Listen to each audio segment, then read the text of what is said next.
Shout out BruceGas, aka Toka 2. You know I had to drop a track for my boy. Where you at?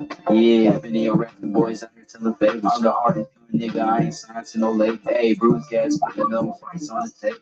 Calling that boxing since Kane versus Abel. Smoking so much gas, you would think that shit was fatal. All the people champion like Muhammad Ali. Shut up, BruceGas, one day we gon' meet. Yeah, we gon' blow it down, we gon' smoke hella weed. Yeah, we gon' blow it down, take a hit out the Toka 2. Slipping hella shots, feel like Tyson with the peak of little Glock on my side, but it hit just like Isaac Cruz. Shut up, man, chat real shit, that's my fucking dude. We always cooking on the panel. Strapped to my side, I ain't talking about no sin. Bruce passed me the blunt, I'ma light it like a candle. Hey, non-stop bars, man, I always spit flames.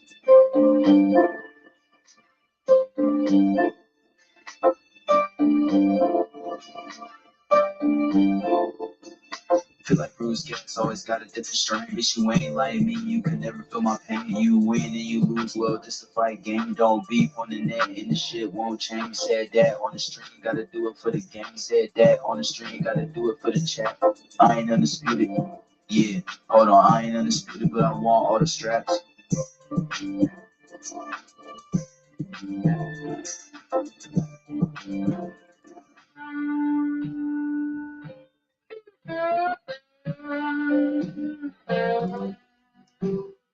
BruceGas, boxing, jazz, and more. I hope that music is okay and the voice is okay. I'm gonna get some headphones next week so I can get all my audio stuff straightened out.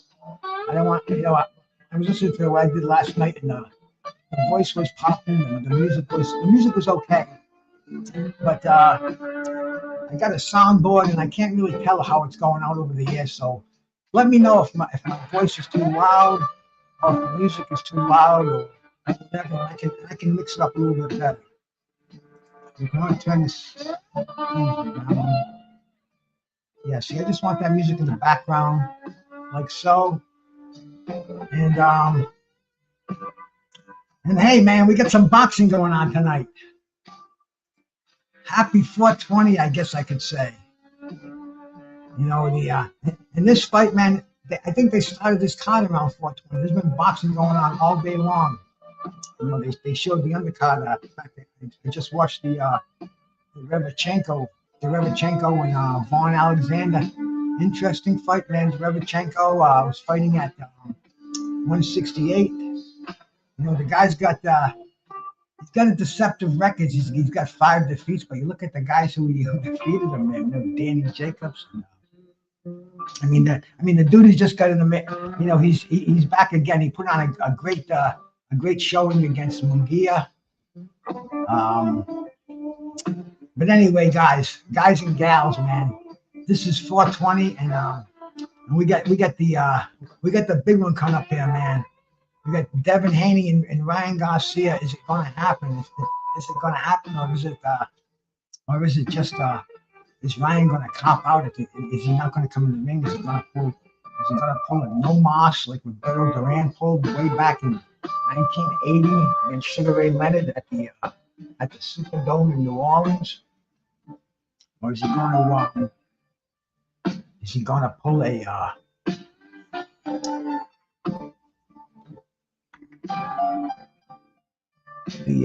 Lennox Lewis and Oliver McCall? Oliver McCall had to break down in the ring. You know, the mind is a very, very delicate thing out there, man.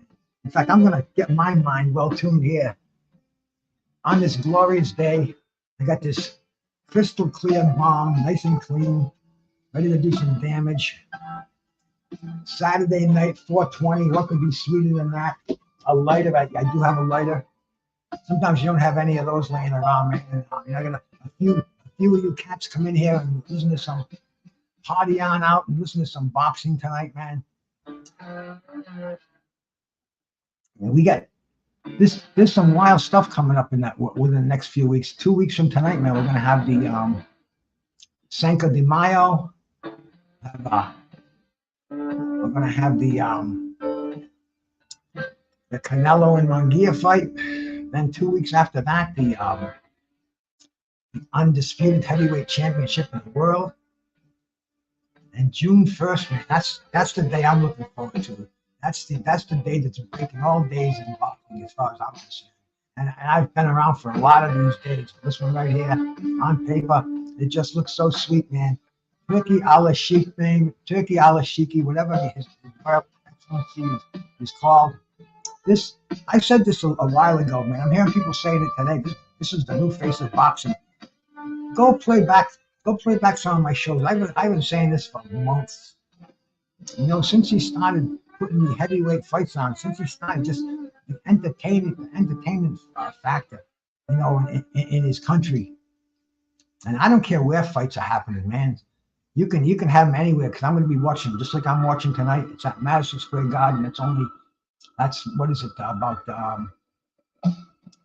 250 miles, 300 miles away, but that's too far away, man. Shit, New York City. I wouldn't know what to do in New York City these days. And anyway, happy 420 to everybody out there, man.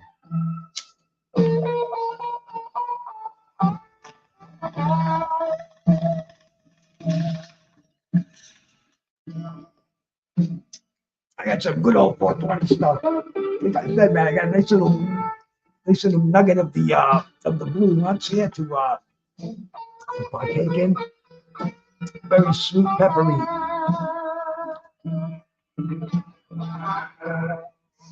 Very sweet and peppery, and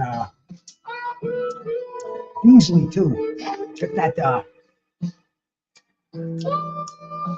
Almost like you just fill your car with some of the old stuff. You know, the stuff that used to have lead in it, the high octane shit.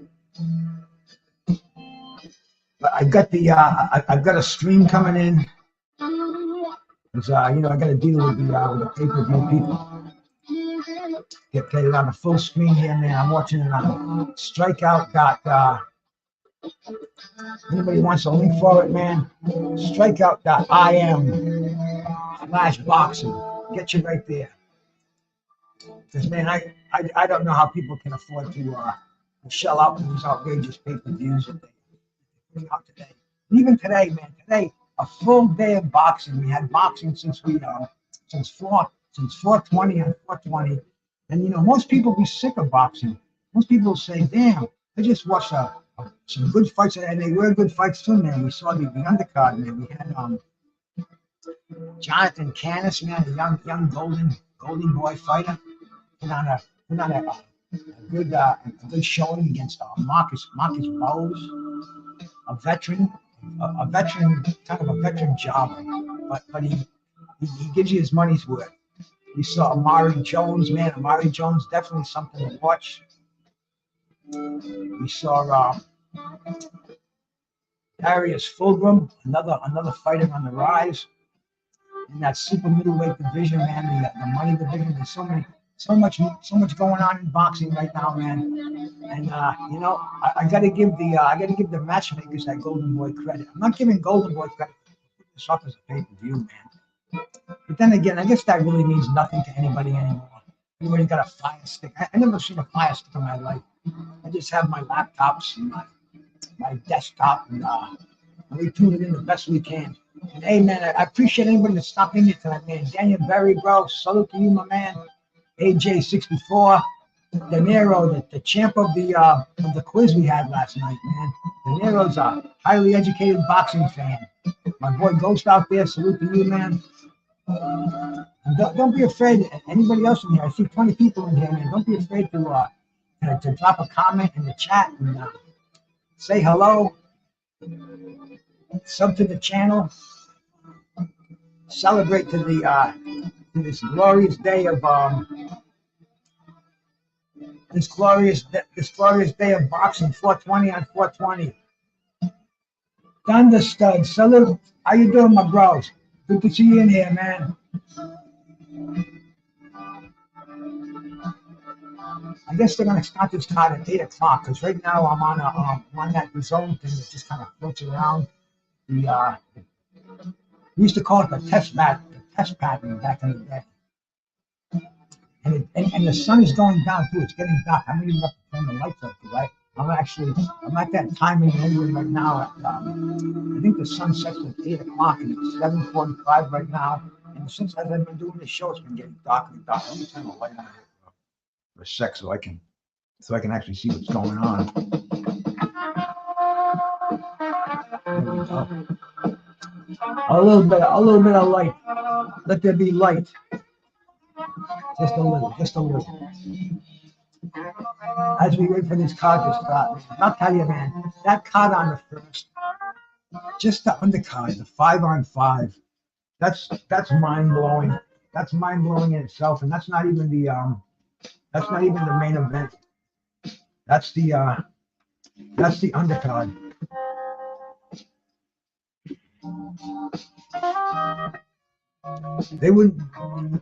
They could put any one of those fights on that card. Hey, my bro, Kenny Porter's right hand. Salute, man.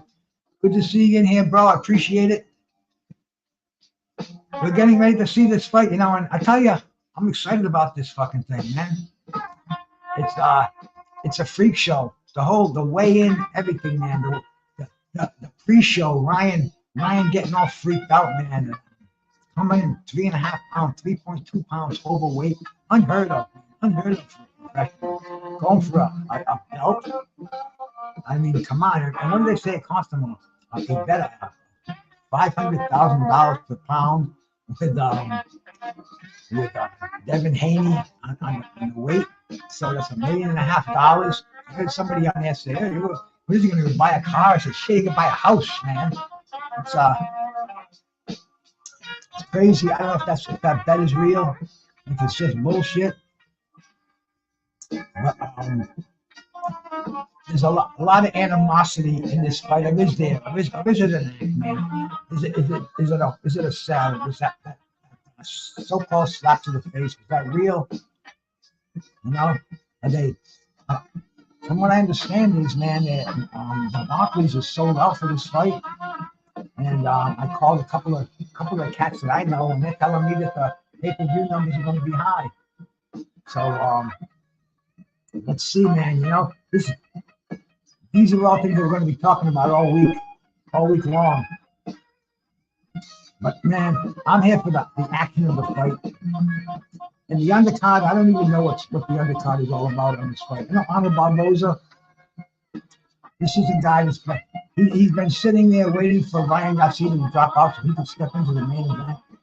And now all of a sudden they put together a fight with him and Sean McComb, an 18-1 fighter. This is boxing the way it is today, man. Hey, my brother, the drunk Irishman. Yeah, Derevchenko, bro. Let's see what the drunk Irishman. Put that up on the board there for you, bro. Derevchenko looked like trash tonight. He clearly won. He was fighting a dude who was 18-10 and was inactive for 12 years. He was in the penitentiary, and he was definitely a veteran. They said this guy was fighting on Don King cards, man. He fought on the James Toney, Roy Jones 2 card.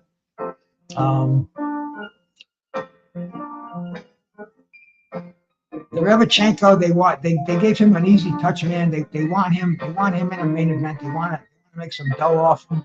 He's got a name out there, and he's a cooperative B-side fighter and fight with Golden Boy. And they can come in there with a lot of their up-and-coming young studs. Like we said, we saw a lot of them at that weight today. We saw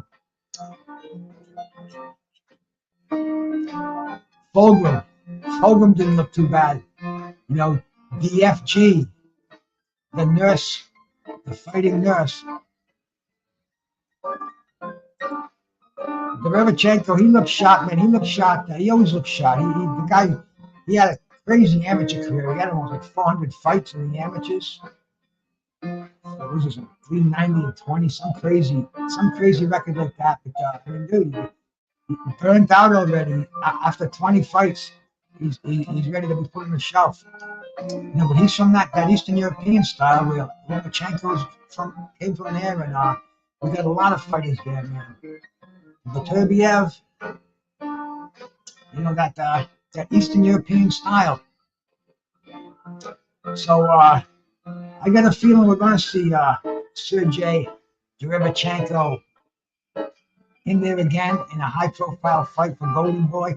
And these guys are fighting often too, man. So you'll see him in there. Kato, Bruce. You know the time when the headliner starts. It's 8 p.m. is going to be the time that the main event starts. You're not going to see this headliner until you're not going to see the headliner come on until oh man, I'm gonna go out and say 11:30, 11:30. Because you're gonna look at it this way too. This is in New York. If this was on the West Coast, we wouldn't see this main event going on till 1 o'clock. But hey, is that my brother, the Chop Shop out there? Salute, my man, Big Dose, man. Let me give you a wrench, brother. Good to see you in here, man. That's my man, the Chop Shop out there, man. He had an interview a couple of weeks ago, and he had William Joppy on there. William Joppy was a former middleweight champion, man. He fought Roberto Duran. He fought Tito Ortiz. He fought everybody. This guy was a WBA middleweight champion of the world. I think he might have been even a two-time. I'm not sure, man. I'm not a historian. I'm a student of the game. But the Chop Shop had him on for a really, really cool interview, man. Really, really, these are the things I like. I like to see how the cats that I used to walk. I like to see how the cats that I used to watch back in the day, especially if they're still alive and coherent. That's the mark of a good fighter, man. That's the mark of a guy who knew his defense and had his offense. And Slugger Sam, my bro, salute, man. The Stoic Slugger. So, shout out to you, brother. 12 p.m., man. I don't know if it's gonna be that late, but we can find out, man. Let's ask the lady in the phone. What time the main event is starting? What time the ring walk will be? I don't even see my phone. Oh, there it is. Hang on a second.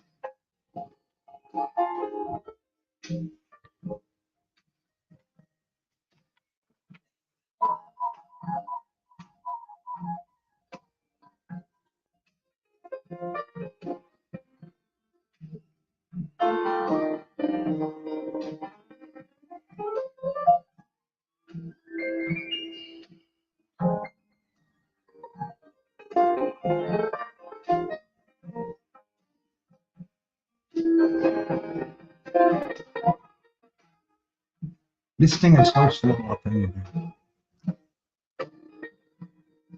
What time is the ring walk with Deven Haney and Ryan Garcia start?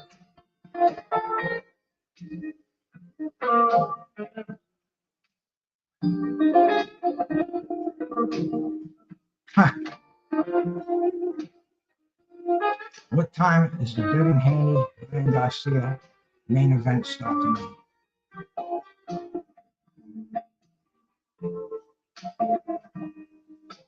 11 p.m. The main event is scheduled for 11 p.m. Eastern time. So we hang in there. That's only a couple of hours away. Nothing a good buzz can't cure, man. Caesar G, man. Salute, brother. Salute, man. Now, 11's not bad at all, especially for a cat like me, man, because I'll tell you, I only got about 4 hours, 4.5, 5 hours sleep last night. For some reason, see, I get up at 6 o'clock in the morning, I take a leak, the sun's usually rising, I go back to bed, try to get you a couple more hours. This morning, I just couldn't do it, man. It was like, boom. And it was crappy out, too. It was all foggy out, cold and shit. I could have used a couple more hours, but it just wasn't working, man. It just wasn't working. So anyway, I'm riding on 4 hours, 4.5 hours, 11 o'clock, no problem. But when these suckers are on at 1 in the morning and stuff, that's hard, baby. That's tough to do. Back in my day, I could go 2 days, 2 days, no problem, without sleep. But man, I haven't pulled an all-nighter in years. I wouldn't even know. I think when me and Chad went to freaking Pennsylvania, getting up early in the morning at 5 is close to midnight. And just that's not in the repertoire anymore. So keep these fights on at a decent hour.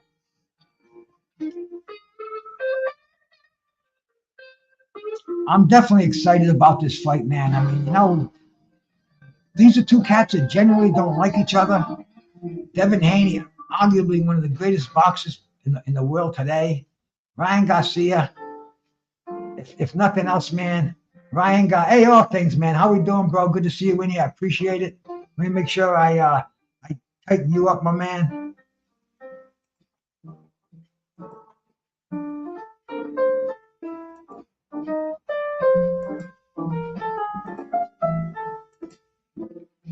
Here we go, my brother. Keeping it real here, you know. I appreciate anybody coming in, because you know I figure on a Saturday night, nobody's gonna stop in here. Everybody's watching this fight, doing a live commentary. You know, just you cats just stopping in to say hello, give me the thumbs up, man. I appreciate that. It means a lot to me. And you know, it's 4:20. I'm getting a buzz on tonight, bro. I can't wait for this action to start. Let's see, we're going to see Charles Cromwell on this fight against Nathan Gallamore. That should be an interesting fight. You see the Golden Boys showcasing all their talent on this night at Madison Square Garden. They must have had to pay big rent, and they really want to show their entire card there. See, back in the day,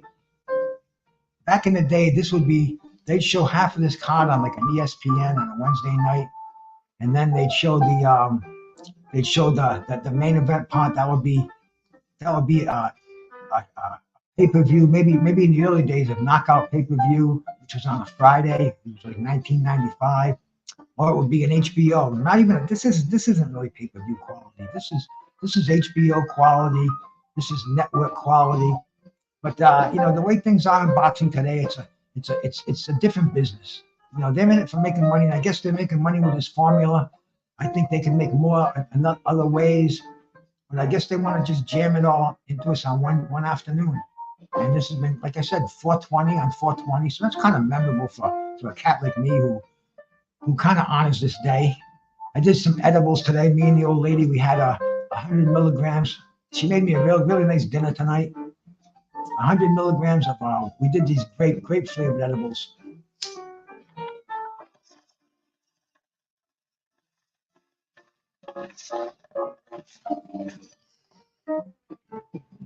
Being the holiday that it is, I got this stuff, man.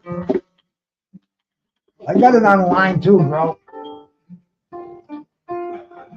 What a country we live in. It's called Splits. It's in this little glass container. It's a concentrate. It's two products in one. Diamonds, and if anybody knows about the concentrate, the THC concentrate business, there are diamonds and there's butter. And butter is like honey, like thick honey. And you put it on your dabbing tray and you dab it. And the diamonds they're almost like these little minuscule balls, and they're just full of this resin. Anyway, this is like the next generation. This stuff is 90% THC. And there's two different kinds in this one jar. It's like splits, they call it. Let me show you this.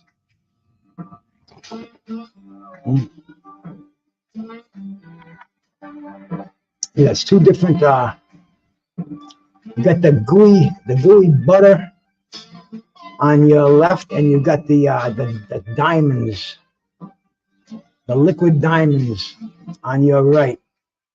And they're both different strands too. See, they tell you on the bottom, this is GMO and Sherpa. And this is a very, very cool little product. There's actually 3.5 grams of that concentrate in here. And we're still getting ready for the fight. You're not missing any of the action. I'm sure you're all tuned in anyway.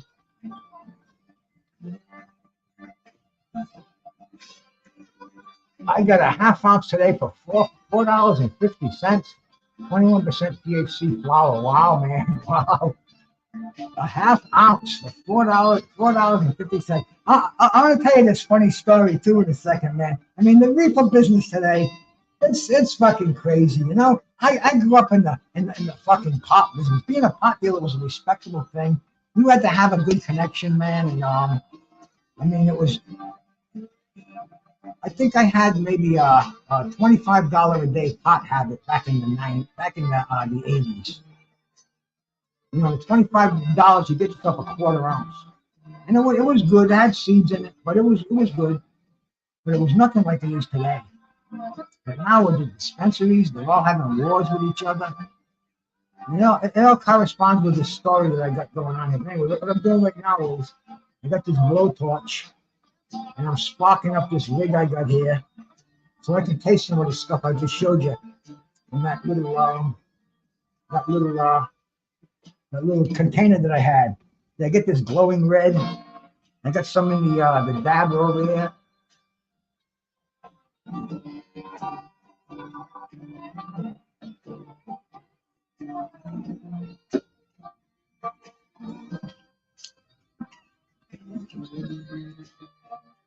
Now that's a lung buster. What a flavor though. I had to go buy one of these yesterday. I had one and it broke. The tip broke off of it. I went everywhere. And I went to these 2 dispensaries and they sell bombs there, but you know, they said go to this place. It's called Valhalla Glass. I even have a card. Here's my card. No, Leviathan Glass. I'm sorry. It's called Leviathan Glass. So I go there, and it's like down this basement, and this dude is in there, and he must have had thousands of dollars worth of bongs on the wall, and all kind of vaping stuff. And I mean, he had everything, but he didn't have weed. It was like one of those CBD stores, but he had all the bongs and the scales and everything to do with weed except the weed. But anyway, he had what I was looking for, and I'm talking to the guy, and you know, I got a little rapport with the guy. I told him about this website that I go to, and he went on the website. He said, "Oh, that's nice, that's nice." So anyway, I'm leaving. He says, "Hey, if you ever can't get anything on the website, I got ounces for $100." And this guy didn't know me from a hole in the wall. I could have been the heat. I could have been the DEA sent around to check out these little shops, seeing if they're selling stuff under the table. But anyway, man, it's just the way it is today, man. Everybody's selling the weed, and it's almost like a legit business. But the guy gave me his card, man. He said, "I'm going to give you 10% off," because they told me at the they gave me his business card at the dispensaries and said he'll give you 10% off over $10. He told me he's going to give me 10% off anyway, and I'm like, nah, keep the change, buddy. Really, I just want the damn thing. And he punched my card. He said, every time you come back and spend $10, we'll punch your card, and you'll have when it's punched 10 times, you get $10 off. And I'm like, man, I just hope I never break my rig anymore. But I don't think I'll be using your store anymore. And I asked him if he knew what a Toka 2 was, because I have one of these. My wife has one, and the stem is broke on hers. And he didn't know what a Toka 2 was, so he couldn't get me a replacement. And the replacement online is Prince Pierre. Salute. Is that the pigeon up there? I don't know, man. But he didn't know what a Toka 2 was. And the replacement online is like, I think it's $15 for the replacement, and then $17.95 for shipping, and another 8% for tax. So it's like $50 just for the stem. So I've been out looking out trying to find one. But I think this pay-per-view is getting ready to go down. It's just after 8. Let me go back and refresh my screen to make sure that it hasn't lagged on me. This is big time here, man. We got boxing, and there ain't no way in hell that I'm not going to watch it. Oh, we have a dark screen on this one here. Let me check another one of my screens. Oh, it's still the pay-per-view card hasn't come on yet.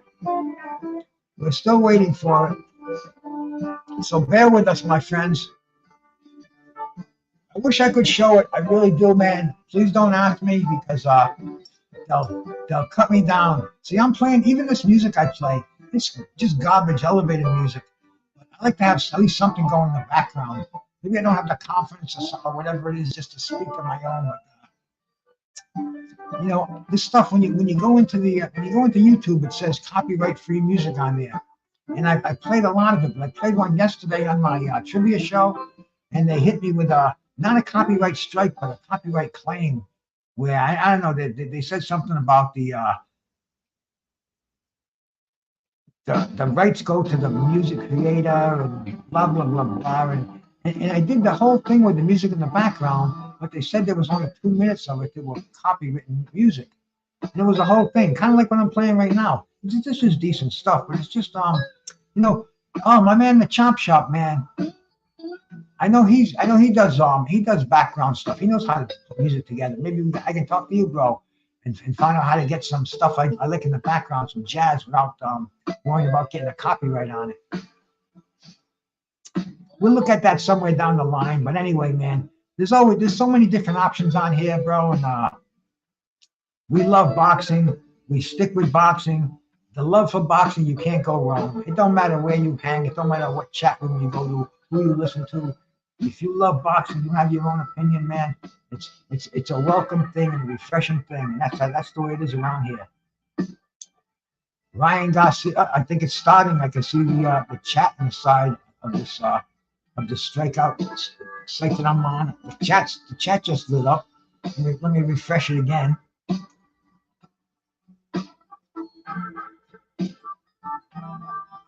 Not yet.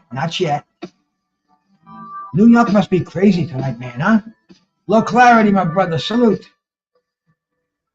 New York City, and New York City is a smoking place today. I was watching my friend Marco today, man. And Marco had Zab Jr. on there.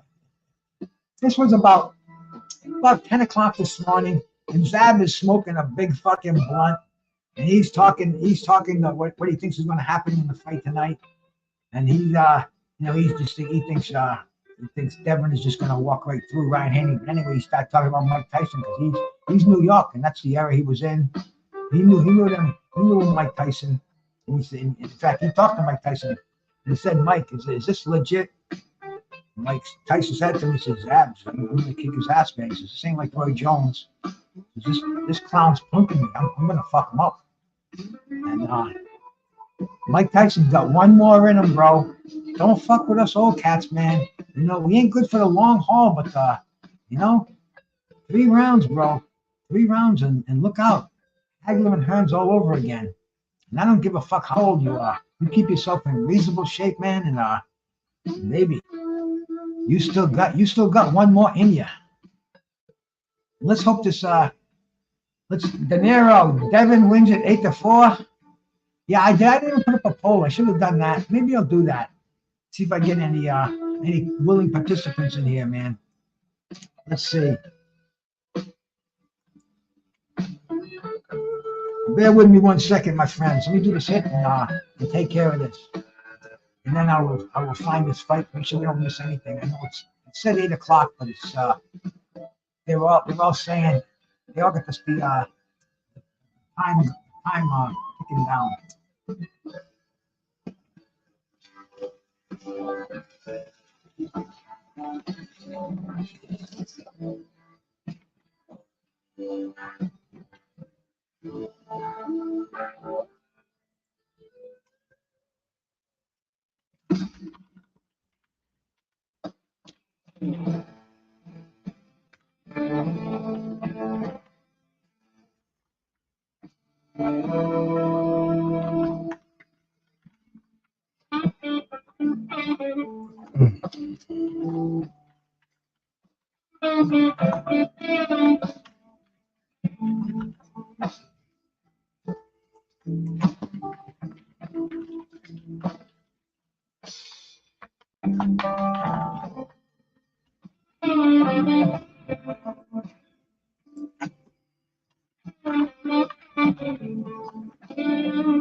One more option here. Oh, no, I don't want DED. I want DEC. Excuse me. And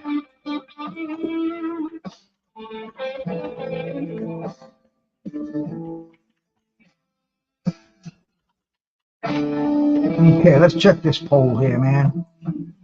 Who wins and how? There we go. I don't have a round by round breakdown, but I see there's a lot of participation in there, man. I see Haney KO 8. You know what I was thinking today, man? I watched this fight happen about it was almost to this date. It was in 1980, and it was a heavyweight contest and it was Big John Tate and Mike Weaver. And John Tate was boxing Weaver's ass off for 15 rounds. I mean, he was tagging him, beating him up, hitting him with all kind of shots. And Weaver had this left hook, the 15th round, bang. Ryan has this left hook. Imagine this is 12-round non-title, right?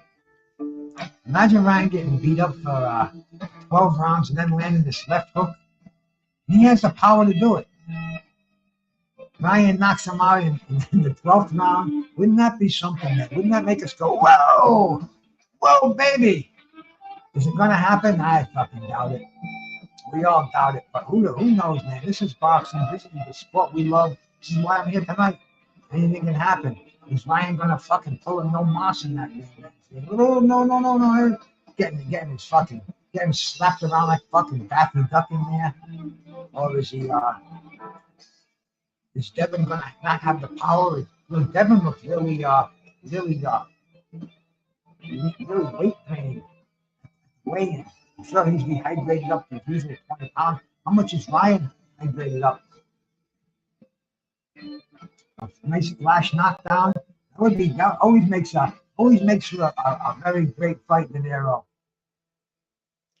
Absolutely, a flash knockdown. I could see that for sure, man, for sure. But this card should be starting up any second now.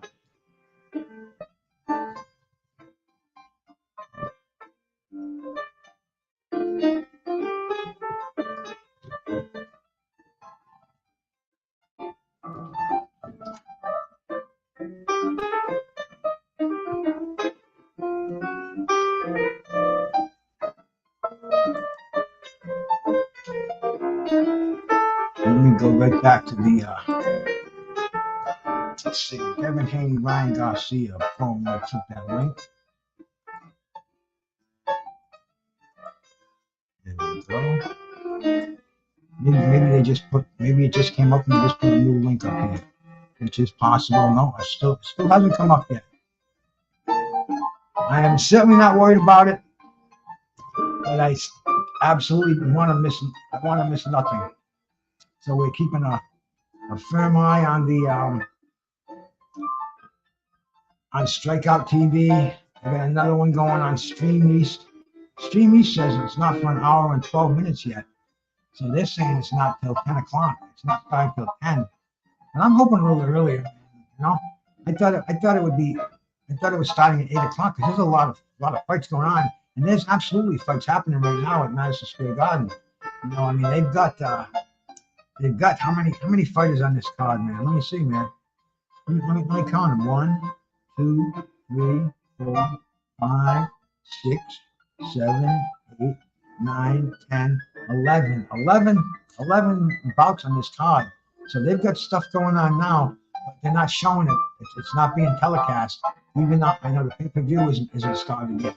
Is anybody out there seeing any boxing right now, or is it just or am I one of the norms out here?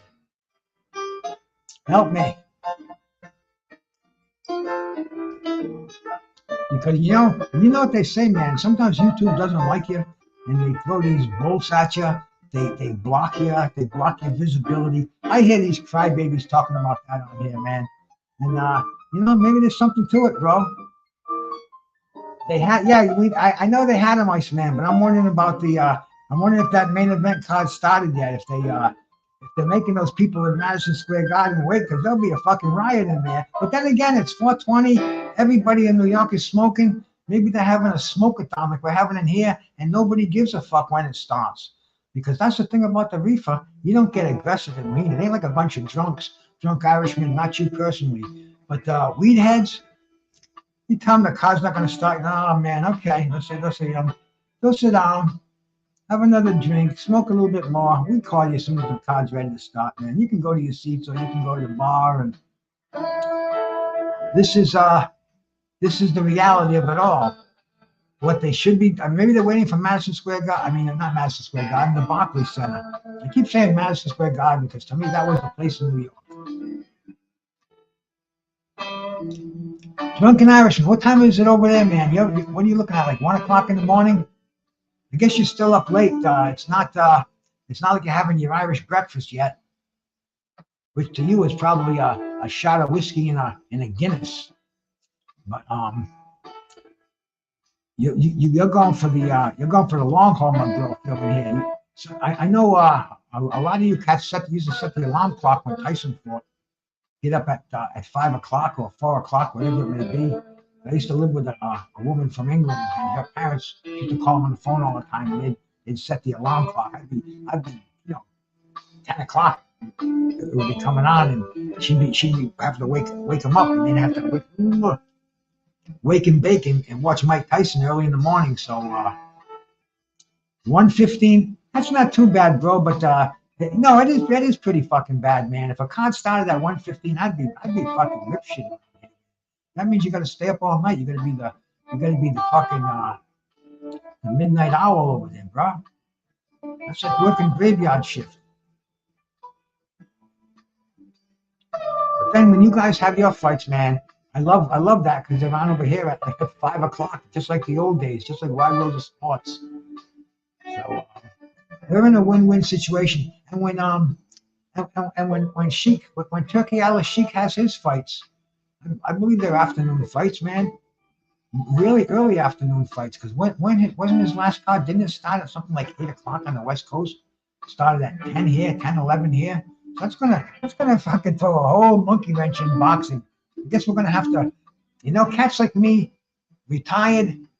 All I have to do is pretty much train my body to follow that schedule.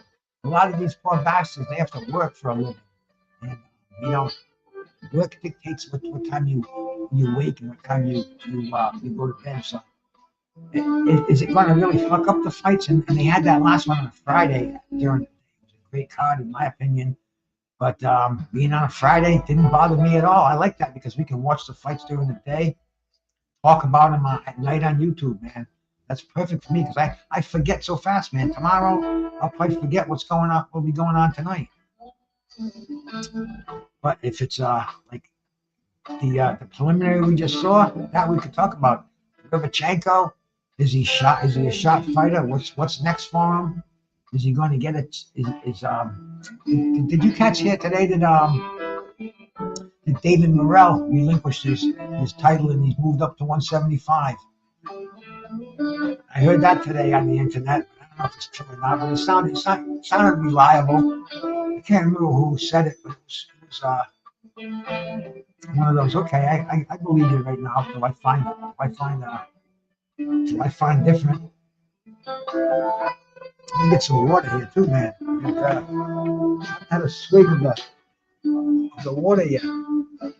Fistiana in Blood Boxing sent me this. And Fistiana, I seen you out there bopping around YouTube yesterday. Was it yesterday? Yeah, yesterday or the day before. My sister. The Fistiana is the woman out there who knows boxing, in my opinion, more than anybody. She is the queen, the only queen of boxing, in my opinion.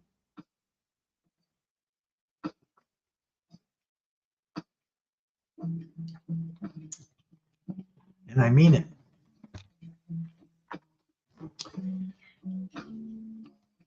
But Ryan, man, Ryan has been crazy. Has he been playing us? Yesterday, he looked like he's chugging a beer after the ceremonial weigh-in, which we already knew he was 3.5 pounds over. But he said today that it was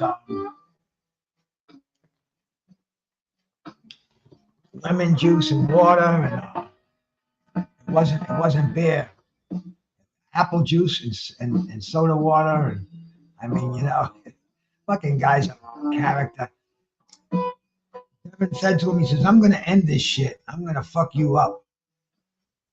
And Deven, he dressed like H-Rap Brown. If you don't know who H-Rap Brown is, man, you can Google it, and it looked just like Deven. He got the shades, the black trench coat, same haircut,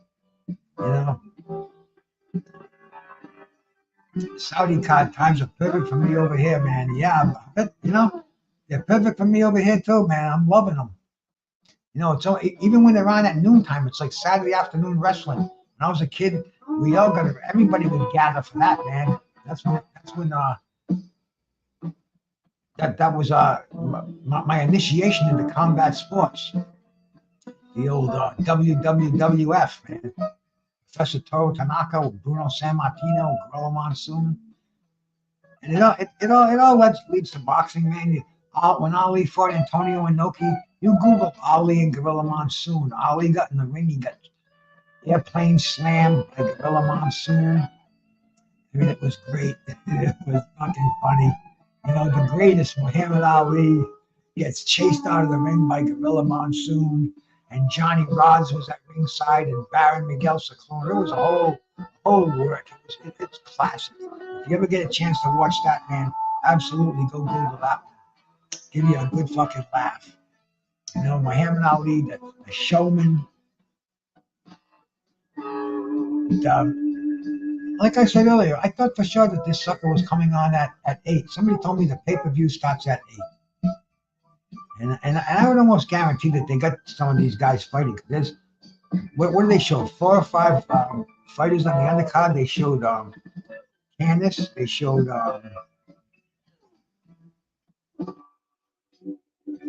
Shamir Canal.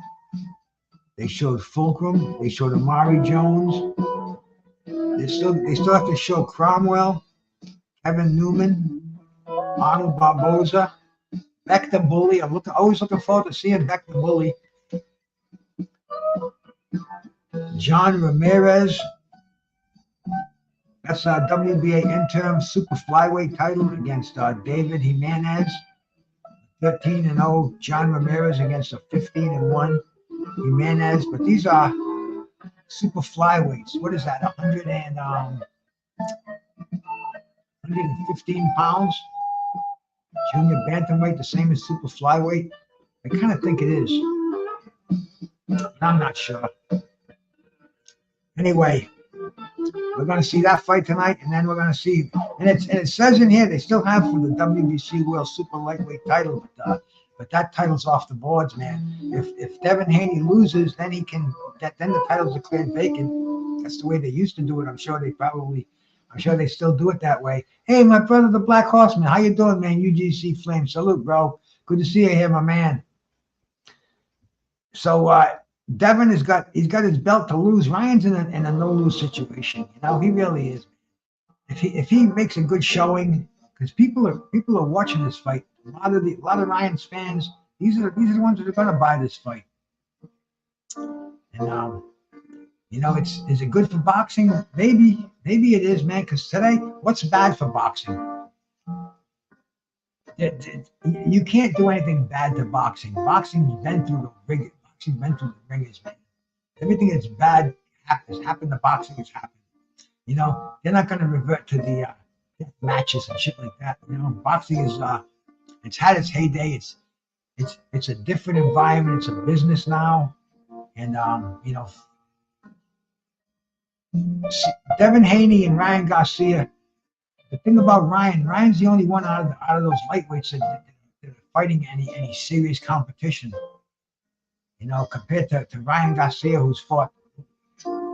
he fought Tank and he got humiliated. You know, he quit on his knee. When that referee counted 10, he walked right back to his corner. You know, that was not a knockout. That was a quit. That was a quit right there, man. And Devin Haney undefeated. You know, arguably that Lomachenko fight could have gone either way, but it was what it was. Just as many people who say Ryan won say that Lomachenko won, and who knows if Lomachenko when Lomachenko beats Kambosos, Ryan keeps winning, man. Maybe they'll fight again, but I seriously doubt that. They're different weight classes, and you know they still want to see Tank and Devin fight. We don't want to see that fight. We want to see Teofimo Lopez and Tank. So much talent up there, man. Diaz, damn, you could throw a freaking dot board at the fights we want to see happen at 140. If Devin Haney's going to make that grade, he's got to get through Ryan Garcia and vice versa, man. Is Ryan serious about boxing? Hey, tonight's fight's going to prove a lot. It's going to be entertaining as hell, and that's what boxing is all about. You know, the entertainment of it all. You know, I really think The thoughts of legacy, that those are out the window these days. They want to make their dough, and they all say legacy will happen, that legacy will happen. But when you pick and choose your way to fame and fortune, we recognize that as time goes by, we recognize it even more. These fighters should understand that. Boxing's a tough sport. It's not a sport that you can avoid. You can avoid other fighters, especially the best in your class. Because for years we don't know who the best 135 pounder was. There was many of them held that claim. Even when Deven was undisputed, I didn't consider him the best 135 pounder. And at 140, is he the best at 140? Unless they fight each other, man. It's all speculation. And that doesn't mean shit. It's got to be settled in the ring. A little bit's going to happen tonight. And that's all we can say. Let's hope His Excellency puts some of these fights together that we want to see. And dude, Jose Solomon, he said it was never going to happen with Dibombe and Bektemir because Russia are at war. And we're not gonna sanction a fight between a country we're at war with. Blah blah blah blah. Vicky Al-Sheikh goes over there, man. He calls them together, and money breaks down barriers, makes strange bedfellows, and money is just a matter of fact thing over there with that Arab money. These guys, not billions. We're talking. They say billions on paper. But the reality is it's trillions. It's just money that regenerates itself. And we're fortunate as boxing fans that we're benefiting from the pleasures of these cats, these people. I don't care if Saudi takes over boxing. Yeah, it's a 10-hour flight. Big fucking deal. Get a nice big... Talk to the prince. Talk to the sheik. He'll get a custom jet come and pick you up. You could eat an edible, take a nap. When you wake up, you'll be in Saudi, ready to fight, ready to train. Coming on 8:30. We'll see if the card is coming on one of my pay-per-view services. I'm gonna want my money back if this doesn't come on shortly. It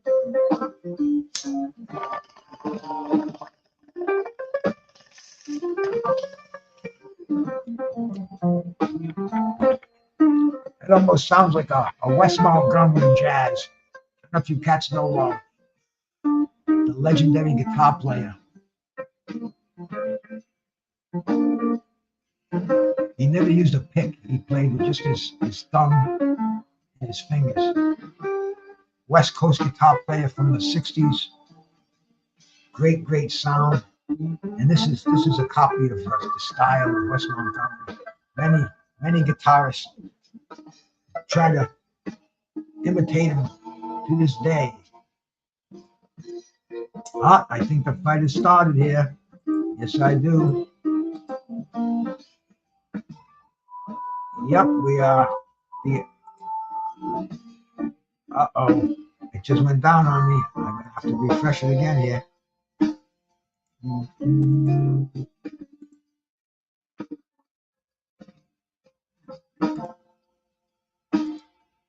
Yes, it is, man. The card has come on. We've got Cromwell against Gallamore. Charles Cromwell against Nathan Gallamore. We're in the second round out of 10. Sorry about that. I didn't refresh my computer, and but we started it now. We're on the it says the OnlyFans, sponsored by OnlyFans, the site that I'm on. But we've got Charles Cromwell, 18-0, Nathaniel Gallamore, 22-7-1, a veteran. Cromwell, undefeated Golden Boy fighter.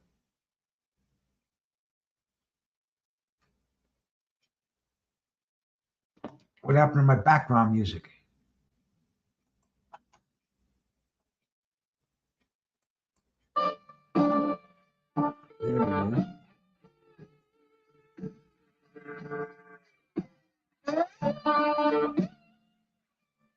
There you go. Okay.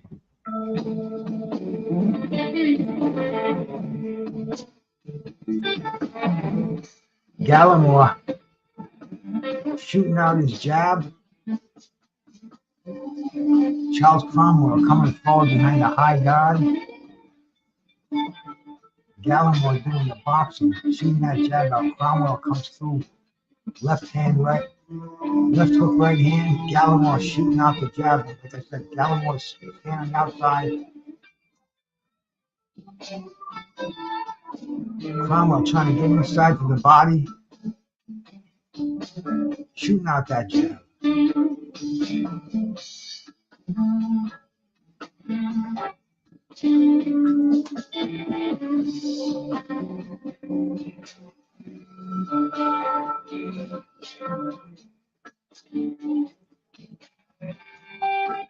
A couple of good shots by Gallamore. Cromwell trying to cut the ring off. Gallamore spins away, does not want to get caught in the corner. Cromwell landing on the body, left hook to the head. Good shots by Cromwell right at the end of the round, man. Cromwell starting to lay some leather on. The round is over.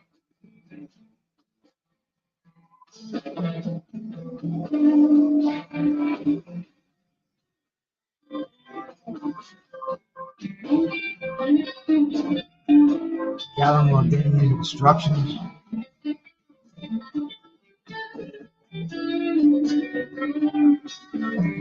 I believe we are starting the third round. This is a super welterweight fight.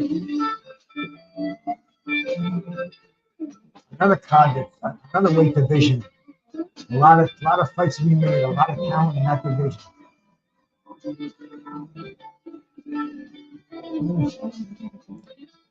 Cromwell doing some serious fighting on the inside.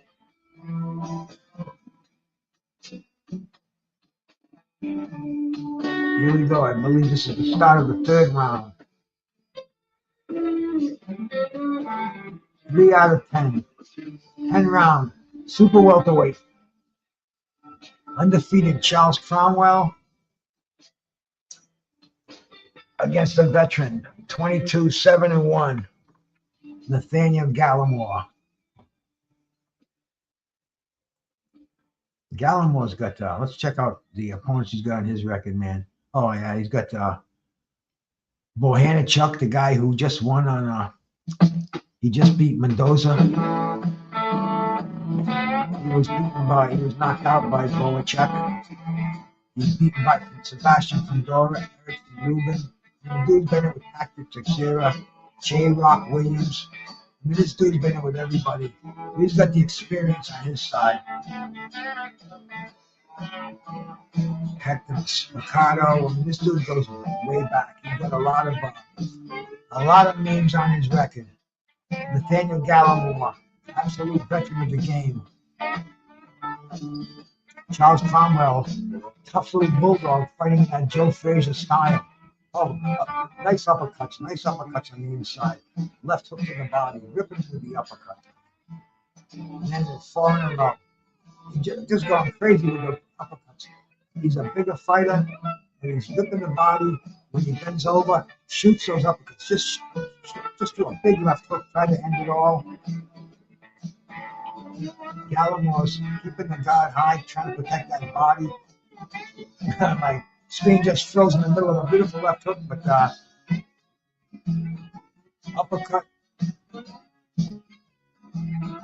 Cromwell is throwing his punches. I got a shitty picture here. Unless you get me another one, this round's over.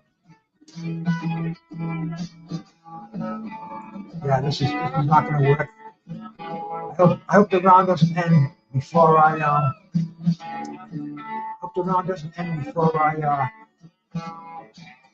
gave you a screen. Okay, I got a new screen.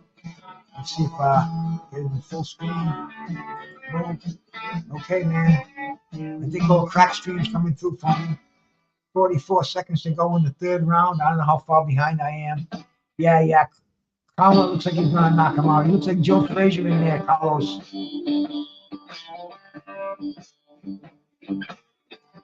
Just gonna come forward a little more aggressively, and I think he's right in half. Looks like Joe Frazier and Jimmy Ellis.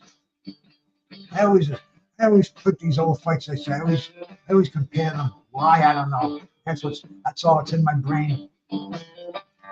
He's trying to grip those hooks to the body and then nail him with those uppercuts. I think the uppercut is going to stop him. Gallamore trying to get long, trying to get that Tyrell Big. Not a Tyrell Big. Something he looks like he's doing. Anyway, he looks like one of those big lanky heavyweights trying to use his size. But yeah, big day in New York, man. My brother out there a little bit ago just told me about a half ounce for $4.95 at a $4.20 grand opening. I don't know what they were doing around here at the dispensaries, man. I'm well stocked for today. Well stocked. I wasn't even gonna smoke today. I was gonna blow everybody's mind and say, nah, I ain't smoking today. Out of principle. Not like New Year's Eve when I stopped going out. No, it's like 420's become Hackers Day.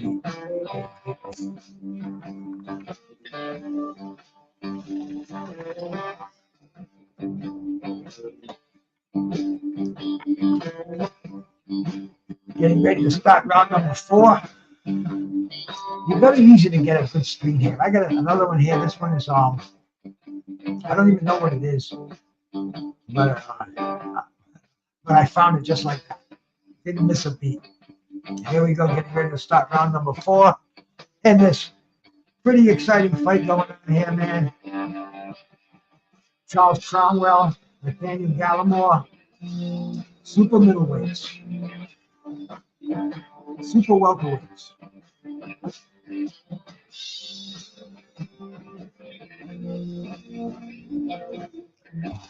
Gallamore's been in there with everybody.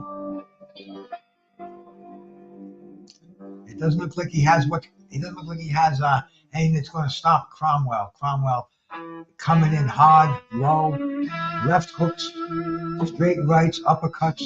Very deadly combination. I wonder where he's from. He looks like a Philly fighter. Let me take a quick look and see where he's from.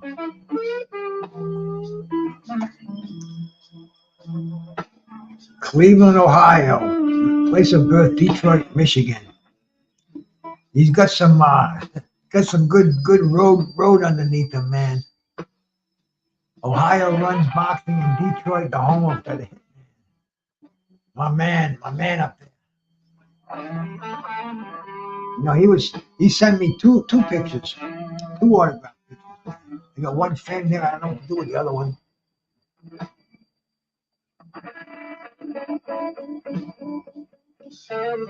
Gallamore moving forward, man. Maybe he might have Cromwell on the back foot. The basic punch of the boxer has, man, the jab. Punch one, that's it, man. Just keep pumping that jab. And that's the way that you keep a guy like that off you. That was Joe Frazier's downfall. You know, a lot of success there, but you get somebody that can withstand those body shots, and they can counter you with the jab, the right hands.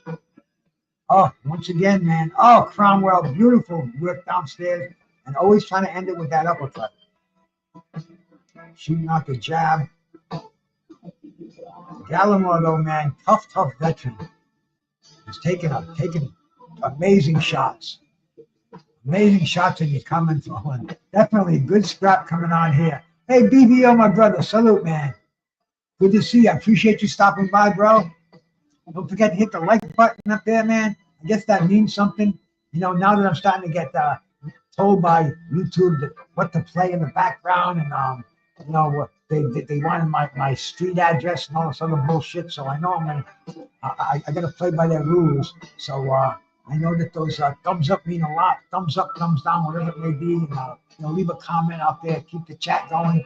When you come by, just give a just give a salute, BruceGas. What you smoking out there? You know, just to keep the algorithm. A new word that I picked up and I use it in conversation as a matter of fact now when I'm with my boys. They don't fuck with the algorithm. Look at me. Look at this fucking cat. You wish you knew. Back to the boxers. It looks like it's jam-packed, man. I don't know. Would I rather be at the Barclays or would I rather be here watching? Major Key, my brother. Salute, man. Salute, my brother, Major Key, man. My man, Major Key, man. Major Key had me on his show. When I never talked to boxers on YouTube before. He had me on there with James Toney. He had me on there with Jerry Cooney. He had me on there with Buddy McGirt. Man, shout out to my brother Major Key, man. Oh, I see Cromwell's got a little swelling into the eye. Using that end swell on there. He has a wise corner. Here we are for the start of round 5. Hey, Gallamore, if he can survive the onslaught, keep that jab out there. We still have 6 rounds to go in this fight. You know, Gallamore's a veteran in this game. And Cromwell, he's only got 20 fights under his belt. Let's check out the competition, if any. 13 knockouts.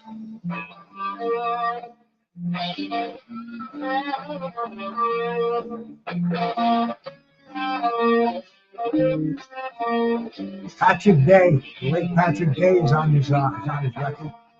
He knocked out Patrick Day in 10 rounds.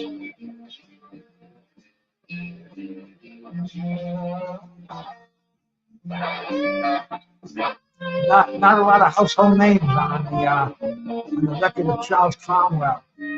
So he is definitely on the climbing up that ladder to success right here. This will be a reputable veteran, a reputable notch on his gun, so they say. Major Key, salute, bro.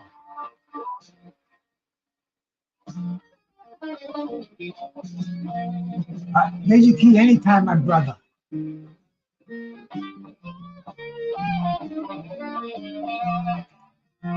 Yeah, in the center ring, slugging it right now, man. Oh, Cromwell's got him. That left hook is devastating. The left hook, the right cross, and now he's unloaded. This is what he's got to do, man. See, fighters like that, you can't pose, man. You can't sit around and take those jabs. And there he goes, man. He's landing upstairs and downstairs. The uppercut, the hook. Gallamore's in trouble. Gallamore's in a lot of trouble. Just looking for a soft spot to land, man. Gallamore's holding on. Cromwell's banging. Cromwell's going. Gallamore's got him. He's tying up against the ropes. He's hugging him like it's a prom date. Referee breaks him up. Is that Arthur McComb Jr.? Yes, it is, man. One of the finest referees. His dad was the greatest, man.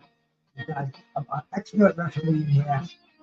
And Charles Cromwell is unloading. He's got Gallamore's face all busted up, man. Landing those beautiful left hooks. Gallamore's looking for a place to run. He's covering up. He's in all kind of trouble. 20 seconds to go. I don't know if he's going to make it out of this round. McCampy's taking a good hard look. Cromwell is just opening up, man. Opening up. To survive in this round is going to be a miracle. McCampy's looking closely. Just missed with a blistering left hook and right hand. And that's it. He survived the round, man. If he comes out of this, it's going to be a miracle. Referee's taking a good look at him, man. That was a 2-point round in my books. Woo! Charles Cromwell, 18-1, 18-0. He's going to be 19-0. I don't know if he's going to let him out for this round. His corner, his cup man is working on him, working on his nose, working on the blood coming out, trying to put some Vaseline. I don't see any ice, man. They should put some ice on his forehead. Boom! They're showing some little slow motion of that a little slow mo of Cromwell. Devastating hooker, man. Devastating. Yeah. Let's see if Ryan Garcia can throw some left hooks like this tonight. We're gonna see something, man. We are. But But unbelievable 2-point round, beat the shit out of him. Gallamore was holding on for dear life. Here we go, man. The start of the 6th round. Cromwell taking up where he left off. You can tell he's getting down on his punches. He's finding full leverage. You can see those feet are planted, throwing everything he has. His corner said, get out there and end this one. Let's go home. This is New York City, man. The muggers come out late at night. Let's get out of here. Boom, boom. Okay, man. Okay, boss. We're out of here. Gallamore has other ideas, but man, I'll tell you, he's been punched around. He's on the back foot. He's running all over the place. His face is all swollen up. Shooting out that jab every once in a while, he'll let Cromwell know that's it. Now the referee just gets in there. That's it. I've seen enough. Gallamore doesn't like it. He protests. Not too much, though. Not too much. Good little scrap we had for a bit,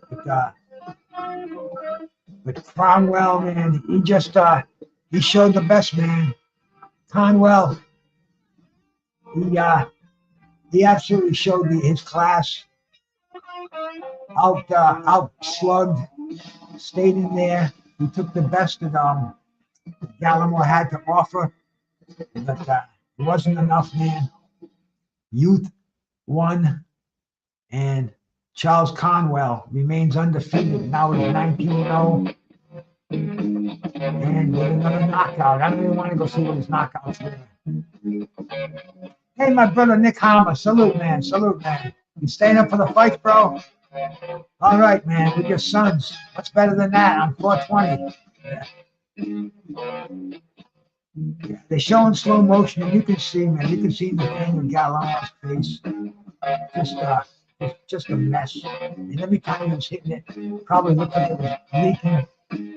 Referee, man, that's Arthur McCanty Jr. His father, probably one of the best, probably the best of all time. The great Arthur McCanty Jr. refereed the fight of the century. The fight, Ali Joe Frazier fight, and that's his son, and he grew up in the boxing world. He knows what to look for. He knows premature. Stopping the fight prematurely is not the thing to do. Gallamore's got his people in his corner checking him out, man. You know, this is a tough sport, man. You know, it's a tough sport. We hate draws. There's got to be a winner. There's got to be a loser, and there's nothing like a victory like this where there ain't no need for a rematch. There ain't no question about it. Saturday, May 18th, 4 Saturdays from today. Next Saturday, the Saturday after that, the Saturday after that, and then the Saturday after that, undisputed heavyweight championship of the world. First time in 20 years. It means a lot to me, man. It really does. I love heavyweight boxing. Just to say that there's one heavyweight champion. Right now, it's an argument. Who wants to argue over bullshit like that? Settle it in the ring.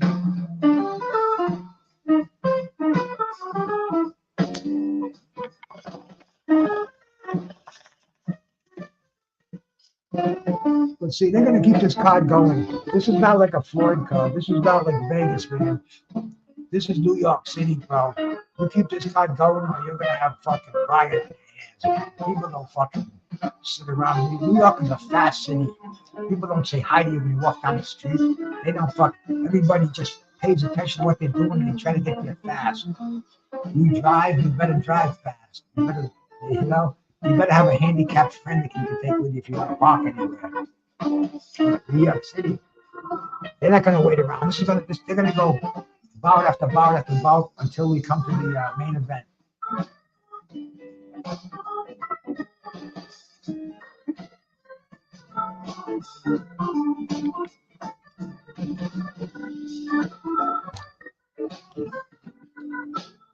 Another blast of my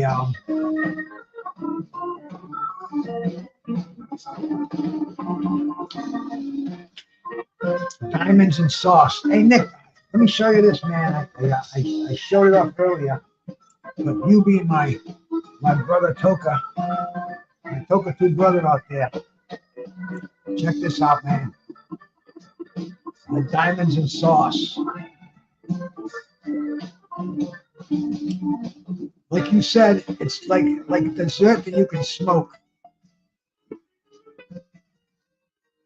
And the old lady made me this really nice. It was a boneless chicken breast, and she stuffed it with ham and mozzarella cheese. And she spiced it up and she rolled it up. Just a little bit of ham, and she baked it with some wine and herbs and maybe a little bit of olive oil. I'm not sure what was in there. She did the cooking. It was delicious. She made some red bliss mashed on the side that you leave the skin on, and some carrots, boiled carrots with butter on there, and a Caesar salad, and it was so fucking good, man. Anyway, we have the John Ramirez and David Jimenez fight, Bektemir Bully and Pierre, the Bombay. Arnold Barboza is coming up, man. Arnold Barboza and Sean McComb. And then the main event we've all been waiting for. So we got a good night of boxing here. We're gonna be here till midnight. Hey Nick, only in America. Have it delivered right to your doorstep. It's a beautiful country. But what I was before I so I don't know showingly showed that off. We don't do that to brag about it. We just do that to show our friends our good fortune. We got like a little tool like this. We burn that baby like it's I say I'm Alonzo the welder over here. This is what Alonzo does all day. He welds stuff. Sits in there with a mask on and rivets. What do they call these things? I'm not even sure what they call them. With this sucker, we get it nice and red.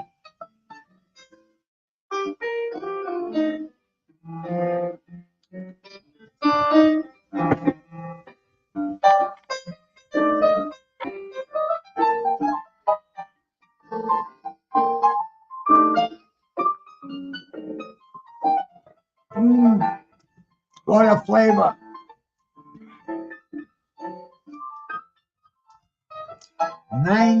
%. Amazing what they can do today. See, when I grew up in a world where you just went and you bought your nickel bag, your dime, your half ounce, and it became ounces and half ounces, quarter pounds if you're lucky, if you want to do a little wheeling and dealing. Now, man, and it was decent stuff. It was all great Panama red, Jamaican tops. I mean, great variety. But now, this stuff is like off the wall. I mean, I used to drive around smoking a joint, rush hour traffic, no problem. 420, that's how the name got popular where I came from Boston. You get out of work at 4, by 4:20 you get that joint rolled and fired up. Excuse me. But now this stuff is it's more on the narcotic end. Dabs, edibles, you can get way out there. Not like the narcotic end, but as high as you want to get. The gelato, mimosa, unbelievable these strains that they have, isn't it, man?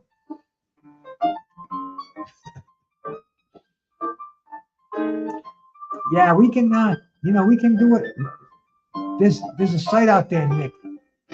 Just go check it out. It's called bulkweedus.cc.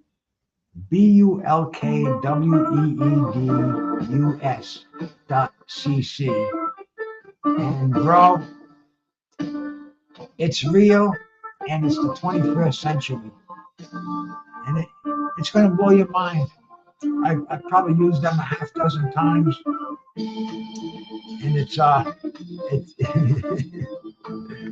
it blows my mind. Just like boxing today, just like they're having half the card free on YouTube, second half a pay-per-view.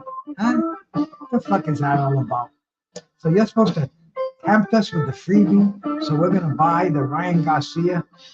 I don't know. All these pay-per-views, who can afford this shit anyway, man? I couldn't afford 1 or 2 a year, never mind one every freaking 2 weeks.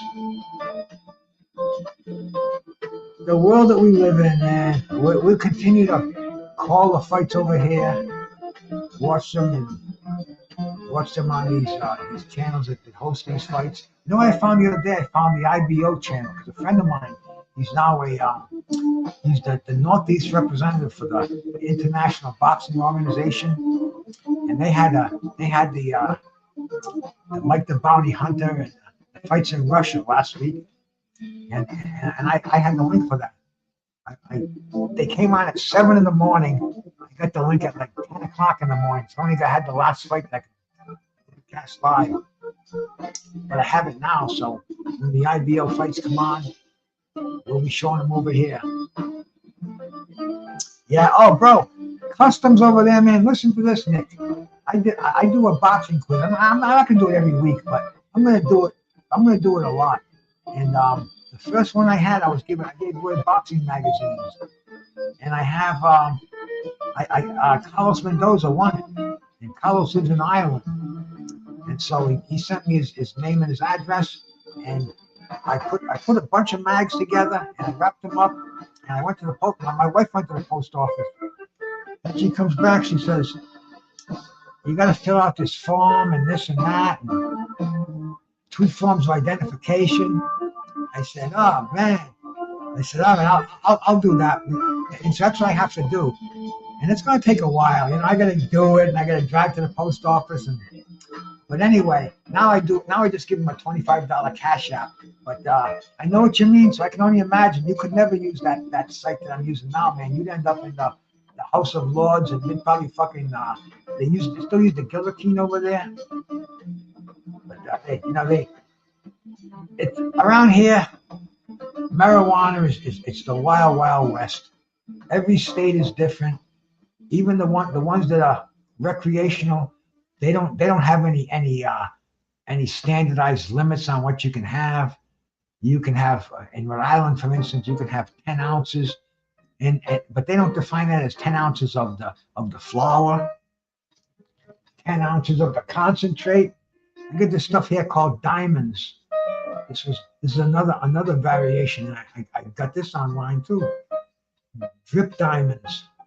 It's beautiful. It's called peanut butter gelato. Got that great smell to it. It's still got quite a bit in there. But that's another one of these crazy products. And the 10 ounces, you could have 10 ounces of this. That constitutes legal possession. 10 ounces of that. That would fuck the whole city across the bay up, you know? And you have to, it's just unheardable. So that they have to really standardize it, get it together. The thing is, man, Rhode Island and Massachusetts, they're side by side. Massachusetts, they have dispensaries everywhere. Rhode Island, there's only a couple of them. And the ones that they have charge outrageous prices. So these mail order places, people are digging them. You know, you still have to pay the taxes, but you don't pay the outrageous prices where the monopolies that they have really don't exist on the internet. So it is what it is. But here we go, man. We're getting ready for another bout to start. I believe this is the John Ramirez and David Jimenez, the WBA interim super flyweight title. 13-0 Ramirez and 15-1 Jimenez. I hope this is the fight. If not, I've been doing a lot of that talking for nada. But yeah, these look like little flyweight. They look like the little guys in there. So I'm going to go out on a limb and say this is the flyweight fight, because the rest of the fights on the card are bigger people, Nick Smith size anyway. Yep, this is the fight, man, and it's pretty on Fan Zone the decision, the poll that they have is pretty much split 50-50. Let's see what the poll I got in here looks like. Take a look at it. Let's see, I've had 19 votes. That's all. Come on, vote for this thing, man. I see Haney by decision, 42%. Ryan by KO, 21%. So hey, let's see what's up.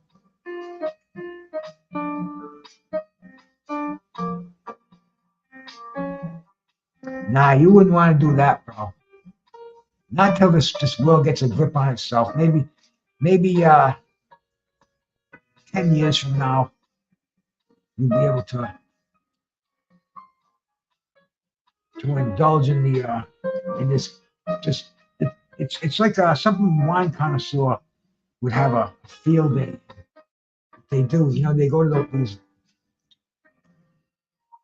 the wine stores, the Somalians, and they got all these the years, all the vintages, all the different brands, all the different varieties of grapes. It's like that with weed now. I was in the dispensary yesterday. This guy was in the back. They grow it too. This guy's coming out with a freaking big jar. Must have had a pound in there. It was that was the stuff, man. Strawberry Nana, some fucking crazy fruity name like that.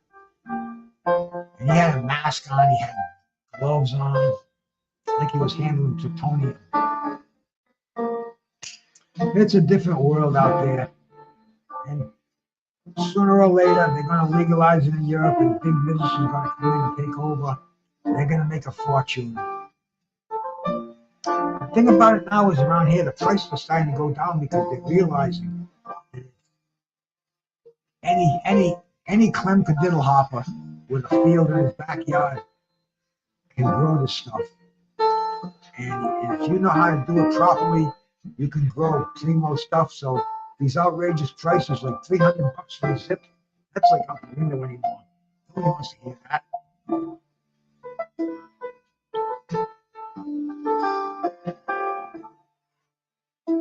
You can get decent ounces on the black market for $100.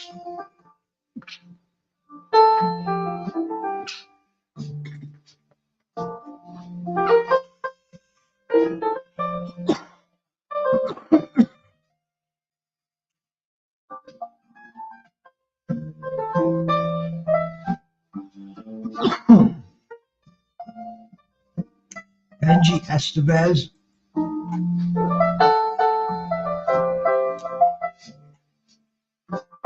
Scrappy Ramirez.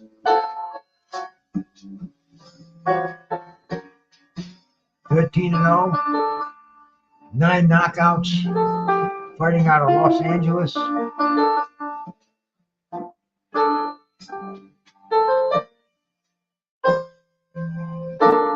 I don't know a lot about these flyweights. Like, I've seen Scrappy Ramirez before.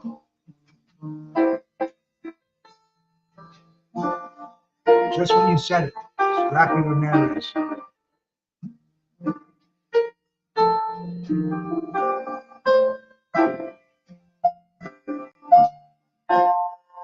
But there's David Jimenez. Don't know him. He's got a decent record, 15-1 with 11 knockouts. So this might be a shootout. We got some bangers in here, little guys, superflies. We're in New York City too, man. New York's always been the place. On the East Coast, New York's the place. The mecca of boxing. Madison Square Garden. That's throughout history. So many great fights. So many. It's moved locations. Madison Square Garden was torn down and rebuilt. I think it's been like horrible. But now they got the Barclays. 16,000 people they can hold. And I heard this is sold out tonight. I haven't heard officially, We'll know more of that stuff tomorrow. Here we go, man. WBA super flyweight, WBA interim world super flyweight title. I always forget about those interim titles. Why they even have them, I don't know. Almost knocked that dab rig. I was corrected by what the thing.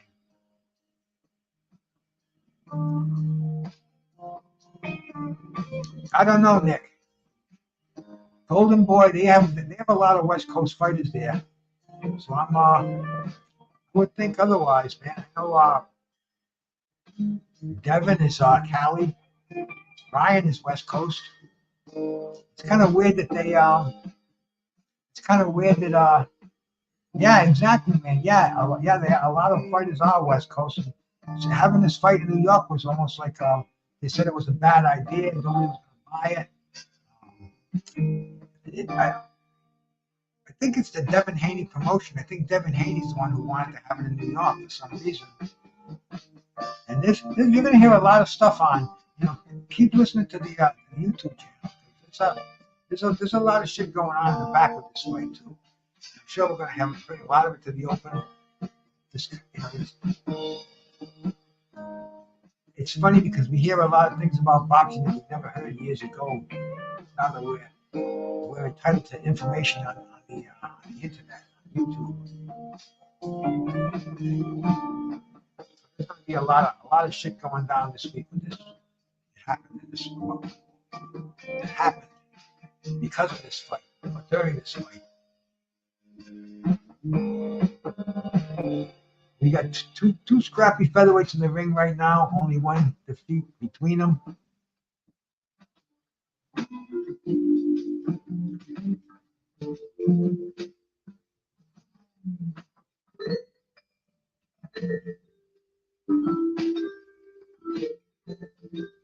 Ramirez coming through, throwing the looping punches.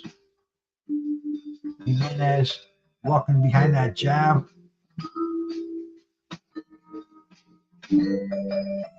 Oh no, my screen just froze on me.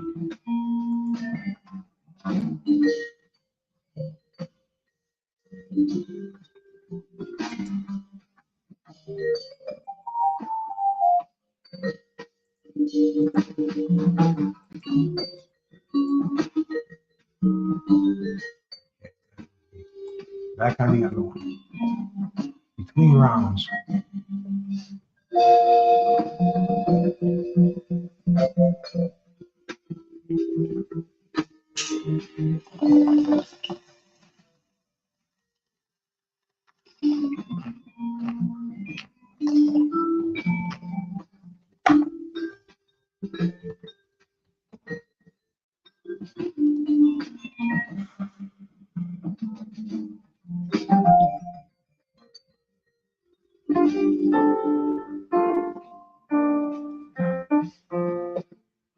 I'm surprised I don't have anybody here from Facebook. I should take a quick look over there and see if I'm set up to. I'm pretty sure I am, but I'm surprised I haven't seen anybody say anything from there. Just take me a second here. Let's see, man.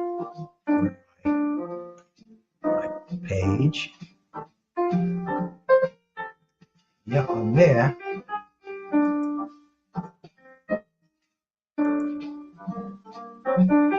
I'm done. Oh well. Okay, well, it's available out there. If anybody on Facebook, man, give me the thumbs up so I can see it on the StreamYard Studios.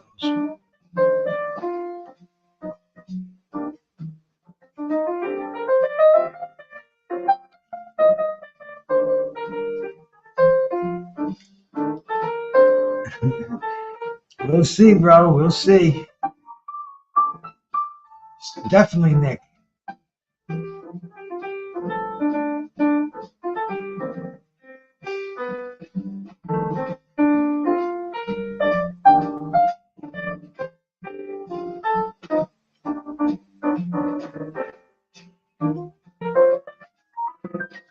They're doing some close circuit infighting right now.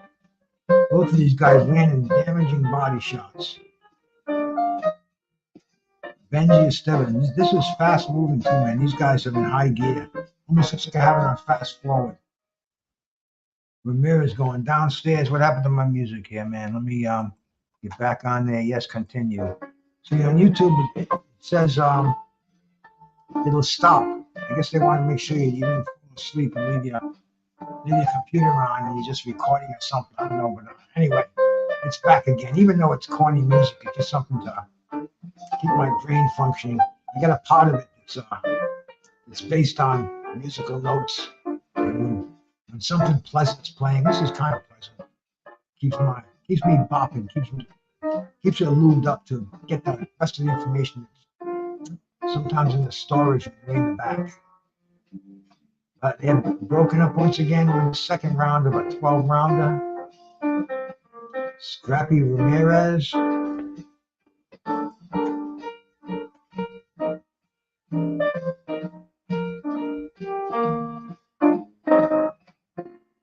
Oh, referee breaks and grabs Jimenez. It's the end of the second round.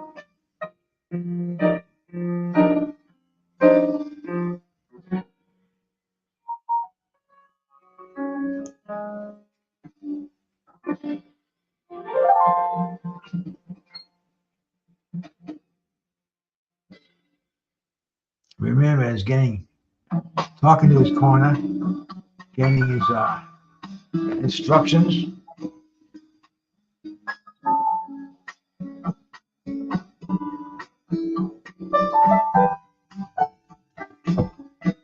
Who's Ja Rule?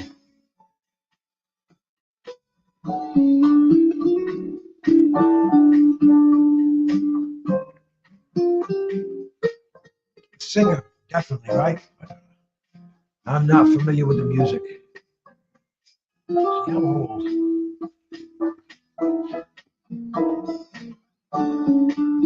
Crazy, but old.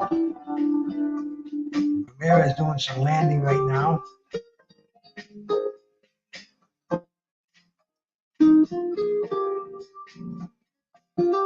Scrappy Ramirez.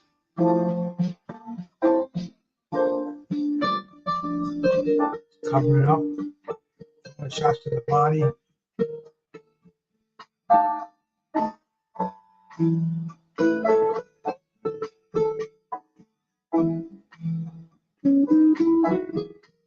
lot of infighting going on. The referee's not breaking him up, he's letting them punch out of it.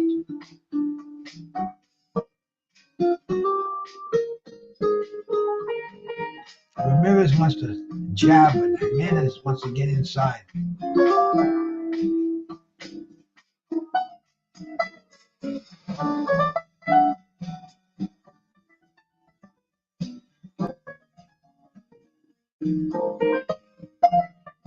Ramirez started to land some jabs. Trying to keep Jimenez on the outside. Jimenez doesn't want that. He wants to come inside. Coming in head first. Spoon just died on me. Crazy.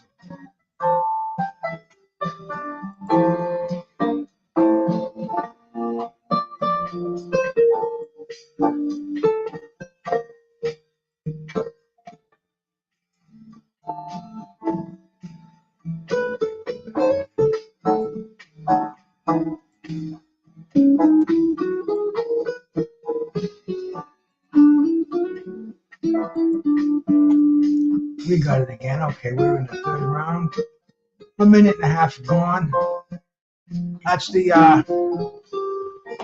that's what we pay for streaming. They go down, we put them back up again. But these, oh yeah, there's a lot of action going on here. Super flyweights.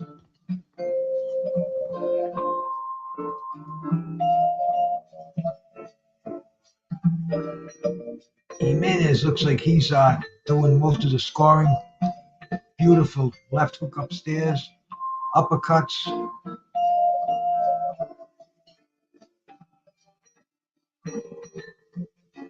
Scrappy Ramirez banging the body.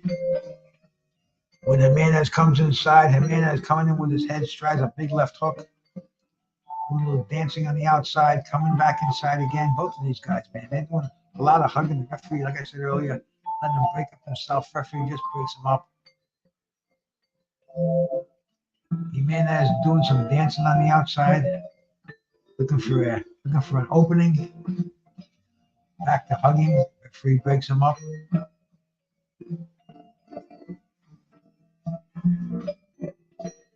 Hey, my brother, salute, man, salute.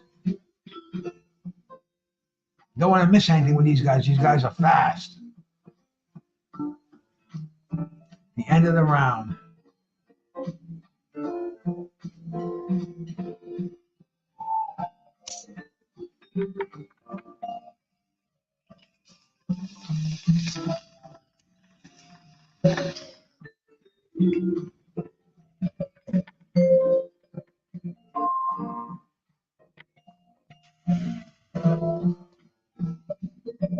Ryan making his way.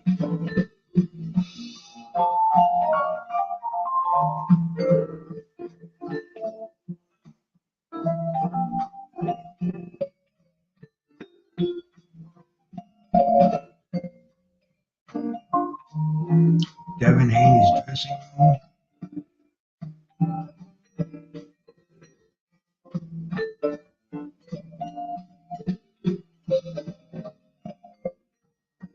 Interesting. Getting ready for round 4. One of the undercard fights on the main event card.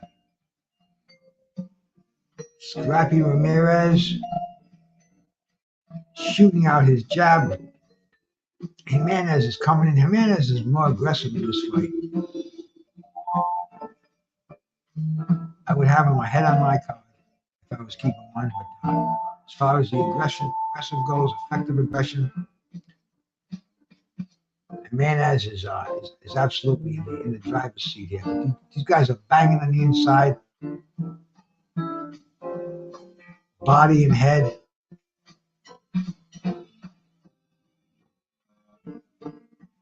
Both throwing the short punches. Scrappy Ramirez trying to land his jab. Jimenez seems to have the faster hands. Gets inside, always scores when he gets inside. Boom, uppercut. Combination, man. Oh, these guys are slugging it away over here, man. Little guys in action.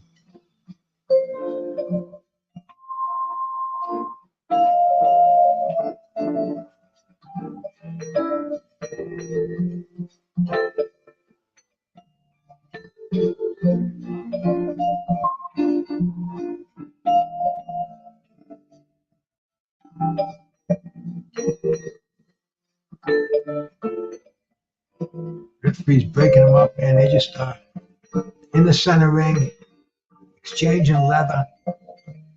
Big punches being landed by both fighters. I think Jimenez is landing it more effective. He's got Scrappy against the ropes. Open it up. Body shots, hooks. Gets away before Ramirez can do any damage. Jimenez backs him up to the ropes once again. Hugs him. Make sure he doesn't get any return fire. Beautiful uppercut.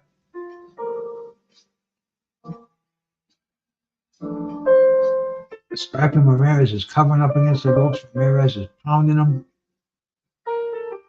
Whew, these guys are definitely a little mini war here. Great chins on both of these guys. I don't see any defense going on. Oh, big uppercut by Jimenez. And Scrappy trying to throw him, but he doesn't have the power that Jimenez has. There goes Ramirez. Ramirez spins him around. Ramirez on the offense. And the end of the round. When they hear that 10 seconds to go,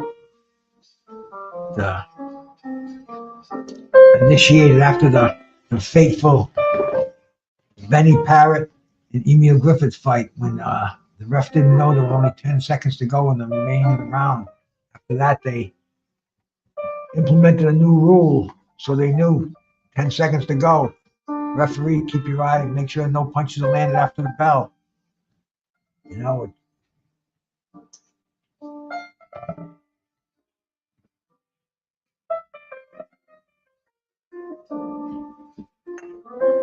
they're showing Jimenez in slow motion landing those punches on the inside, uppercuts.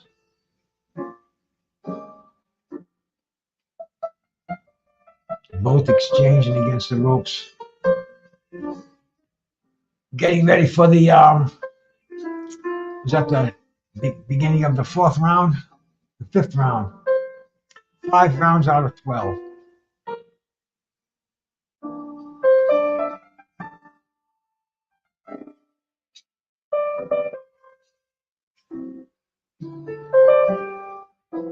Jimenez, it looks like he's showboating.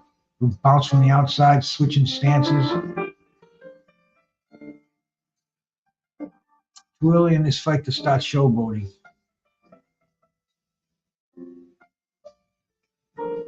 He's coming forward. Looks like he's using his head.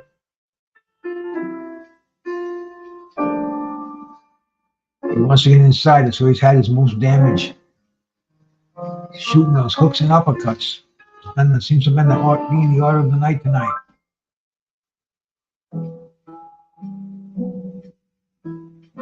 Ramirez trying to land a 1-2 from the outside. Jimenez weaving and bobbing, trying to come inside behind a double left hook. Boom, throws a big wide left hook. Misses. Paws at him with the rights. Ramirez is trying to circle around to his right, throw that left jab.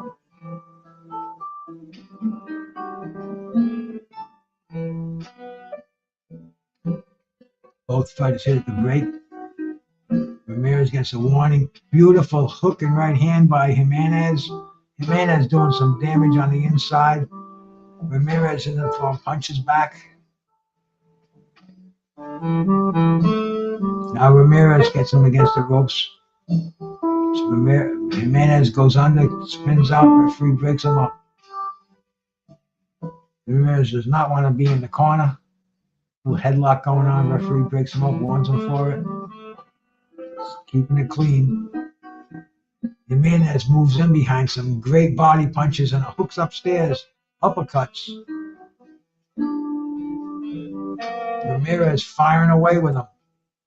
Jimenez doing some crazy stuff, angles on the inside. I don't know what the hell is that, a shoulder roll or what that he's trying to use there. Looks like the fucking Ryan shoulder roll.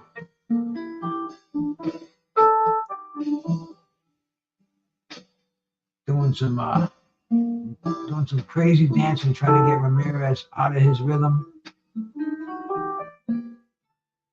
Jimenez has got quite a bit of tools in his tank. Hell of an inside fighter, throwing some good jabs, good footwork, dancing away. He's doing some weird stuff, man, too, man. And the round is over. Good round for Jimenez. Yeah, baby. Teddy, I wasn't either, man. I started looking at it though, and this is a card for hardcore boxing fans because these are all the top fighters from Golden Boy, and they got some pretty good opponents. So I'm like you, bro. I don't know much about these fights. Is it a pay-per-view card for me? Fuck no, man. This is ridiculous to charge pay-per-view numbers for this. But it looks like there could be some good action fights on the card. There have been so far. Upsets. We haven't seen any of the Golden Boy fighters upset yet. But we're getting some decent tests going on, and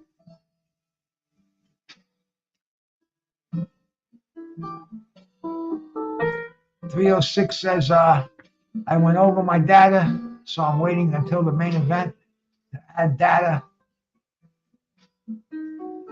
And here we go, man, the start of the 6th round. Actually, 10 seconds into the 6th round.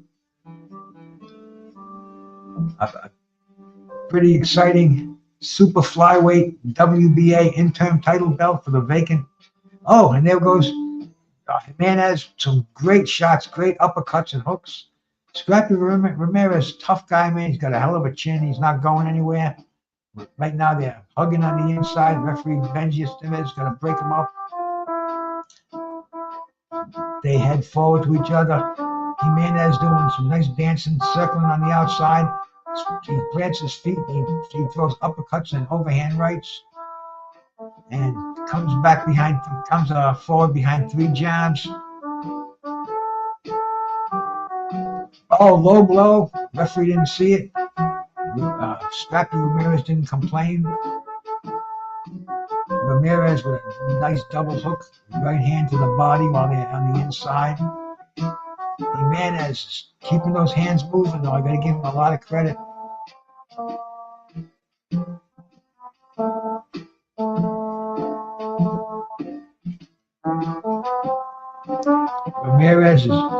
Jimenez is chasing Ramirez into the ropes. He's got him against the ropes. That's what he wants him, man. Keep him there, bang his body, shoot the uppercut, shoot the hook. Scrappy Ramirez spins away. It's not where he wants to be. He gets nailed with an uppercut in the clinch. Jimenez shooting that jab and throwing the right hand. Beautiful uppercut. Scrappy Ramirez has got a hell of a chin, man. He's getting pounded with that uppercut on the inside. That right hand, the left hook, man. Oh, incredible punches landed by Jimenez.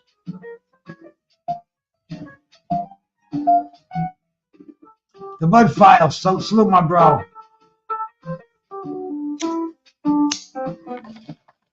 Ascended Masters, salute, man.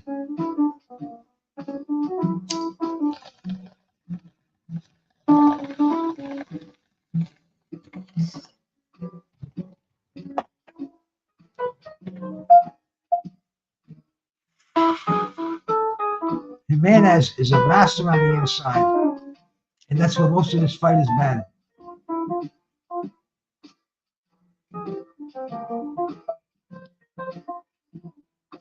Scrappy Ramirez dancing on the balls of his feet. Jimenez comes forward behind a barrage of punches, gets on the inside, uppercuts, hooks to the body. Scrappy Ramirez doesn't have any answer for that. When they get inside, when they get inside, Jimenez just lets those hands go, snapping that head back. The end of the round, good stuff, man. Ascended Masters, salute to you, my brother. Joe from the Sticks, man. Salute, my man. The Bud Files, thank you much for coming by. Appreciate it, man. Yes, sir. I'll give you a link for the fight. The link I'm watching it on right now is, I'm on one of these links, so you got to be careful. If you have good security, you can use this one. It's coming in for me right now, and I'll drop it in the chat for you. There you go. Let's get back to the card. I gotta lower my screen without being tossed into another screen. Nope, they got me. They come back again. There we go. Yep, we're there, man. Before the bell even rings for round 7. There you go, my brother. That's working, but I'll give you another one when the fight's over where I can get into another. I can open up another window. Because some of these work for people, some they don't. This one happens to be working really well for me right now. But I don't want to jinx me or you.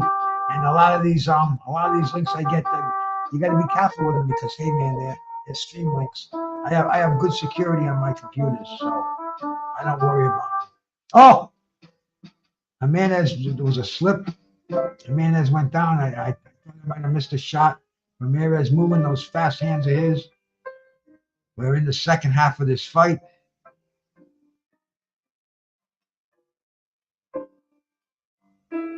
And neither one of these guys is giving any quarter. There are 2 little fire plugs in here. This is the kind of fight I expected at flyweight. Both of these guys are just letting those hands go. This was like Ricardo Lopez, fucking Hermedo Gonzalez.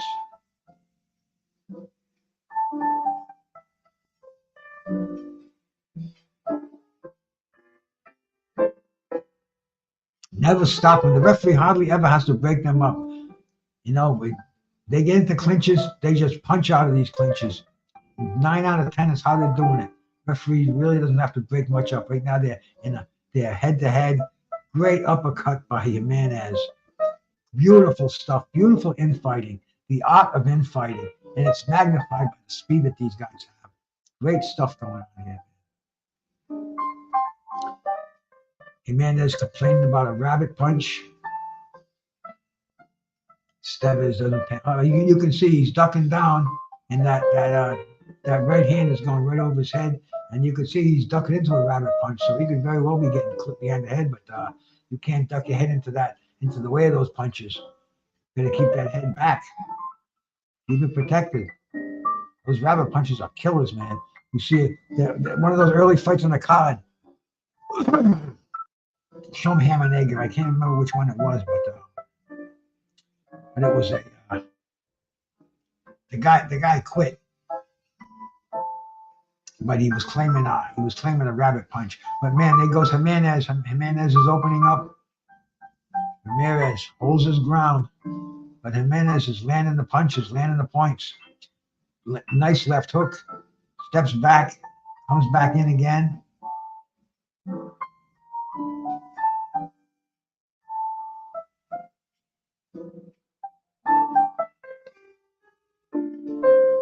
Ramirez is trying to get some timing, trying to get inside the end of the round.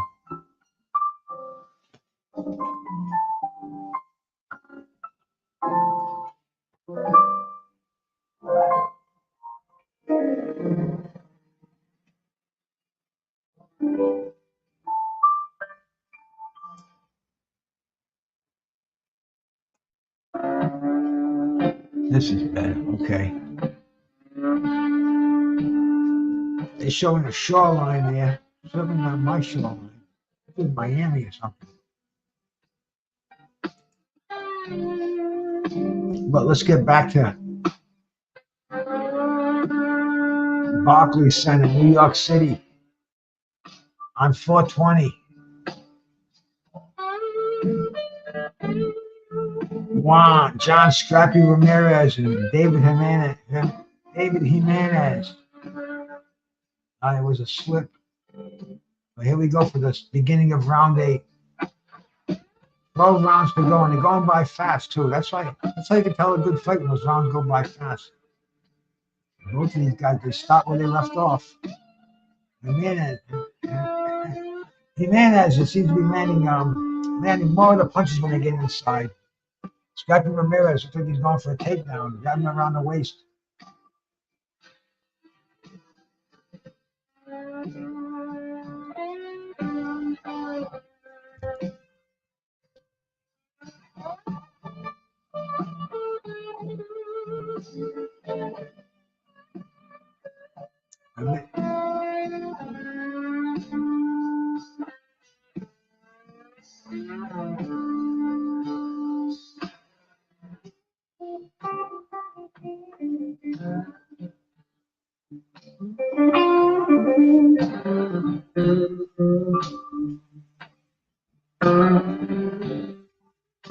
I don't know how that ringside scorer's got all those rounds from Ramirez, man. I think Jimenez is landing the more damaging and effective punches.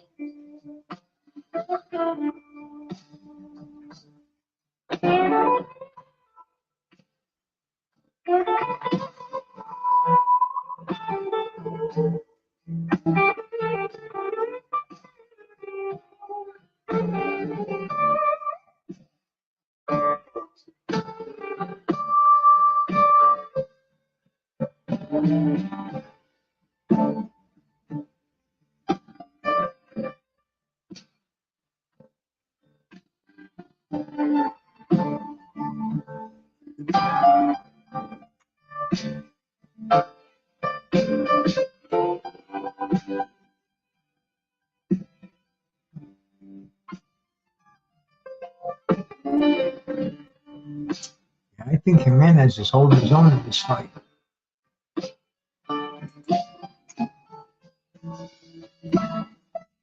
Jimenez, every one of those exchanges, he ends it with a left hook.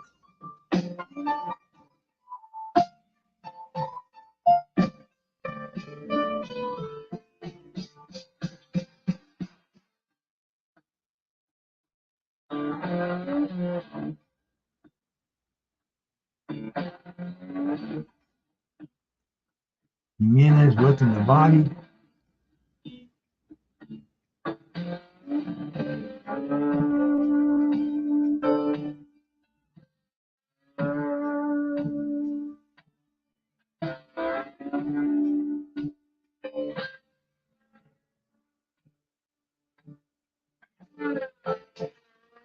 The end of the round. Close round, but I'm going to give it to Jimenez.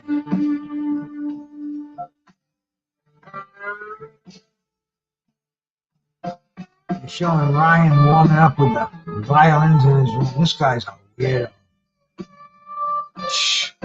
He's got violins.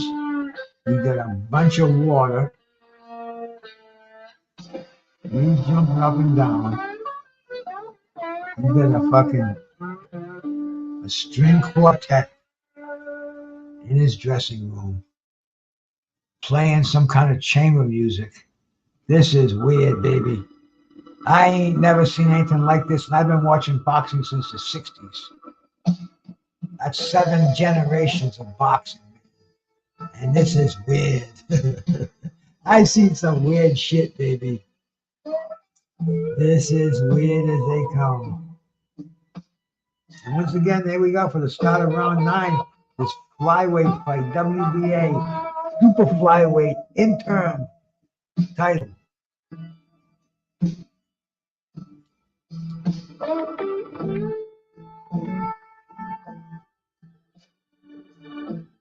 We're getting ready for a decision here.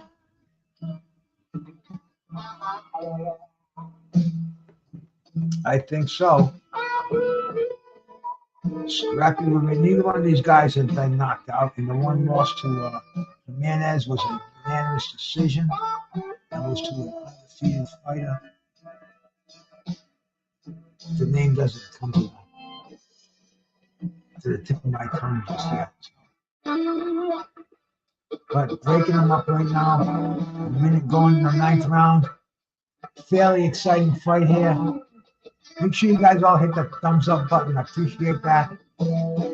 Enjoying live boxing here on 420. On a card that started at 420 and it's still going, and it's freaking 9:38 on the East Coast.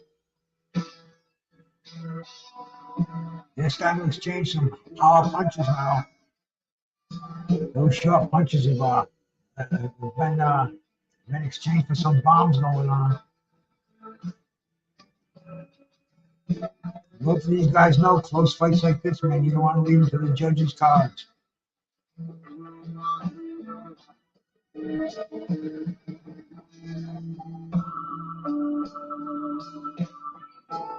Oh, Jimenez, nice shots. Scrappy Ramirez looking for an opening.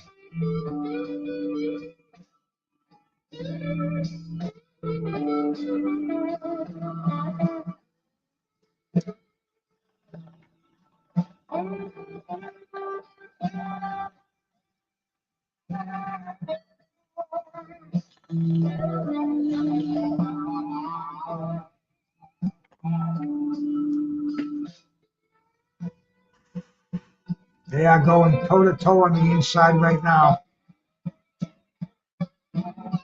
Killer stuff going on right now. Punches are being exchanged.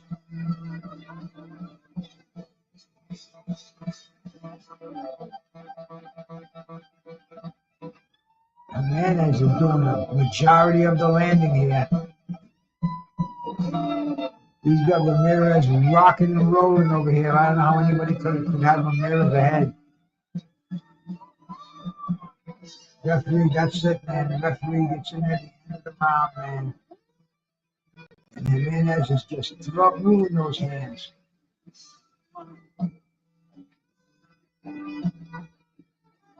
Doesn't even look like he's breathing hard.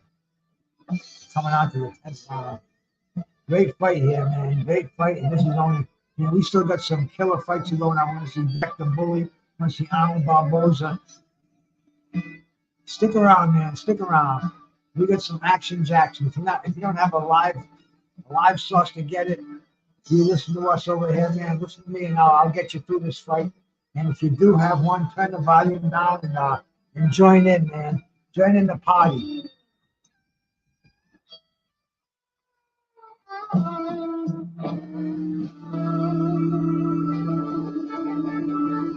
That's true, bro. I mean, you know, we saw it happen with Mike Weaver and Big John Tate 44 years ago. And here we go, man. The start of the 10th round, and both of these guys are out there moving their hands. Jimenez knows that he's not a house fighter. He's not a golden boy fighter, so he needs he needs a little more. He needs to win a couple of extra rounds. He's already come in here with 2 rounds against him.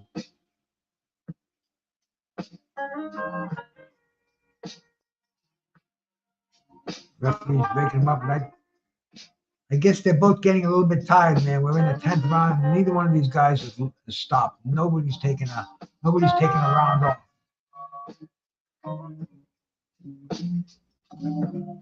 Ramirez trying to land that right hand. Jimenez just keeps digging to that body. Oh, big left hook. Jimenez coming on the outside. Left hook by Ramirez. Both of these guys are exchanging in that fumble and they're landing. Amazing that neither one of these guys has been down or even hurt for that matter. They're banging away at each other. Free breaks them apart and go right back in there. Coming on the halfway point of this round. Jimenez has got him against the ropes, uppercut, moving those hands, bouncing Benji, bouncing Ramirez head back. Referee doesn't want that they were just walking around with it, doesn't want him. You don't go into the ropes that way. Okay, there they go, man.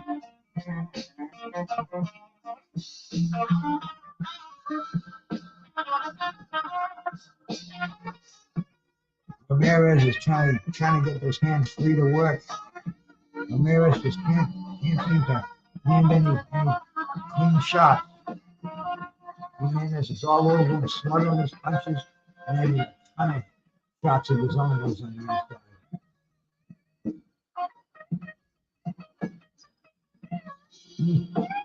Good exchange. Both of them landed. Moving on to the last 30 seconds.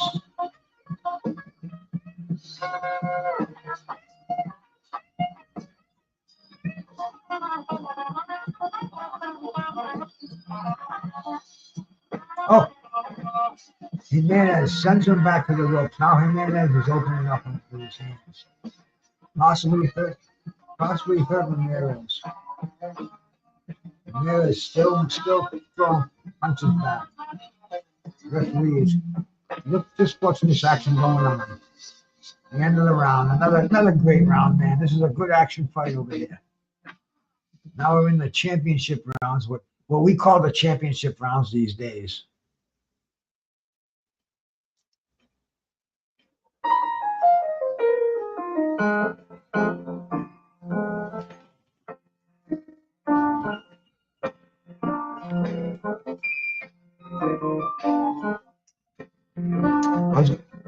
If you need a link after this round's over, I can drop after this fight's over. I don't want to cut into this one, but as long as this one's working, bro, always good, always good.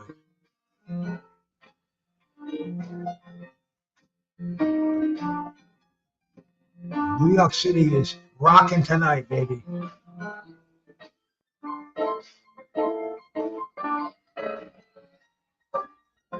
So here we go for the start of round 11.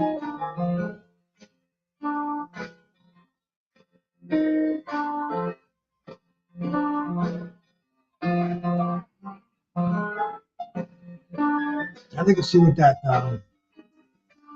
ringside scorer has it too, because when I saw his cards, he had it all for Scrappy Ramirez. He had almost a shutout. I don't know what fight he's watching.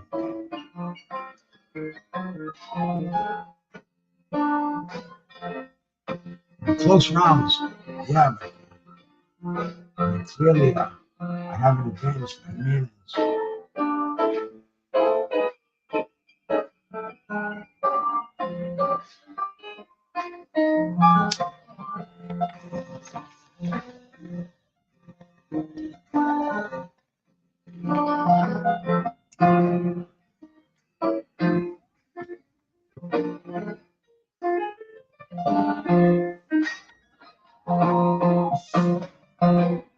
Oh no, he's got the same score I have. He's got Jimenez by a landslide. Okay. I thought when he put it on before he had Ramirez ahead. I was gonna say, what fight is this guy watching? But no, Jimenez is clearly dominating this fight. Near shutout.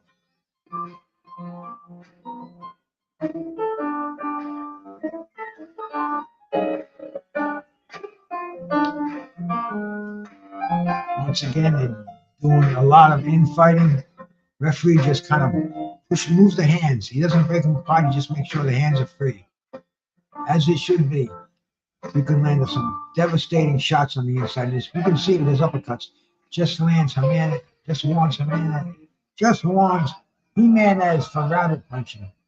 You can also do a lot of fouling on the inside too. So you gotta keep it legit. Jimenez blasts with that left hook when they break. Good shots.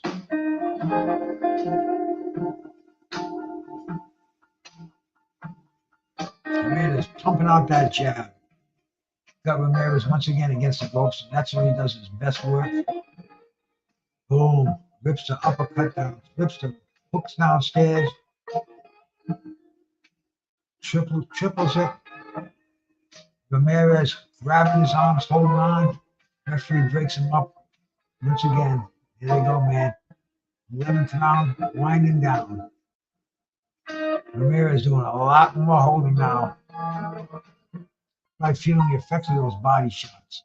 Oh, you feel the effects of those body shots? Now I'll go upstairs. Jimenez goes upstairs, double hooks, right hands.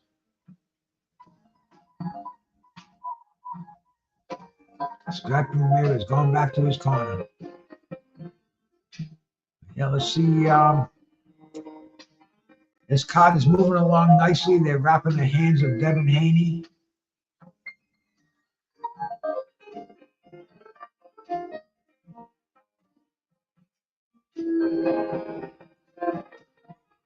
Ryan's got to, like I said earlier, hey, I got somebody on Facebook, man. Thanks for giving me a thumbs up. I know it's working over there. You want to give a shout out in the chat, please do.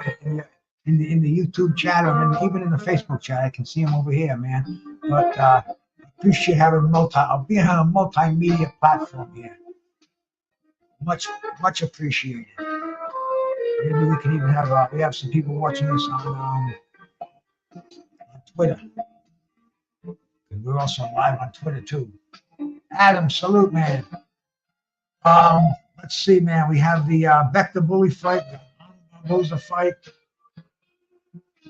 I think there's at least 3, brother. This one's almost over.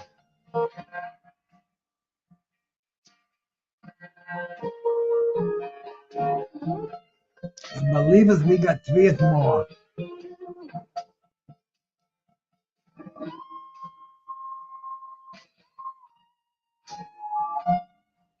Referee breaks him apart. Jimenez moving forward. Totally in control of this fight. Doesn't look like he shouldn't be under any kind of pressure to knock out Ramirez. Ramirez, on the other hand, Ramirez needs a knockout to salvage this fight. Even a knockdown's not going to help him. Jimenez just keeps moving those hands, keeps landing the hooks, a short, choppy right hand on the inside. He totally dominated this fight in every aspect. He's going to be the new WBA interim super flyweight champion in just another minute and a half or less. Oh, beautiful uppercuts on the inside and total domination. Scrappy Ramirez is getting outstrapped in this fight. Unbelievable warrior, moving his hands. I think I see blood on his eye. They're moving so fast I can't really see it. I think that right eye has got a little gash on it. Yeah, oh yeah, his blood's gushing down there. Nice cut there. Jimenez is going, having no mercy. Going right for that cut. Uppercuts him, bangs the body. I mean, these guys are ending this fight like warriors. The last minute, man, they're just exchanging punches. Unbelievable. Give and take action. Jimenez is dominating. Scrappy Ramirez definitely not discrediting himself in the slightest, moving forward. Though, I don't know if it was a head or I don't know if it was a fist that opened that cut, but this fight's almost over. The last 30 seconds or so, 25, 30. Anyway, man, these guys are earning their money. Smallest fighters on the card, an all-male card, and man, I'll tell you, Golden Boy put together a nice one, man. No-name fighters that I don't know who these guys were, and got to look on Box Rec. You got to, I just love watching fighting here, man. I says, let me come on 420, get a few people in here with me. I couldn't be more happy with the turnout. We got live boxing. The fight's over, man. Both of these guys are congratulating each other. We're going to get the decision here. I think it's going to be a unanimous decision for Jimenez. Obvious decision. The new WBA interim junior flyweight champion. Showing that head. Maybe showing when he opened up that right eye.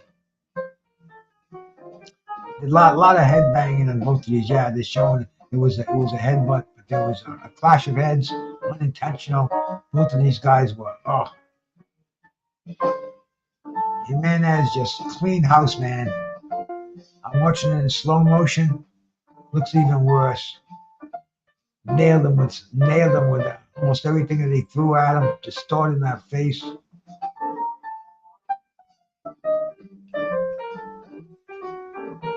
It's the first Golden Boy fighter on the card to suffer a defeat. Well, let's see, man. The Kevin Newman fight. Did we see the Kevin Newman fight? Did he fight yet? No, Kevin Newman still has to fight. So that card is on.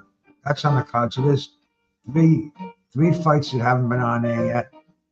We saw Joan, yeah, we should. Yeah, we're gonna see if they're still gonna have it. If it's not saving for a walkout, well, we're gonna see Kevin Newman II against Eric Robles. We're still gonna see Arnold Barboza Jr. and Sean McComb. We're gonna see Bektemir against Pierre Herbert, Dibombe, and then the main event. So we got 3 or 4. We got 3 or 4 fights to go, my brother.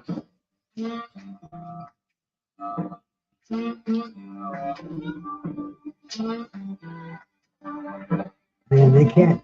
I gotta listen to this. They can't give this to Scrappy Ramirez. That would suck.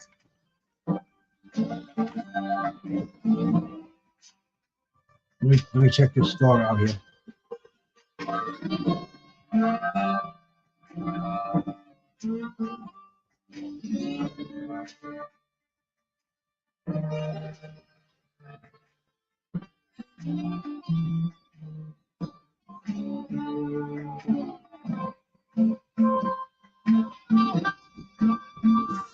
Fair decision, unanimous decision. A little closer than I thought it was, but hey, the right man had his hand raised. And see how long they make us wait for the next bout. It'll probably be Kevin Newman II or Arnold Barboza. I don't know if they're going to save the Kevin Newman II as a walkout. I don't know if they still do that anymore. That was always used At the main event, man, as quickly as a one round knockout, if it was a quick ending, he always had a walkout bout just to keep people from rushing to the doors. You know, have a they call it a walkout bout. But anyway, let's see if they do that. If they're gonna go right to the Barboza, Vector Bully. They said that the main event was going to be starting at 11, and it's 10 now. So you think we can fit 3 fights in an hour? I don't know. More like 2 hours. But we're here for the long haul. We're here for a long time. Good time and a long time. I'm showing the replays of this. A lot of devastating infighting going on here.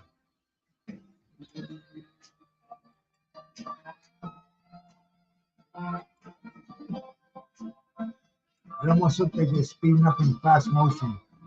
They're showing. And these guys, super flyweights. They just like Uzis.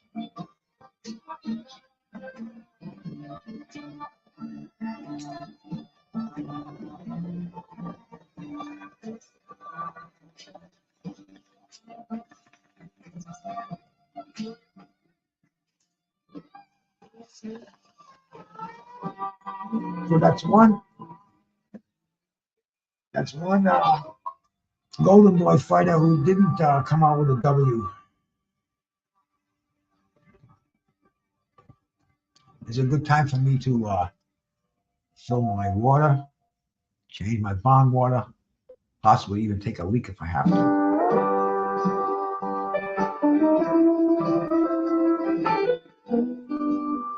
So bear with me for a second.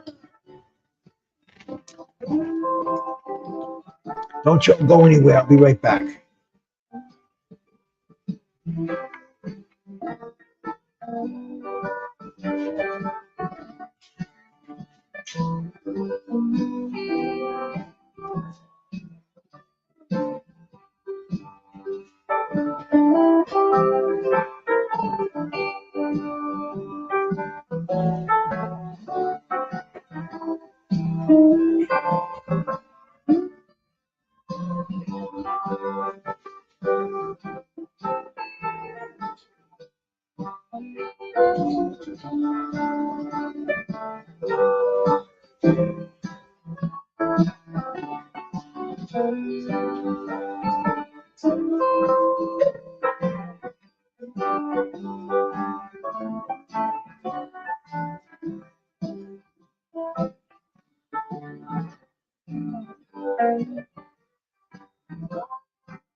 Back again.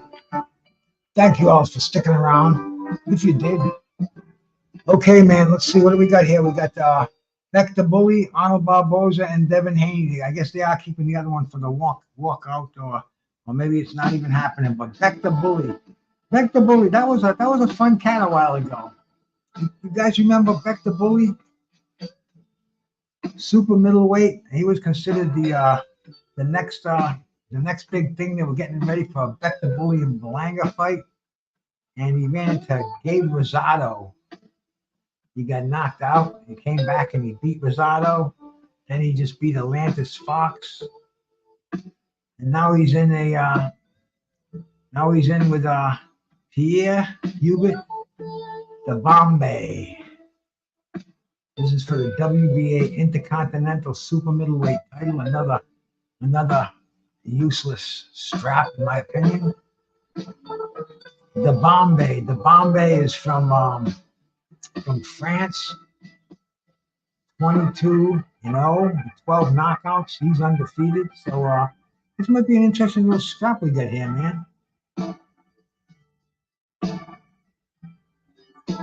Bektemir Bully is I don't know what the odds are for this. Let's check the odds for this fight.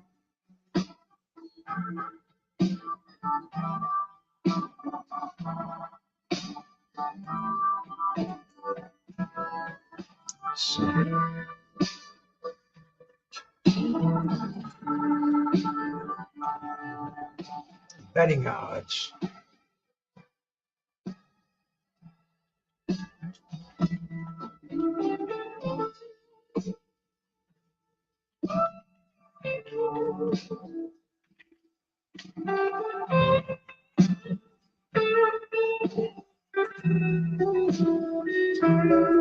This screen just froze on me.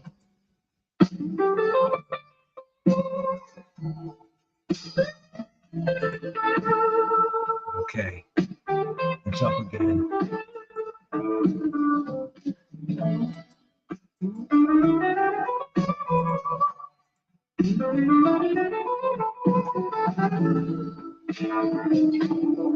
Odds for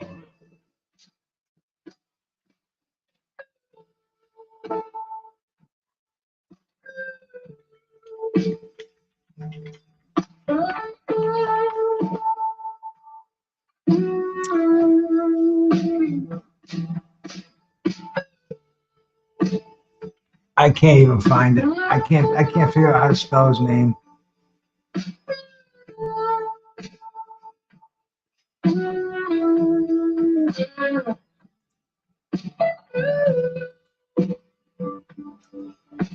Maybe I can do it this way.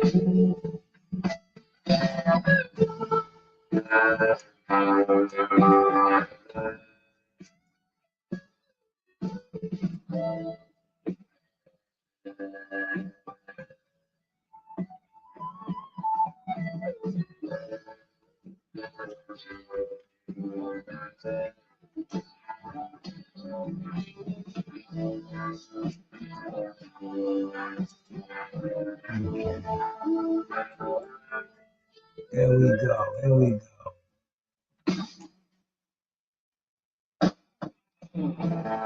Whoa.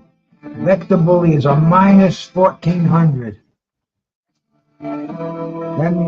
That means Pierre is a plus 750. That means if you bet $100, you'll win $750.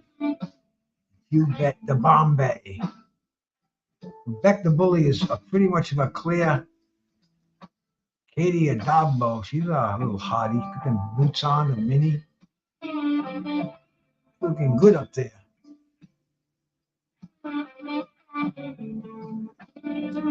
But let's see, man. There, the over 5, the over and under. The over 5. It's favored to go over 5 by minus 135, and under 5 by a plus 100. It's like a 2-to-1. It's going to go under 5.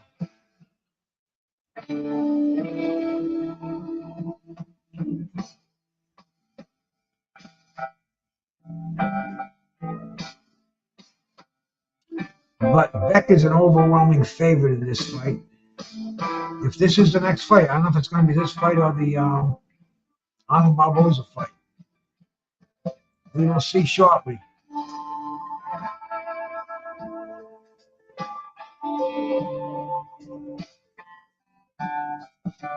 Haney Abdo, is she the one that's got a bunch of fighting with a bunch of people on Twitter, copying her stuff or something? Chip Goldie might have said something. I don't know if it was her. Hey, McSmith, what's up, buddy?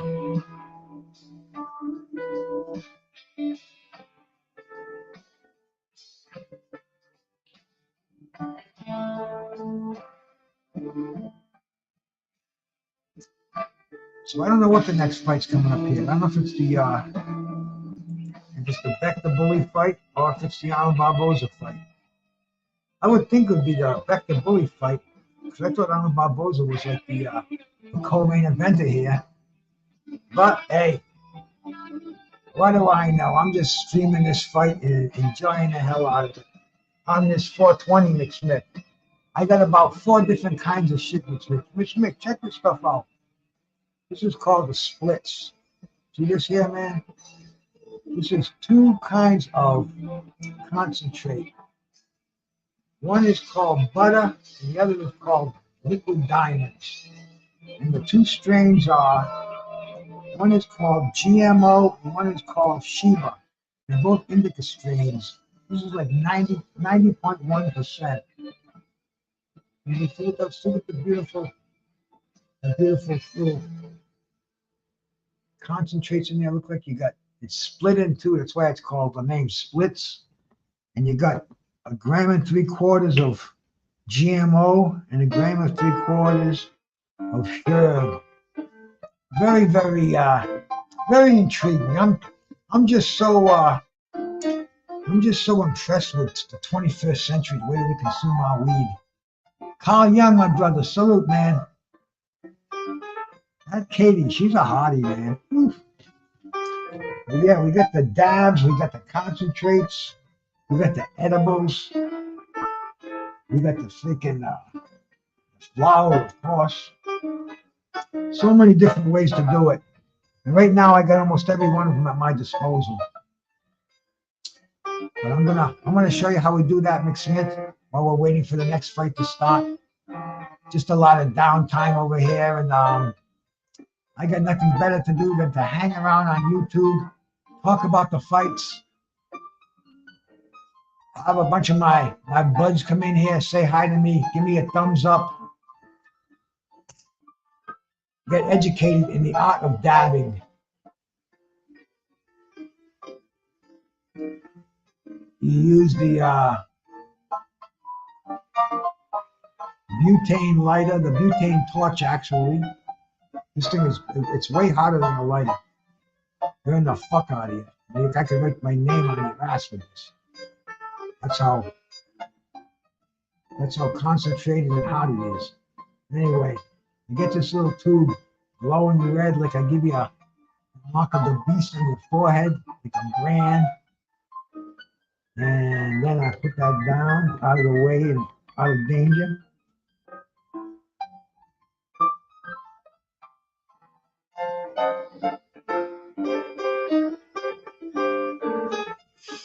Just dab a little of that concentrate.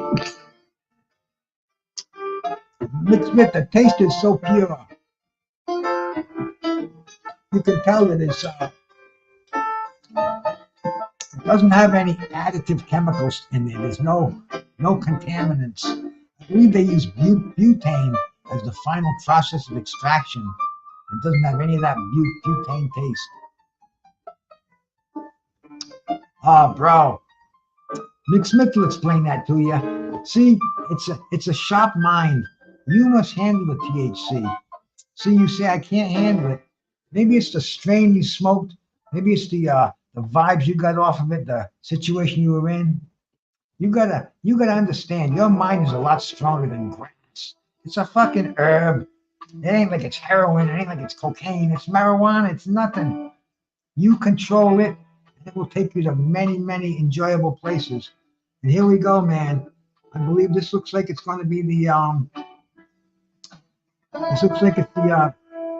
Is it Bektemir Bully? I don't know, man. I can't tell who. I don't know who these guys are by the looks of them. Yes, it is, man. This is the Bektemir Bully and the Bombay fight. This is Pierre Dibombe in the ring right now. 22-1 out of France. And Bektemir Bully, bro. Bektemir Bully was a big thing a few years ago. There you go. Yeah, Mick Smith will tell you about the terpene profile, not the THC. See, there's a lot of different things right now. We know so much about the herb, and man, it's a shame that you can't condition your brain to enjoy it, man. Because really, a strong mind can control a THC buzz. You can start with a low, a low strain, a low THC strain, and you work your way up from there. And if you get paranoid, it's fuck, bro. You're with your old lady, or you're with your whoever, even when you're with yourself. I put on some jazz, and there ain't no paranoia there. I haven't been paranoid from smoking. I was only paranoid from doing drugs once in my life, and that was when I did acid the first time. I thought the mind snapped. And I thought I was going fucking nuts, but I overcame that. Every time I did acid after that, and I couldn't even tell you how many times I did it. I always knew what was going on. I was always in control. It was never a bummer. It was only the first time where, the trip was great, but then when I was home laying in my bed, and I'm 18 years old, and it's like, fuck, man, I can see spider webs are fucking wrapping around my body. But anyway, I made it till morning, and after that, I knew that it was the strong mind can overcome any kind of recreational drug. Anyway, man, here we go. We're getting ready for this super middleweight fight. Bektemir Bully, Pierre Dibombe. I like that, Dibombe. I even got a couple of Dibombes over here. If I want to smoke some joints, I got a couple of joints.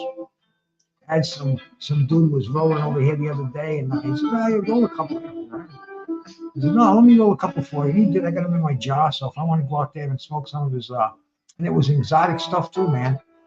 It was some of this shit that this cat buys, 30%. I can't even remember the strain, but Ricky Gonzalez. I saw this referee earlier. I like him because he's multi-linguistic. He spoke to the Spanish fighters just like he spoke to the American fighters. Didn't even have an accent. I mean, I couldn't tell an accent. But I don't know if he speaks French. I'm not gonna put the volume up and listen to it. But the Bombay, what is his record? 20-1. This is for the WBO Intercontinental Super Lightweight title. Does Bektemir Bully have that? No, I mean, this is for the WBA Intercontinental Super Middleweight title. Is this vacant or is Bektemir Bully the Bektemir Bully the champ? That's a WBO belt there. Black and red with a lot of gold in there. He's from Uzbekistan.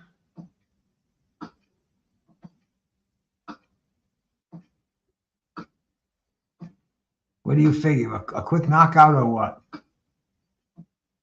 Hey, JC, how we doing, my brother? Salute. A lot of different opinions on this fight, which is a good thing, which makes us want to watch it, man.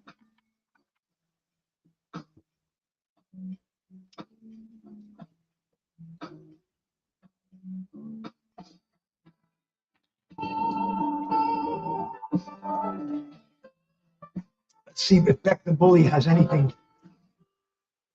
He was overhyped in the beginning, man.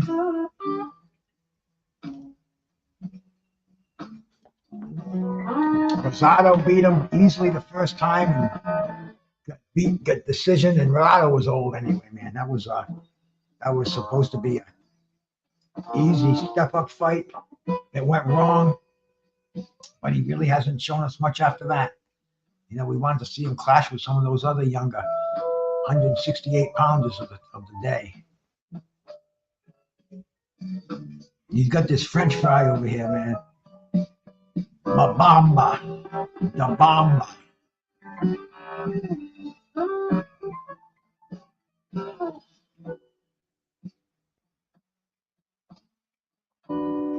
Bektemir moving forward behind that jab. Bektemir, southpaw. Kind of flicking out with his jab. Dibombe moving in.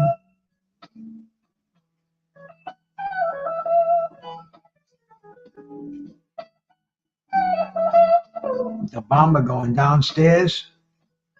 Oh, he just misses the right hand. Just missing.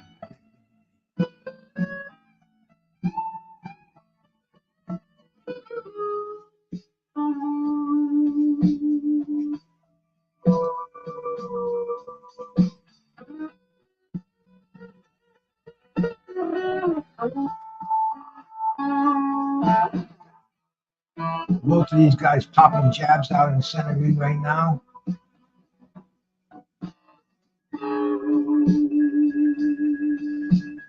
Referee is telling them to keep it up.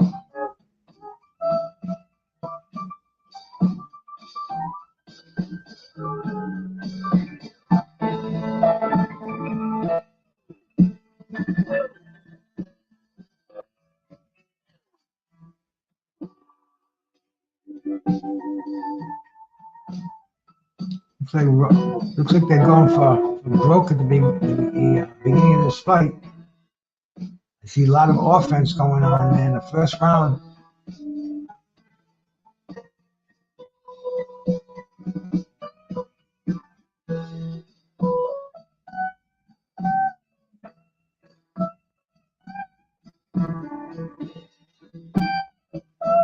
Bektemir trying to corner the Bombay, trying to drop that left hand. It's not moving his hands enough.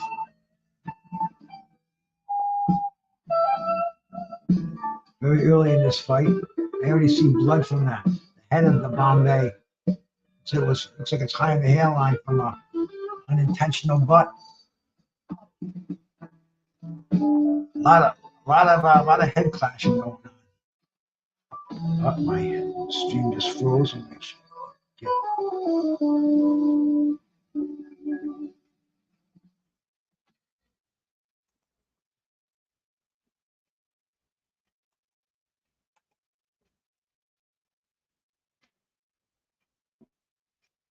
Okay, we're in a Pepsi commercial right now. I think that's my screen.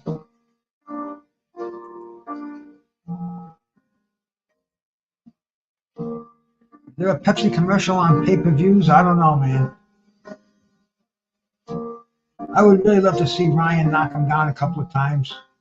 Yeah, there was a Pepsi commercial. Yeah, working on the cut above Bomba's eye. Oh, it's right on his bad spot. It's right on that eyelid. The worst spot you can get a cut. Blood drips into that cut. That's it, man. The fight's over. It's only the second round, so his corner may want to stop this fight. His corner may not. You know, I've seen situations like this before. If this fight doesn't go 4 rounds, it's a no contest.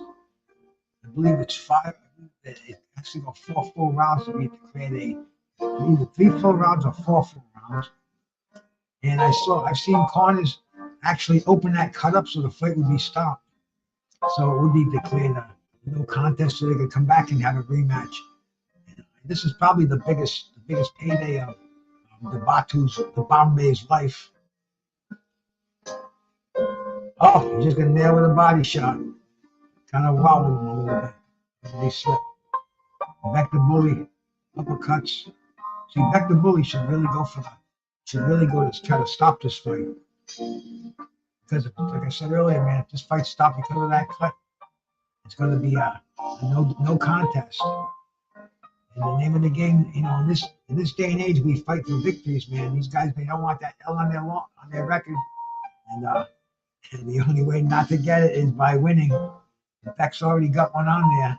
He just wants to keep that record perfect, as perfect as he possibly can.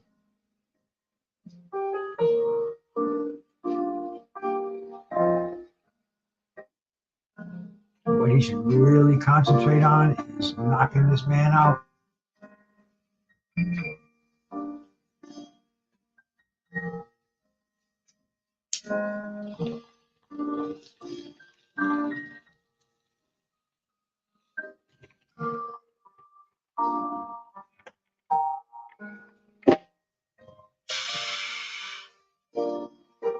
Bektemir doing dancing, throwing that right jab kind of with the backhand, cocking that left hand. The Bombay moving forward, not moving his hands. That's the problem. He's got to land punches, and the blood is dripping down. Referee stopping the fight. Have the doctor look at it. This fight stopped. It's going to be because of the unintentional clash of heads. It'll go in as a no decision. Referee's taking a look at it. It's in a terrible spot. I can't. I don't know if you're going to let this fight go on or not. Apparently, you're going to let the fight go on. They're not going to stop this bleeding. There's nothing they can put on that cut in the eye like that. That adrenaline 1/1000th. I don't know if they can put that in. I don't think they can put that in the eye. That's a dilator, a blood dilator. And it's not a coagulant. Coagulant's not allowed. Beck should really go in for the kill here, man. Bombay might not come out for the next round. We'll see. He's covered with blood, man. This corner has a minute to stop the flow. And that's in just a bad spot. It's like inside over here. Not up here, not down there, but in here. Where that bone meets the skin. Cut it. Very, very easy to cut. Your brow, the brow of your skull ends right there. Man. But we'll see if they can stop the flow of blood if this fight continues, or if it's going to be a no contest and the card moves on, man. One way or another, it's boxing. Hey, my brother St. Cruz, man, salute, man, salute. Hey, St. Cruz, I was thinking about you today, man. As far as the ZMA by Snack goes, don't buy it. It's not worth it. It's not as good as it used to be. I took it for almost a whole 30 days, and I think back in the 90s they had something different in there. Just wasn't. It was a waste of money, bro.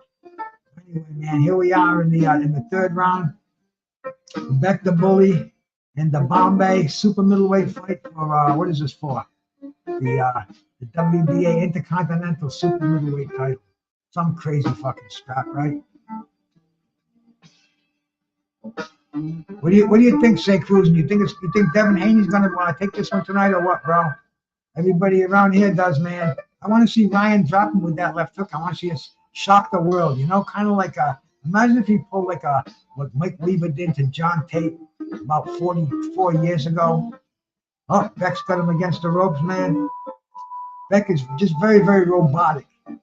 Just doesn't have the fluidity. Just seems to come forward with the boom, boom, boom.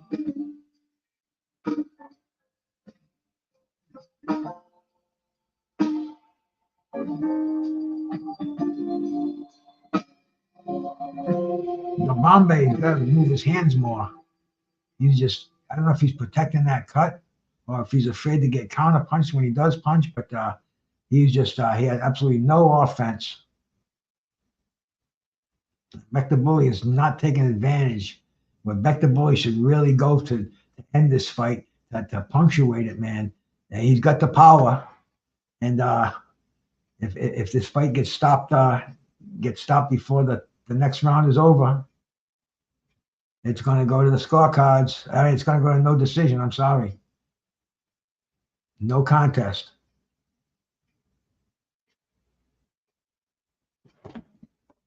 Did my music go away here? Yeah, it did, man. I'll put something on when the fight's over. I'll change the tracks. Get some more of this copyright free stuff that I can play on here. Haney by late round TKO. We've got many people with many different opinions on this fight. I think Haney's going to win a lopsided decision, but man, the way that Ryan is, here we go, some slugfest going on, maybe a little desperation in the Bombay, or maybe Bektemir Bully knows he's got to end this fight, or it's going to if the corner stops it, if the corner stops it, if the referee stops it. Bektemir Bully switching up now. The Bombay trying to throw some wide punches. Beck coming in, and jaw sticking right out there, man. Very inviting. You can see how Rosado knocked him out in the exchanges, man. You know, and like I said, I don't know if it's 3 rounds or 4 rounds, but there's a stipulation. There was an accidental clash of heads, caused the fight. So if the fight stopped before 4 rounds, then it goes to this. It's considered a no decision. It goes to the scorecards. It has to be after 4 rounds. New York City, man. Fun city, the city that never sleeps. The Barclays Center, where the Knicks play, man. Been some amazing fights there in the past few years. And we got boxing happening all around us. Every couple of weeks is a main big fight, pay-per-view if that's your thing, man. Otherwise, it's a watch them on your back stream. Yep, the fight's continuing to the 4th round.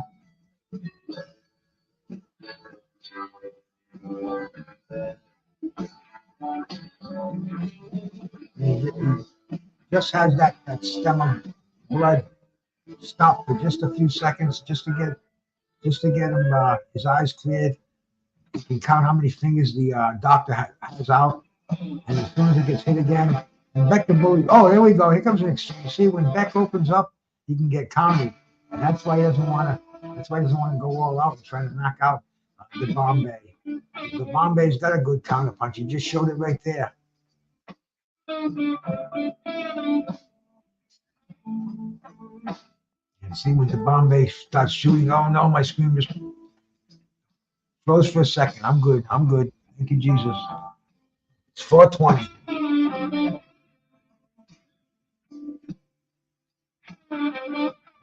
Oh, Beck's moving forward, but he's getting nailed with counter punches. Beck gets nailed with, Beck holds on. Man, if this kid can get through with that cut. You know, Beck really hasn't shown me much in his career. And he's facing an undefeated fighter from France that we haven't seen. And if he can get by that obstacle, that blood obstacle, we'll see what kind of we'll see what Bektemir Bully has. We'll see if he's a bully.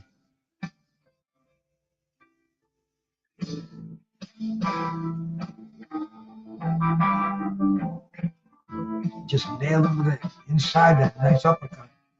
A lot of uppercuts thrown today. Oh, just nailed Beck with another right hand shot. Went down to, it was a slip. Beck nailed him with a couple of shots, and the referee gets him going again. I can't see how that right side is doing. I can't think the blood's coming down. I'm just showing up the camera on the left angle. Beck's moving forward, trying to get him in the corner. The Bombay shooting that jab. Beck is trying to just, I don't see what kind of skills he has, but he's moving forward. Jerky, shooting the right-handed jab. Threatening with that left hand. Just threw one, didn't land. Bombay came out of the corner. Beck just threw a left hand. Very sloppy fight. They're not doing a lot of holding or anything. but they're just throwing very wide and not strong punches. Here we go. Next just man, one. That's see if that eye's gonna hold it.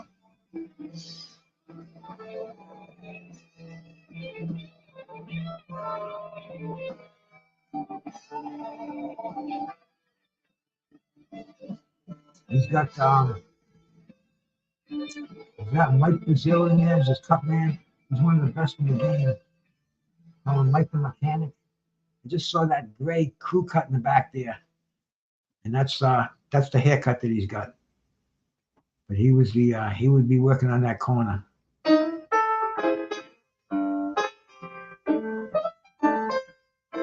got that pressure on there with that Q-tip. That's all he can do. And I guess it's not hitting a vein or an artery. Maybe it's just that looks nasty. I'm just trying to keep that from making him a one-eyed fighter. We're in the 5th round.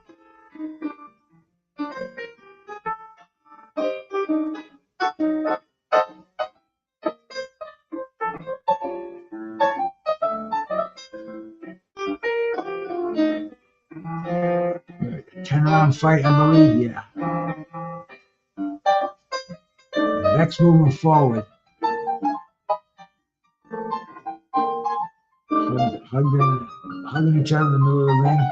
I think they just another clash of heads. I think Beck might have got a little cut on his eye too, man. This could turn into a bloodbath. Maybe we're gonna see some Sean O'Grady stuff here, man. Oh, we just a slip. No, it was a knockdown. Yes, it's a knockdown.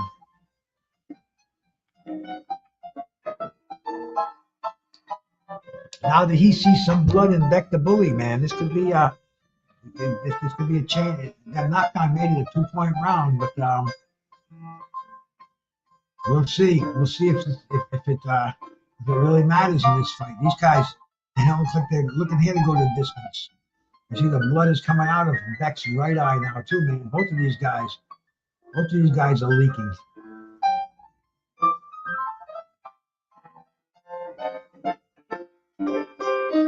Referee calls a timeout. Now referee's going to call the doctor to take a look at Beck's eye. I mean, man, very dramatic stuff going on here. Referee taking a look at it, man. It's in the same spot. Oh man, that's nasty. It's in the same spot that the Bombay's cut is. This is I don't know if you guys remember, there's a Japanese boxer by the name of Shik Fukuyami, and he fought Sean O'Grady, and it was like both of these guys were just covered with blood. Fucking. They didn't bleed by the pint, they didn't bleed by the quart, they bled by the gallon. And we still have 5 more rounds to go in this fight. It's not even at the halfway point yet. Very sloppy. The Bombay gets thrown to the ground. Beck the Bully going with some body shots. The Bombay down to the knee, getting pushed down. I mean, now it's really getting sloppy. I said sloppy earlier. Now it's getting more on the grotesque lines, man. Let's see these guys do some stand-up fighting here, man. This is Marcus of Queensberry.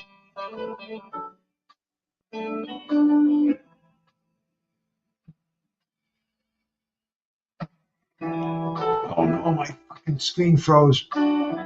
Shit. Good again. Beck the Bully's got him reeling. Beck landed the overhand right. He's gotten Batu in some serious trouble. The Bombay covering up. Referee gets at the end of the round, man. Both corners have a job to do. This is getting interesting, my friends. Is it going to be the cut man's? Is the cut man going to win this fight for the corner? You know, we've talked lately. We've seen Stitch Duran. He's been all over YouTube, and Stitch Duran said it, man. Stitch Duran said that he's control. Have you controlled the outcome of a fight? Yes, I have. As humble as he sounded, as he wanted to sound, he couldn't sound any less. Because yes, I mean, right now it's in the corner of these cut men. The bully is bleeding just as badly as the Bombay. Both fighters over the right eye. Cleaning it out, putting some Vaseline in there. Not much you can do when it's that close to the eye.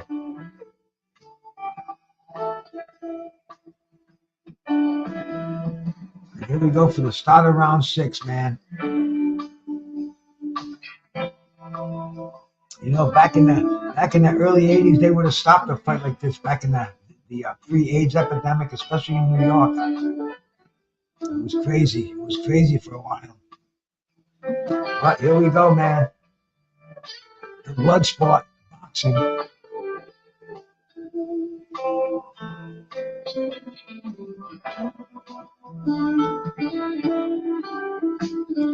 think this the Bombay has definitely gotten some good new life in him by seeing the cut open up over Beck the bully's eye.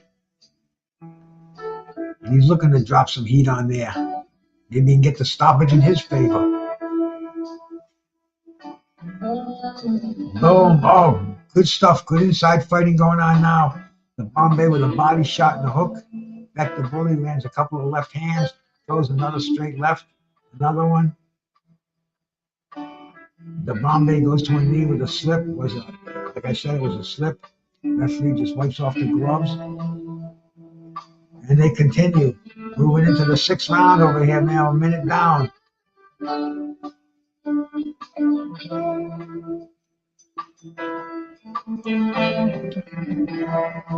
Both of these guys looking for an opening to land a bomb. Beck the bully with a combination. The Bombay with a return, counter punching. Shoot down to the body. Beck the bully, straight left hit up upstairs. The Bombay hook downstairs. Nice straight right hand by the Bombay upstairs, man. Beck the bully keeping that high guard, moving in, man. Both of these guys are starting, they're hugging right now. Referee doesn't have to break them up. They break up on their own. Combination by Beck the bully. Beck the bully's trying to get that big left hand in the Bombay, man. He knows he can take those big punches of Beck. He's coming back with counter punches of his own. He sees the blood. I mean, he sees he has a chance to win this fight. It's looking good over here, man. We got a bloodbath. I keep wanting to say in the garden, but we're at Barclays. The sterile garden.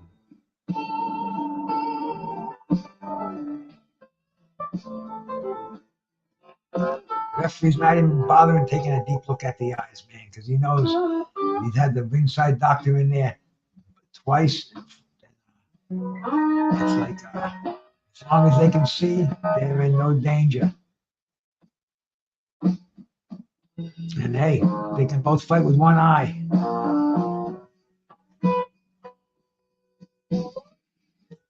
Referee's warning Beck the bully for hitting behind the head.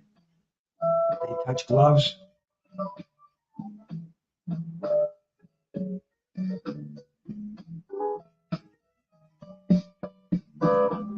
Good stuff going on here. Beck the bully landing at the end of the round, man. Both of these guys need to go back and get the oil changed, man. Both of these guys are leaking. Get that tranny patched up. Do another hit on this day. We still have another couple of hours. 4:20.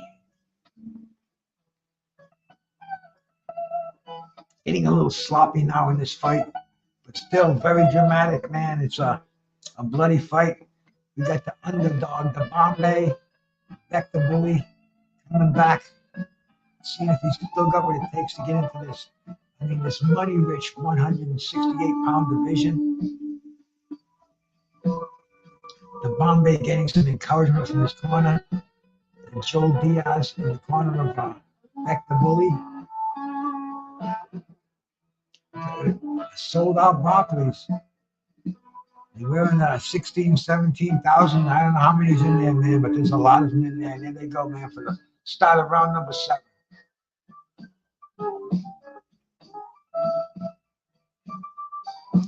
The Bombay psyched up. His corner psyched him up, man. Let's see if you got that. The French power. Georges Carpentier.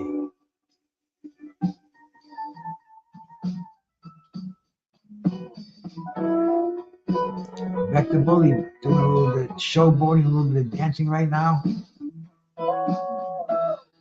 Looking for a weird angle. Very unorthodox. I saw his shoulder just bounce off his chin in the Bombay. Looking straight right by, straight left by Beck.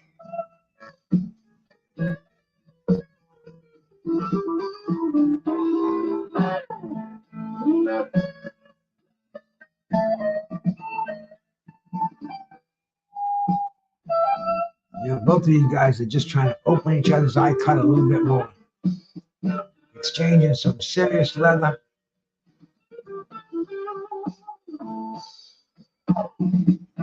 Both great chins.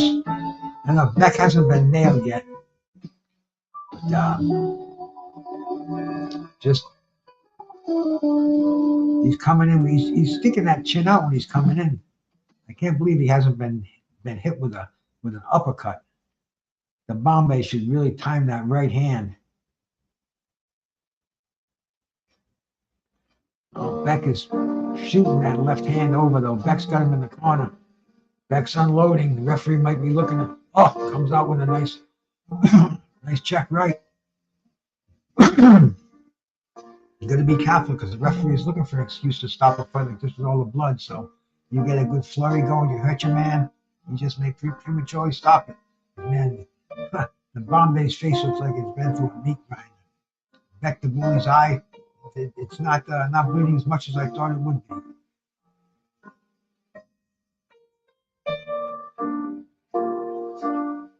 And the Bombay maybe hasn't touched it enough. You should be aiming for that. Oh, just cut that right hand right on the jaw, Back to Bully. Stopped him in his tracks, but Beck's coming forward. Got the Bombay against the ropes. Beck looks like he's got a size advantage. He should be using that right now, trying to power him into the ropes. There you go. Beat him up, Beck the Bully. That's the only way you're going to win this fight. You got to be the Bully. That's the end of the round. Andre Zamora, salute. Right now I'm smoking on something called Blue Runts. I got a nice little concentrate called GMO. And I got another one called, what is it called? Got something called Pure Diamonds over here. It's a nice little live resin. Oh yeah, baby. We're high for this fight tonight, man. What are you puffing on, brother?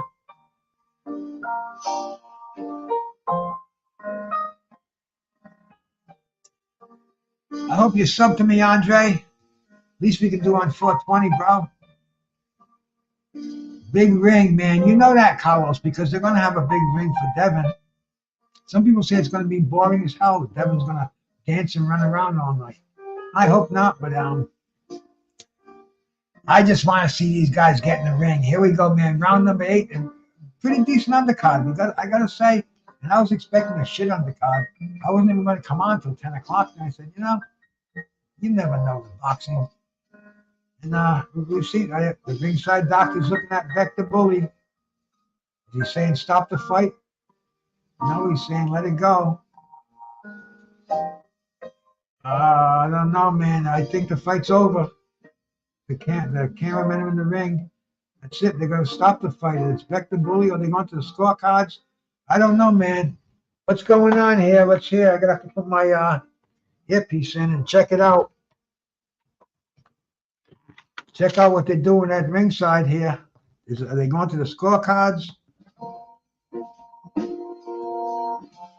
Is it a disqualification?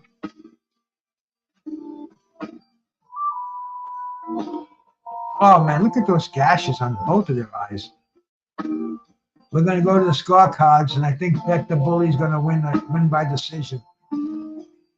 Oh!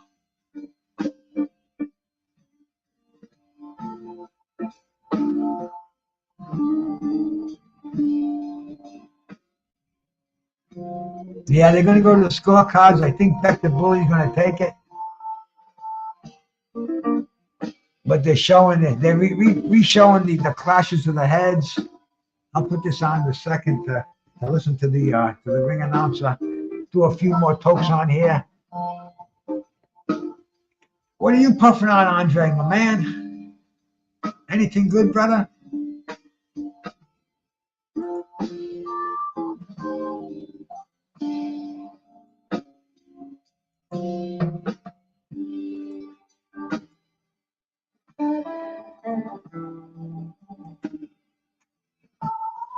This is going to be a unanimous decision. I got a funny feeling. You know, being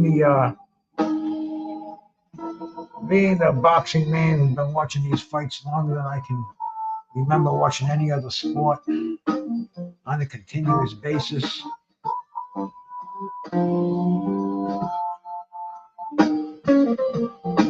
Yep. Unbelievable how they both got cut in the same spot, isn't it, Teddy?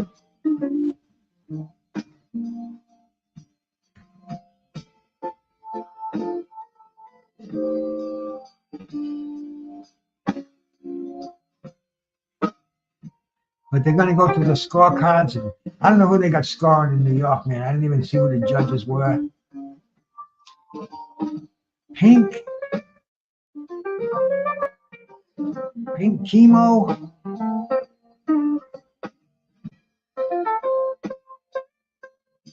BC Pink Chemo. Is that chemo?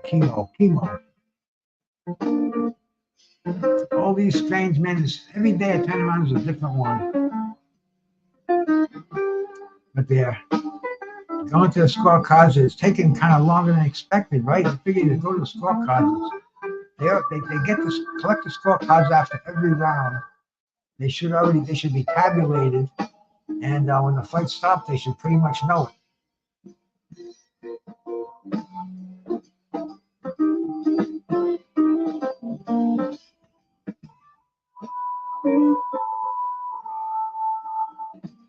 And I got a funny feeling it's going to be a unanimous decision for Beck the Bully.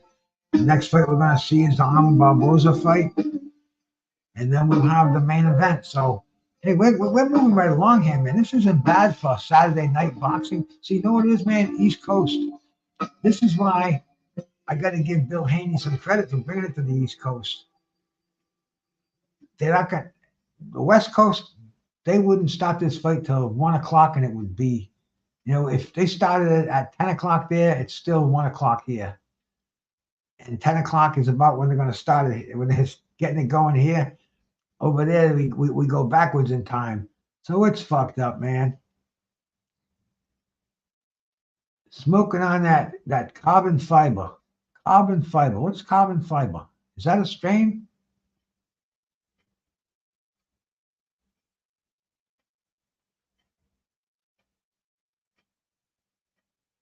I never heard of it either, man. You know what I want to do? I want to go find my one of my there we go. Let me put that on stop right there. Go into my music. Go into the I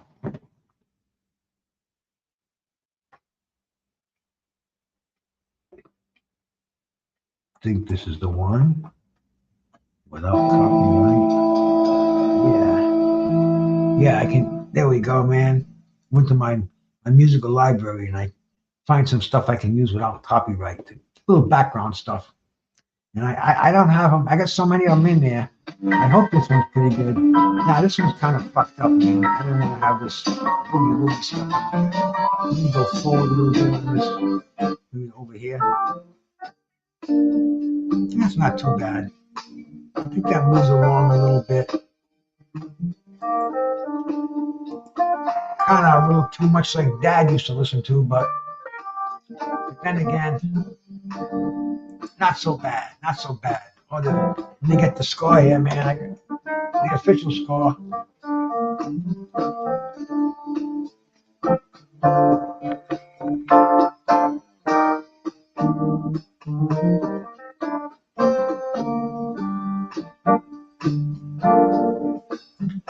Technical unanimous decision. Bektemir.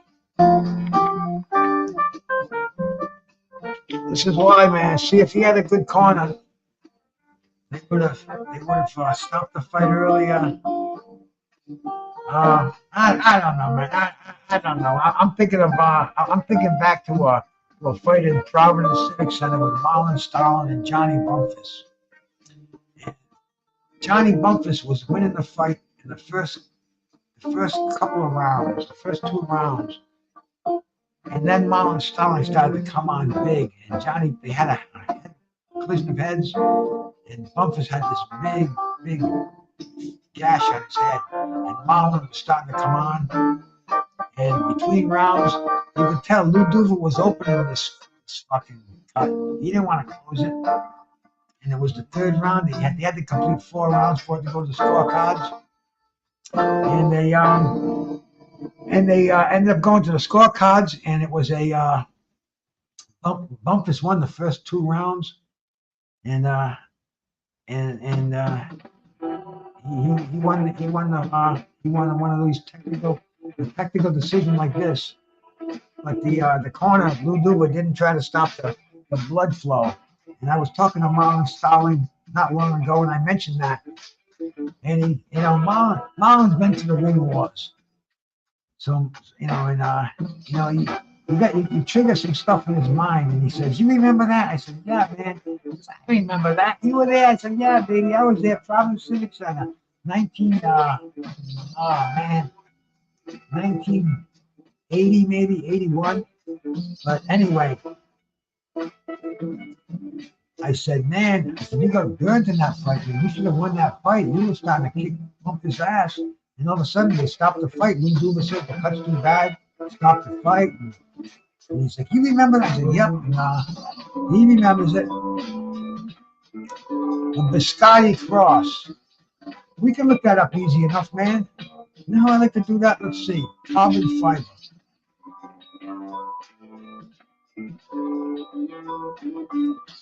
We'll go look up carbon fiber.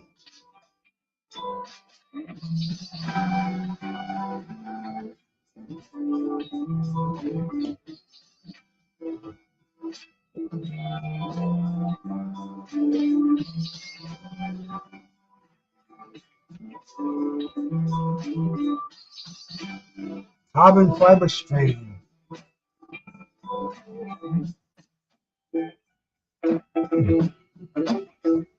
4.7 out of 5 rating. Carbon fiber is a hybrid weed strain made from the genetic cross between grape pie, biscotti, and cookies and cream. Carbon fiber is 24% THC, 1% CBG. Makes this a strain an ideal choice for modern and experienced cannabis consumers. Leafy consumers tell us carbon fiber effects include talkative, aroused, and euphoric. Medical marijuana patients often choose carbon fiber when dealing with symptoms associated with lack of appetite, anxiety, and depression. Bred by the incomparable Canarando genetics, carbon fiber features flavors like pepper, earthy, and chemical. The dominant terpene in this strain is caraphyllene. I think it's what it is, caraphyllene. The average price of carbon fiber is typically ranges from $50 to $75. The average price of carbon fiber. But $50 to $75 for what? I don't say if it's a half ounce, a quarter ounce. If you smoked or dabbed or consumed carbon fiber, tell us about it. And it doesn't say if it's a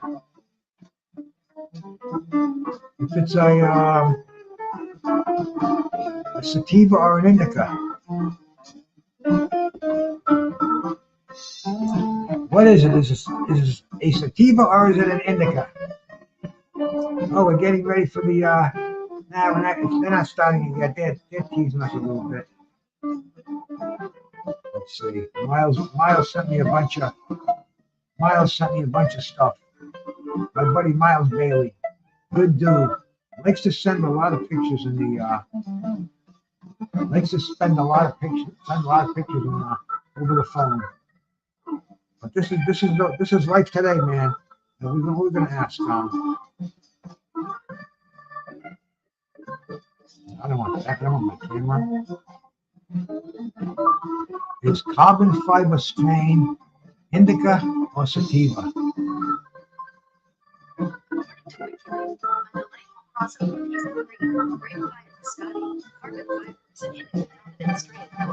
Indica dominant. It looks like a very interesting taste here, my brother Andre. I'm gonna have to give that a try, man. If I ever see it out there, I'll definitely jump on it. But you know, now they're coming out with all these crazy fucking high grade THCs, man. It's mind boggling how they can get all that stuff, get all that THC count so high. And man, back in the 70s, I used to get this Acapulco gold, this Colombian gold, and the stuff was the bomb. It was such a great buzz. It tasted like hash. But now it's just, it was a rare thing. When the gold came around, you got the gold, maybe 3-4 times a year. Now it's everything. You get it without even leaving your house. Yep, in 2 weeks we're gonna have Canelo and Munguia. 2 weeks after that, Pierre and Usyk. It's a good time to be a boxing fan, my friends. It really is. And you're talking to a cat who lived the golden ages. This is not a bad time at all. You know, Turkey Al Sheikh is a true friend of boxing. This man is bringing us the fights that we want to see. He's bringing people who would never work together. This is the savior. This is the face of boxing. I gotta give this guy the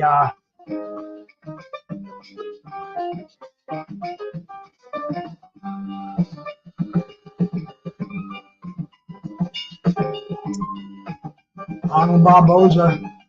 And Arnold Barboza, this guy is supposed to be the savior of boxing, right? He's about 30 years old. What has he really done so far? Taking on Sean McComb. That was sounds like Sean Puffy McComb. Arnold Barboza, 29-0, 11 knockouts. He's ranked as high as the sixth best super lightweight in the world. And we look down on his record. Jose Pedraza,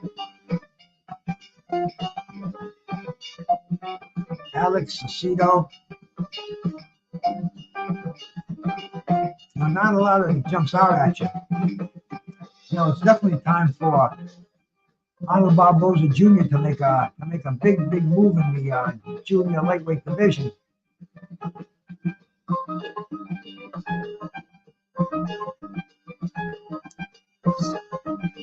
Super lightweight. Yeah, definitely a time for him to make a move, man. There's so much talent in that division, so many big money fights. He's wasting his time fucking around over here, man. Waiting as a fill-in for Ryan Garcia in case Ryan Garcia doesn't make the main event.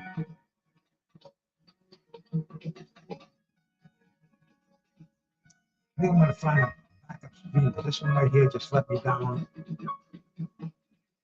I'm going to go find refresh this one so it works. I'm also find another one before this fight starts.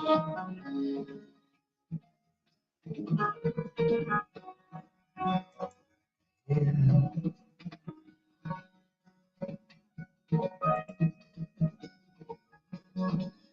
refresh that one.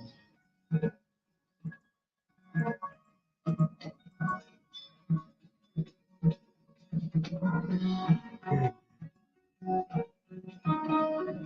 Sean McComb.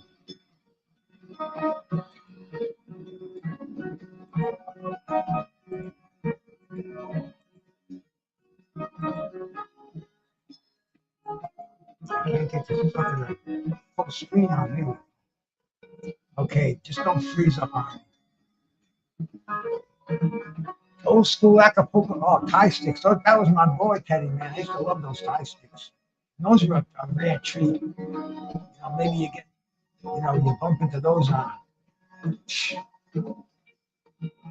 once in a cruise age, we get fucking $25 Thai sticks. They're awesome shit, man. But here comes Arnold Barboza. Now, is Arnold Barboza Portuguese? A lot of Barbozas around here. I don't know if he's Spanish or Portuguese.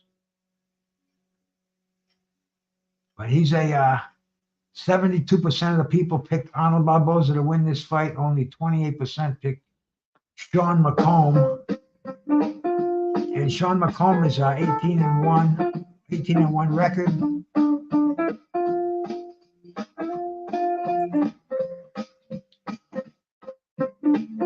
He's only got 5 knockouts. He fights out of Ireland. Hey, man, Carlos Mendoza. Who do we have? Another Ireland. We had another. I don't know if my friend Nick is from Ireland.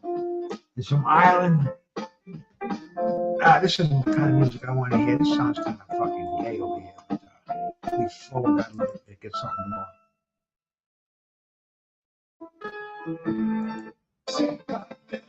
There we go. A little salsa in there.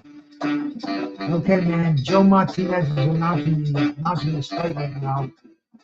I hope I'm not too far behind you guys.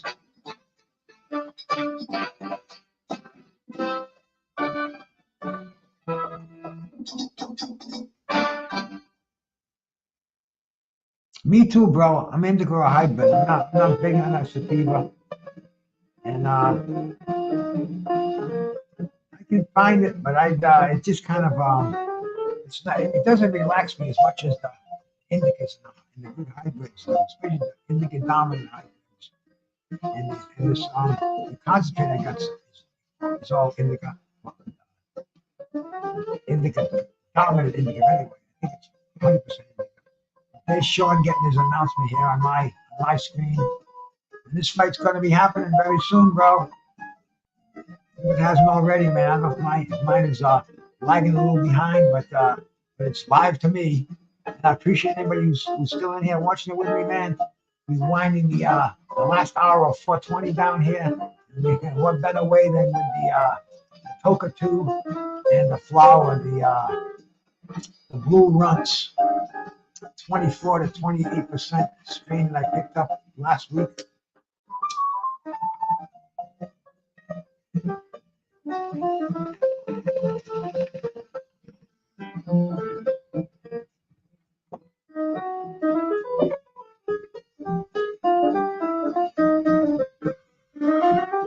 Arnold Barboza's got the tats, man.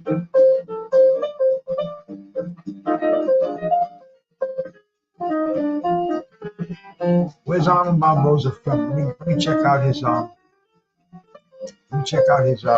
of birth. Long Beach, California. Yeah, he must be Mexican, Spanish. He does not look he doesn't look Portuguese anyway. But you never know.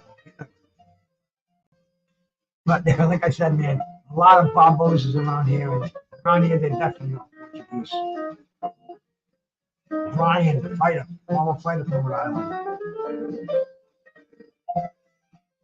And here we go, man. First round is starting. 10th round, co-main event. And like I said earlier, man, Barboza Jr. was basically brought here to fill in case Ryan didn't show. You know, big doubts about Ryan Garcia making the stage, making the scene tonight. But he's there. He's in the back. We saw him earlier. He had a fucking, choir. He had a, what do they call it? A 4-piece string, string quartet. And they were just playing some crazy music for him. Ryan was back there meditating. He's in New York, so you can smoke the reefer in New York, but New York State Athletic Commission can disqualify you if you have a certain amount in your system. This is the good part, too. This is the interesting part because they actually pick the nanograms per milliliter of blood that you have. They can tell if you're a habitual user, a recreational user, just a casual user. And if you're more than a casual user, they can turn the results of the fight a no contest. So it's fucking weird. And Ryan loves to smoke, but he claims he's off it for this fight. We'll see what's up. We still got the main event to go. We got Arnold Barboza and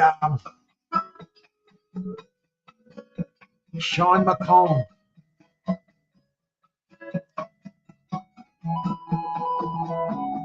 Sean McComb can make himself big if he wins this fight. He can make himself a lot of money. He can become a millionaire overnight. He somehow gets by Arnold Barboza. Arnold Barboza is expected to win. He's on the right track. He's with Golden Boy, so if he stays where he's at, he's gonna make some dough. He's gonna be moved ahead a little bit quicker though. And there goes Arnold Barboza moving forward.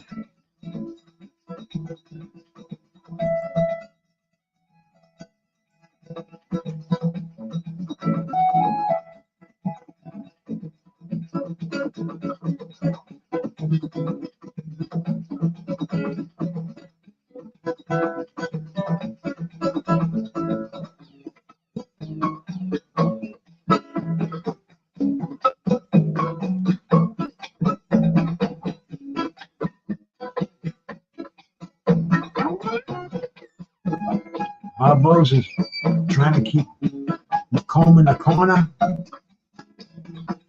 They're both in center ring right now. McComb shooting out that jab. Is McComb a southpaw? I'm not sure.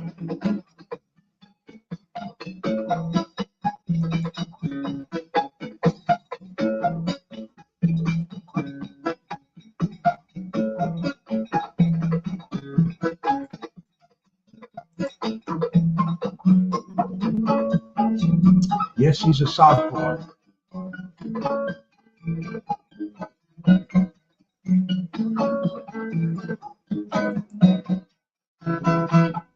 Those are orthodox.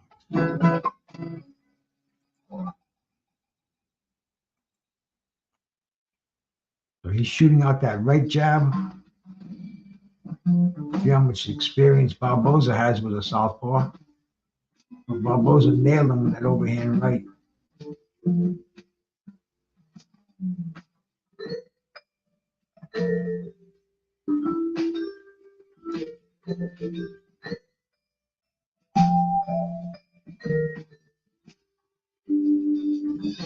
McComb, straight up boxer, keeping those elbows tucked in, shooting out that right jab. Barboza coming in.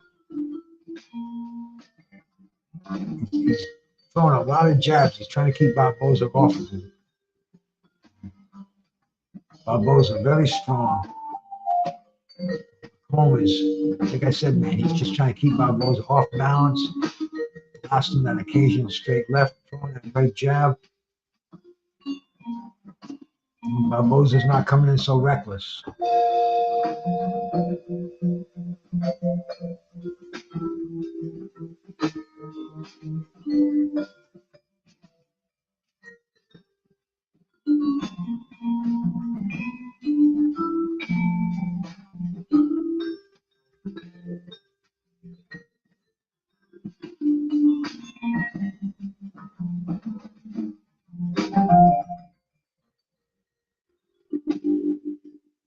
Little action going on, but McComb is moving his hands quickly.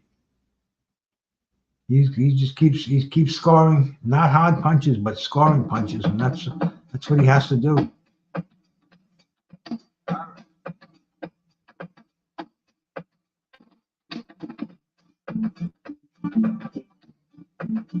Barboza coming in behind, throwing the jab, trying to blast him with that right hand.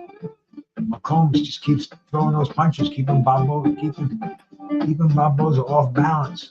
Barboza gets inside, shoots to the body. Combs is bopping him with that jab, keeping him off balance. Throwing a lot of punches. What he has to do.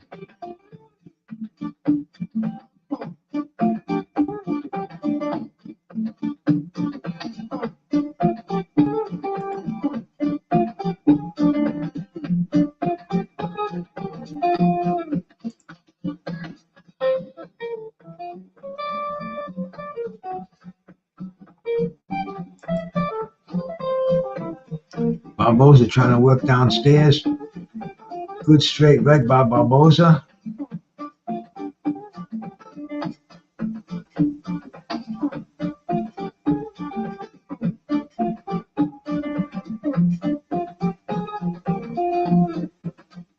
McComb is just moving his hands. Even when he's on his back foot, he's keeping his hands moving. And Barboza's not having a chance to set up. But Barboza got a lot of power. When Barboza comes forward, lands that right hand, the combinations. He's scoring. Well, McComb goes back to his corner, feeling good about himself. Now, if he can keep those hands moving for the entire duration of this fight. What is this? Just a 10-rounder? It's a 10-rounder for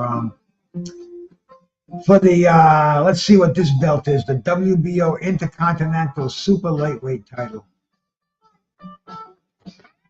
There is a belt on this one.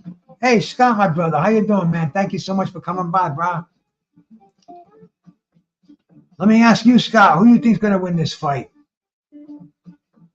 Teddy Trager Purple Moon Space Cookies and violet purple color weed.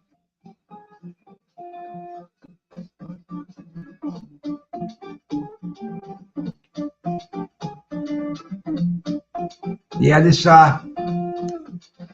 McComb doesn't have any power. Barboza's getting tagged by him, but he's just not getting discouraged. He's walking right through those punches.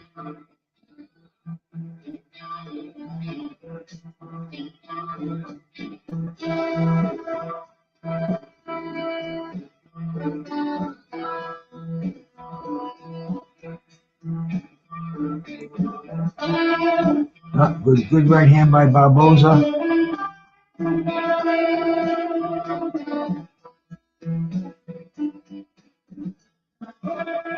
McComb trying to keep his hands busy.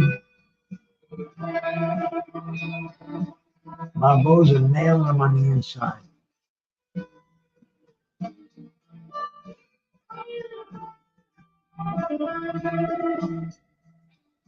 McComb knows what he has to do with moving his hands. He's keeping him busy.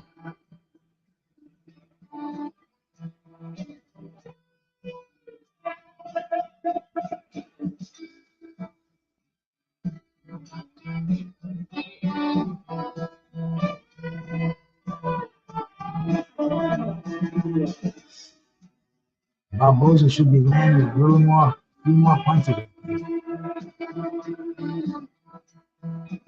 You gotta get this kid to respect him a little bit. Keep his hands in. Oh, just nailed him with a nice right hand.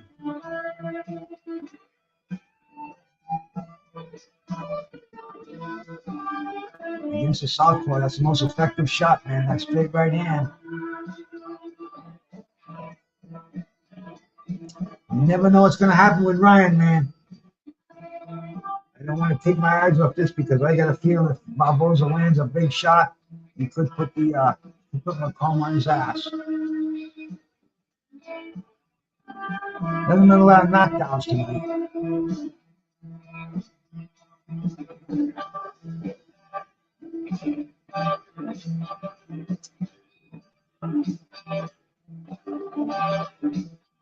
They are trading away in the center ring. Barboza opening up on the ropes.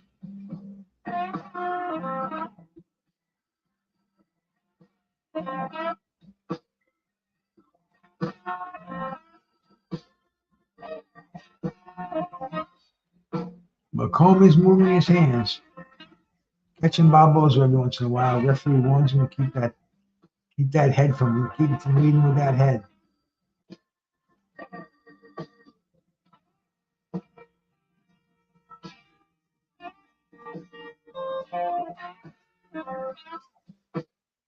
Barboza trying to get that jab in there.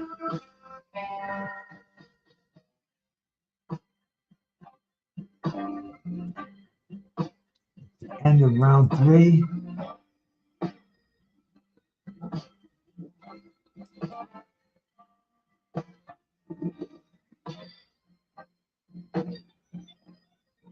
Barboza's got a chance to shine, man. He's in Madison Square Garden. You got 16,000 New Yorkers looking at him. At least 16,000. I don't know what the seating capacity is in there. Plus, millions of people watching over here on different streaming services. Putting it politely. They sold out the. They were worried that people were saying they should be giving tickets away. Call people over. Just say free tickets, free tickets. I don't know what those people are going to be saying today, man. It was it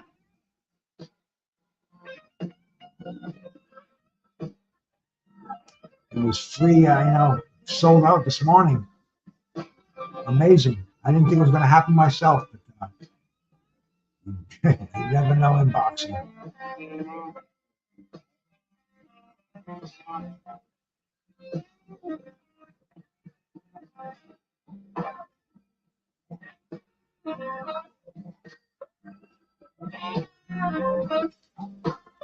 This kid McComb very awkward. He reminds me of some of the welterweights back in the 70s.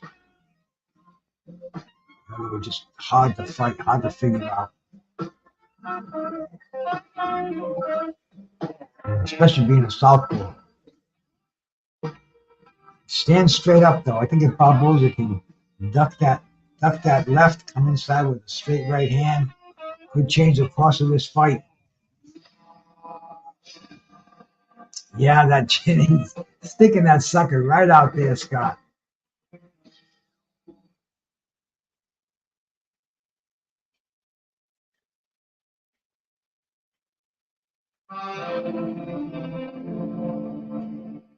Barboza looks like he's trying to measure him right now. I really think if he went right hand crazy, he would. I think he'd land more than he didn't.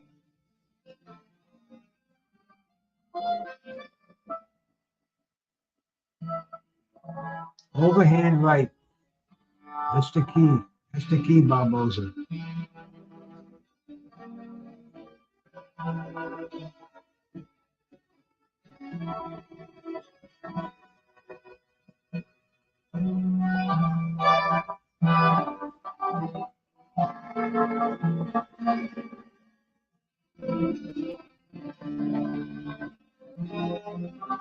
Barboza trying to go to the body.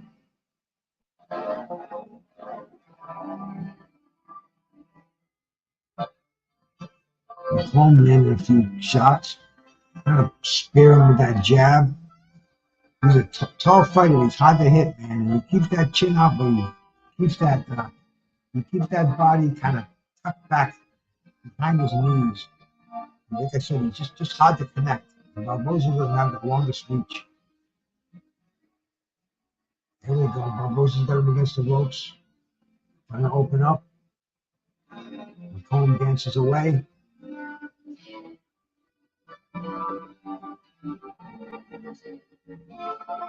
I'm going to get in the ring, center ring. The referee doesn't have to break him. He'll break himself. That's the end of the round. McComb raises his hand after every round. I don't know if he thinks he's winning the round or kind of, I don't know. But we're on the East Coast in New York City. Deven Haney's getting all loosed up back there, all warmed up. He's hitting the pads.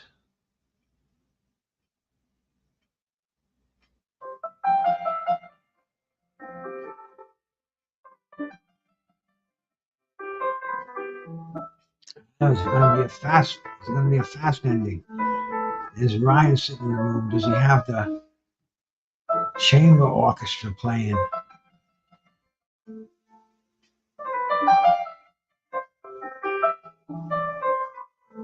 He's sitting there, man. Look Looks like rolling with the punches, bro. Looks like a cleaned up Rolling up there, bro. Let's see if he fights like Rolling. I think Ryan's got more Rolling in him, but here we go, man. Start of round number 5.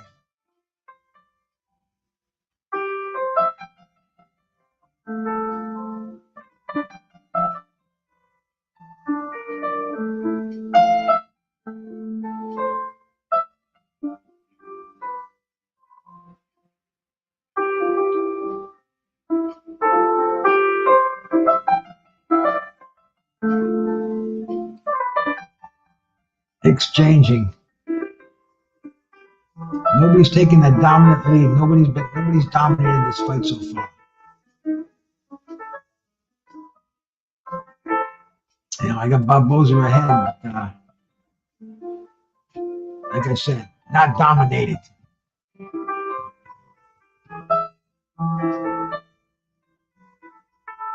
Yeah, Ryan's probably listening to music like this back there right now. I actually got this from Ryan's dressing room.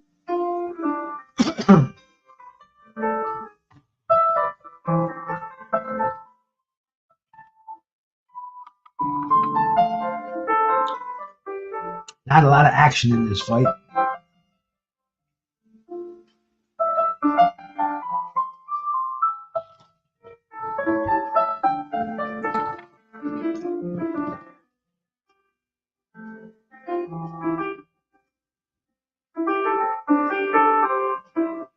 See, I wouldn't do some of the green dragon tincture. I have to keep my mouth shut for about a minute when I do that. Get that stuff here too. This is a gem of a jewel that I make up. One of my favorites. The old lady loves it too. That's around 40 milligrams per milliliter. Maybe more. I haven't even tested this batch.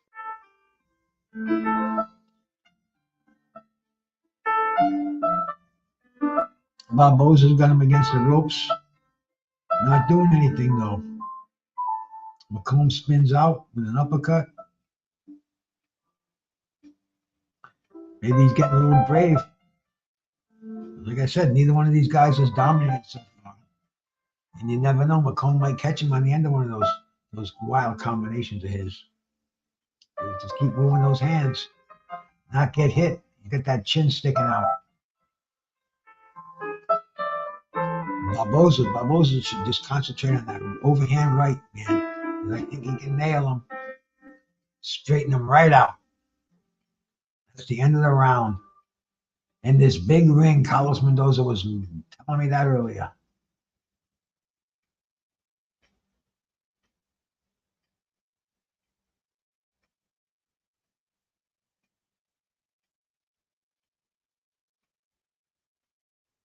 There we are between, what are we between round 6 and 7 right now? I'm not sure, man. I always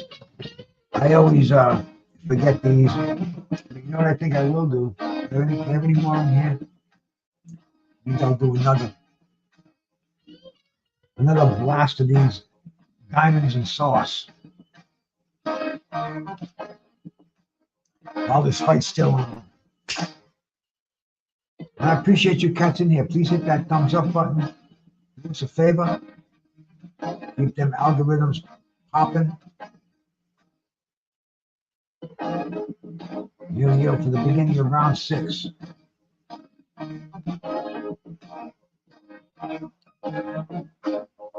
The judge at ringside pretty much has he has McComb up by 3 points, so I guess those punches are working. They are scoring.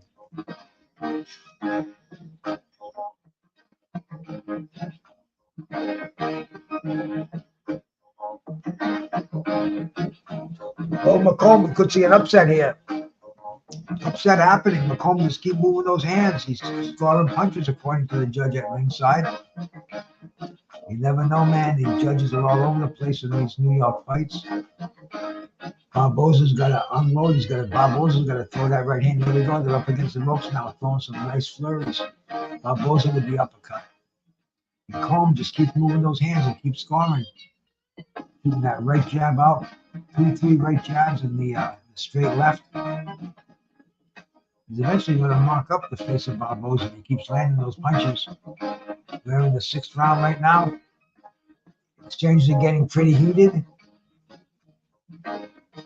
The referee breaks him up.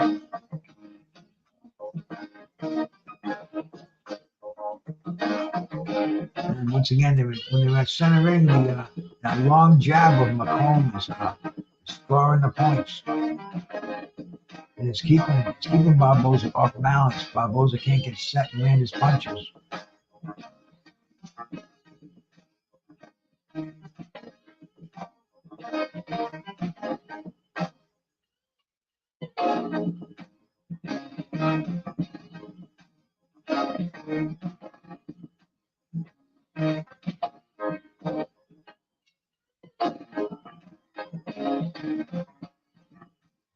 He's doing a nice job here. He's keeping his composure, shooting a lot of combinations, coming back.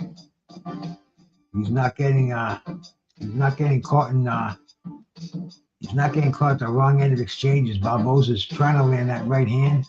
He's just not getting set. Every time he does, boom. McComb is out of place. He's out of distance.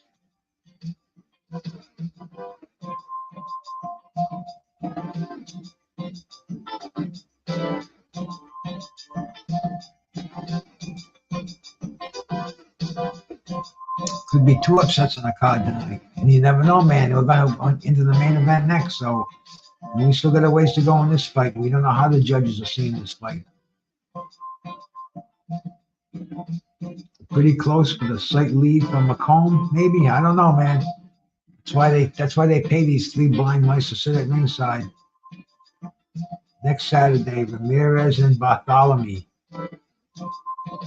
Check out that one. We'll see what's up there. Okay, this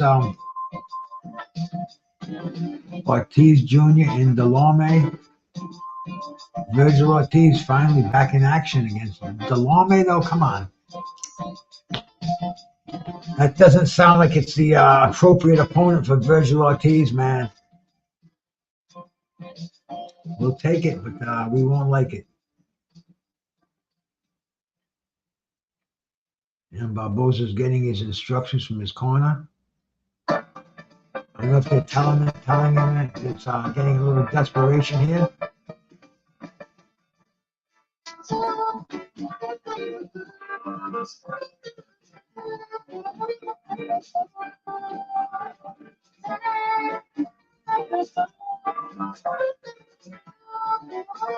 Once again, they're 7. They're in center ring, exchanging jabs. McComb has got that long jab. He's taking full advantage of it. Looks like Barboza's face is starting to slow up.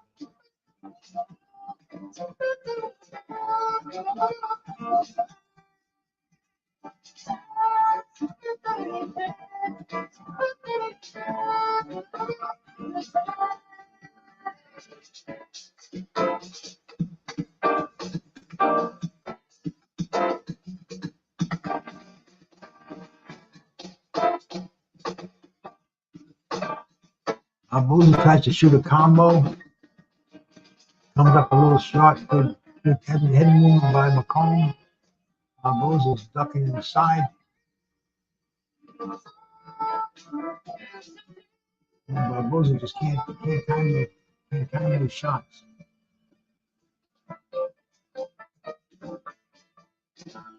McComb just keeps moving those hands. He's just busy. He's shooting out that whip-like jab.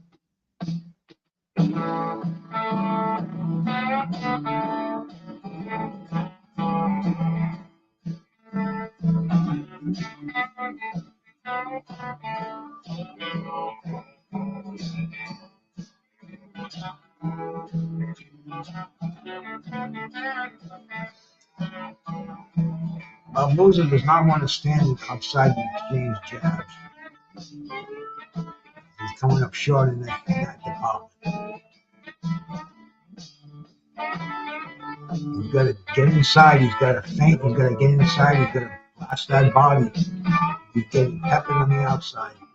There he goes. He just tried to throw a couple of bombs upstairs. McComb took him well.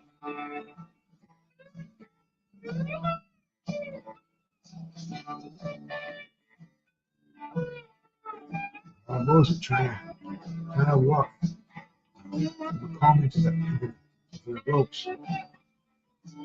McComb, as soon as he touches the ropes, he bounces off, trying to stay off.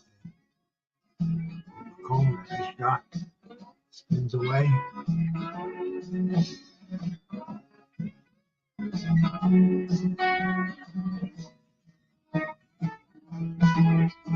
Barboza coming forward, but he's just not throwing punches. Just try to throw a big bomb. And that's the end of the round, and after every round, McComb raises his hands. And man, I tell you, he's scoring points over here.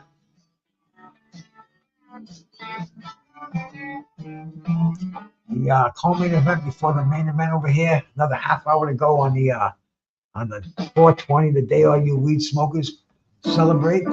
All you weed smokers.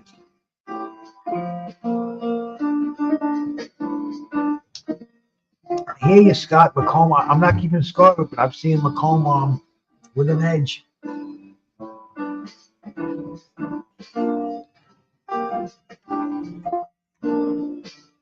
The blast in the toka too. Yeah, see McComb in slow motion is showing his punches, how he's stopping Barboza in his tracks. Interesting shit going on here, man.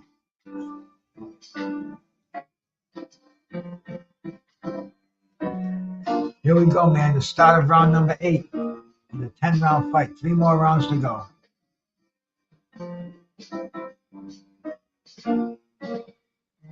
McComb did that. Once again, made that long style. Shooting that jab out. I'm not going to say Tommy Hearn style. You know, Hitman, he was a once in a lifetime. But he's imitating the style of the Hitman. But Barboza's frustrated. Cuffs him, pushes him back. Referee gives him over. I said, he looks like those welterweights did in the 70s, like a Pete Van Zandt or Randy Stevens. Was it Randy Stevens? Randy Shields. Randy Shields and Pete Van Zandt. There were a couple of white heavyweights in the 70s, the early 80s, the late 70s, and they fought everybody. Sugar Ray Leonard, Thomas Hearn, Pino Cuevas. I mean, they fought each other, and they have the same style as this kid McComb has. And it'll take you far. It'll only take you so far, but it's a tough style to figure out, and only the elite will figure it out. But interesting to watch. And like you said, Scott Gonzalez, man, fun fight, bro. Fun fight. Oh, there he goes. It's starting to get a little gravy at the end of the round, throwing those combinations. Again, he's in the middle of the round. Let those hands go.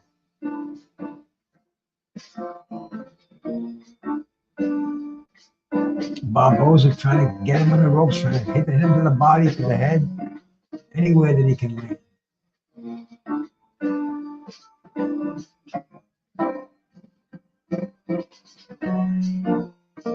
Man, and it looks like he could, if he could time McComb, he could nail him.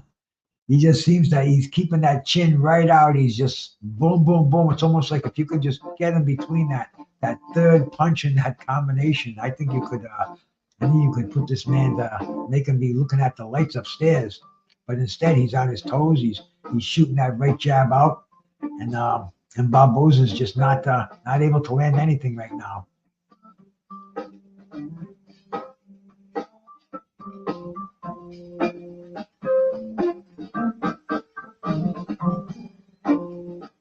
Barboza could have opened up right there. He had him against the ropes, and he didn't. And McComb is off the ropes, throwing his shots.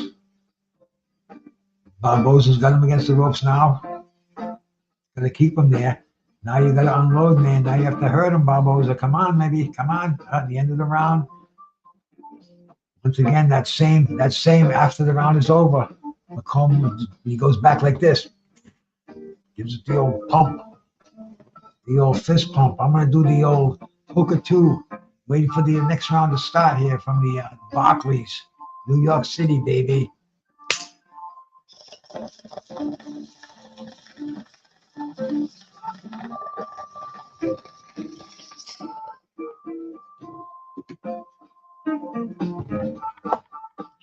The flour. You know, we always go back to the flour. We get all these treats here. We got the concentrates. We got the diamonds. We got the vapes.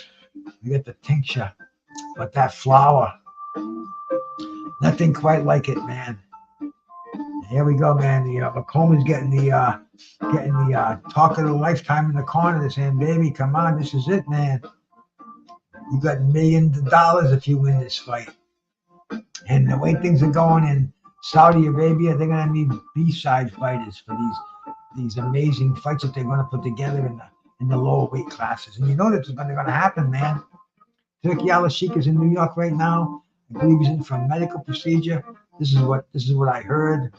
Who knows how true it is or not. In fact, I should have called up my buddy Leon today. We gotta call him up tomorrow and find out if he's heard anything about the Sheikh. I told him months ago, I said, this is where boxing's gonna go. And every time he sees me, he says, you said it, Bruce. You said it, Bruce. And damn straight, man. Going to be promoting Bud and Makhmadov in America. Is that who it is? But anyway, Turki Al-Sheikh is definitely making boxing alive again throughout the world. And Barboza is getting a warning for something or other. I don't know what was happening there, man. We're in the 9th round, and Barboza's got some catching up to do here, in my opinion, anyway. McComb has been peppering him with combinations, keeping him on his heels, not letting him get inside and score, just being a bothersome, being a pain in the ass with those punches. But that's what's winning them fights, and dude's got a record of 18-1, never been stopped. Or has he? I don't know. I think I read earlier he hasn't been. But, I'm already good and stoned, and I don't remember anymore. But he's got that weird herky-jerky style. Barboza does not want to commit. Real strange. Almost looks like a kung fu, like a karate kind of a MMA. Very stiff. Stiff but effective. Hey, my brother G5. Salute, my man. Always a pleasure to see you, my brother. Salute. What do you figure, G5? How many? You're looking at Ryan. Is going to be a decision? Is it going to be a knockout? Is he going to end this? Deven. Is he going to end this shit stain of Ryan Garcia? Some people say he's an insult to the game. He's an entertaining kid, bro. He's in the back right now. I don't know if he's hitting on his vape, or if he's just getting himself psyched to get in the ring. I want to see a knockdown. I want to see Ryan put him on his ass, but I think Deven is going to get up. I think Deven's going to box the shit out of Ryan. Maybe even stop him late. Maybe even a no moss. Maybe even a Oliver McCall break down in the ring. You never know, bro. You never know with that crazy head of his. Once again, he raises that fist at the end of the round. 10-round fight. Is it going to be another upset over here on the card? Woo! We never know, baby. We never know.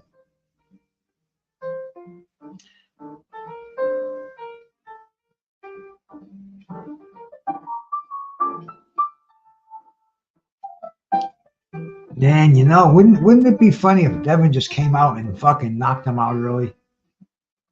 You know, I mean, shit, just dropped him.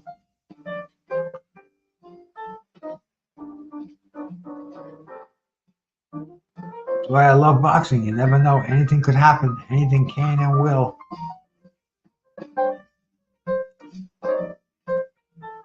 I don't think it's going to be a boring fight, though, man. Whatever happens, that's one thing it's not going to be as boring.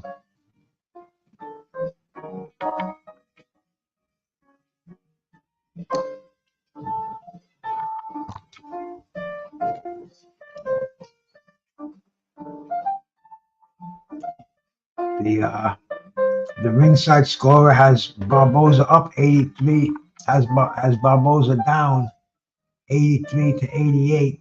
So Barboza needs a knockout, according to everybody watching this fight. And, you know, he could do it, but is he going to do it? I don't know, man. You know, Barboza, like I said earlier, he just hasn't done anything in his career. He's 30 years old already, and it's like, damn. But this is a game where this is what it's all about. Your career's on the line, Barboza. You want to get in that money game, 140. That's big, big bucks right now, baby. Big, big bucks.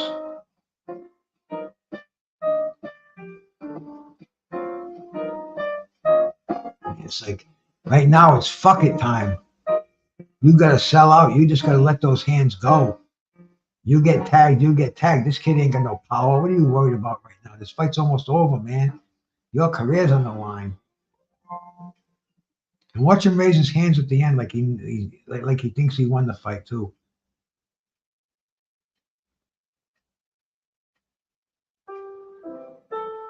Hey, now, Barboza, come on. Let those hands go. Come on, man. Come on, baby.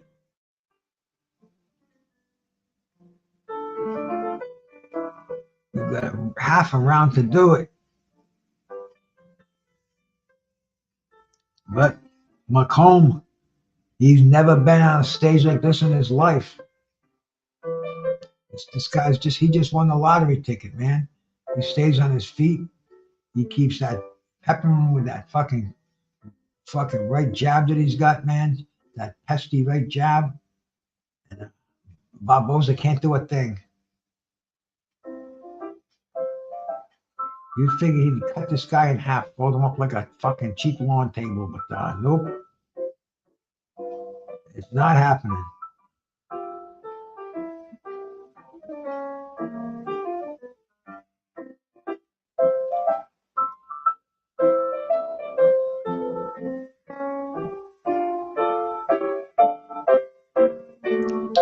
This is weird. See this song here? Well, this fight's down to the last 30 seconds, but this is just some fucked up music, background music that I play the non-copywritten jazz. But this song, By the Light of the Silvery Moon, we got this thing with Moore playing bass. Oh, there we go, Barboza. Come on, he's trying to open up, man. He's trying to cut him down. It's gonna be too little, too late, man. I hope Barboza doesn't think he won this fight. Fight's over. Let's see if the hands go up. Barboza's not putting his hands up, man. I don't see him putting his hands up.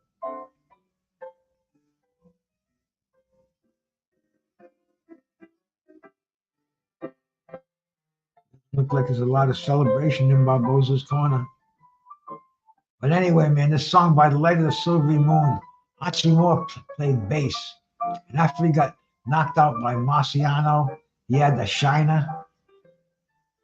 And he, let me see if I can find it. Let me see if I can find it in here.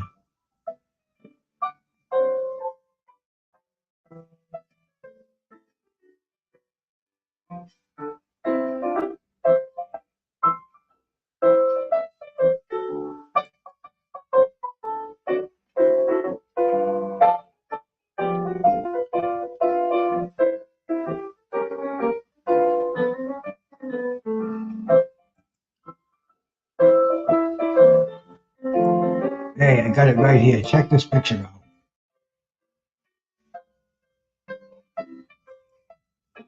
See that? That's Moore.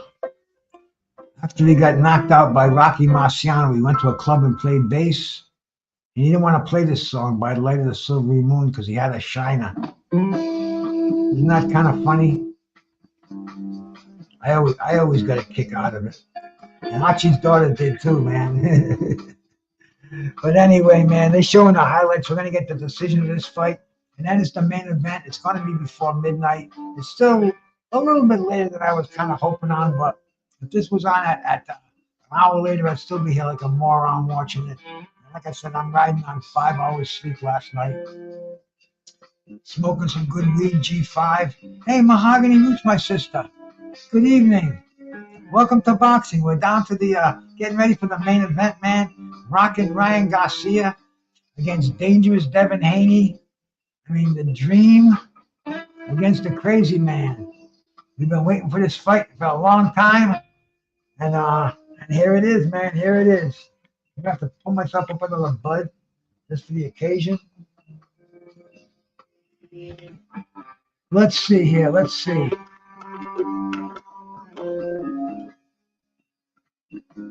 No, we don't want that one. Yeah, I keep all my stuff in this humidor. So I pull out these jars and I see what little what variation they have. But wait a minute, we gotta get the decision of this fight. This is big here, man. This is big. I gotta put my earpiece in. I don't want to miss the decision. Barboza's got his hands up, man, like he thinks he won the fight.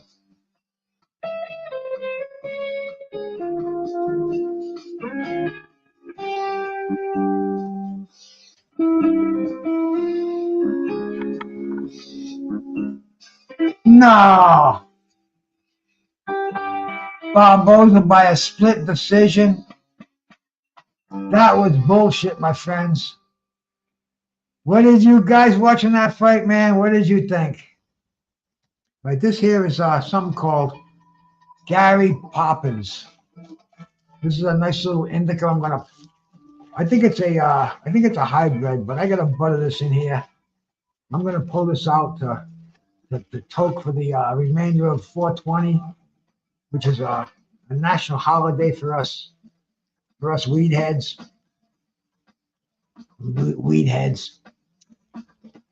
Barboza won this fight, bullshit decision.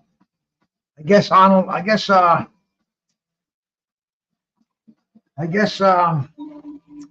didn't want to lose to have two upsets on the same card. But that was a gift decision. I think that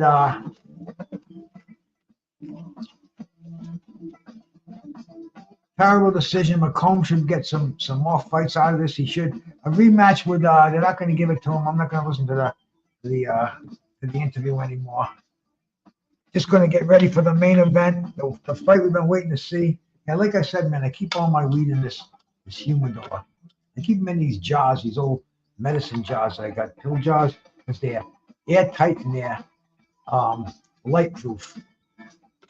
And that's the two biggest enemies of the herb. So anyway, I keep the jars in here, and it's airtight.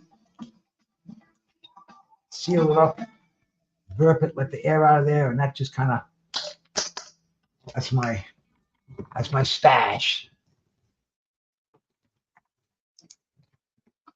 But that was a robbery. And now the Ryan Garcia fight, man. Is Ryan going to even make it to the ring? That's the big thing everybody's worried about.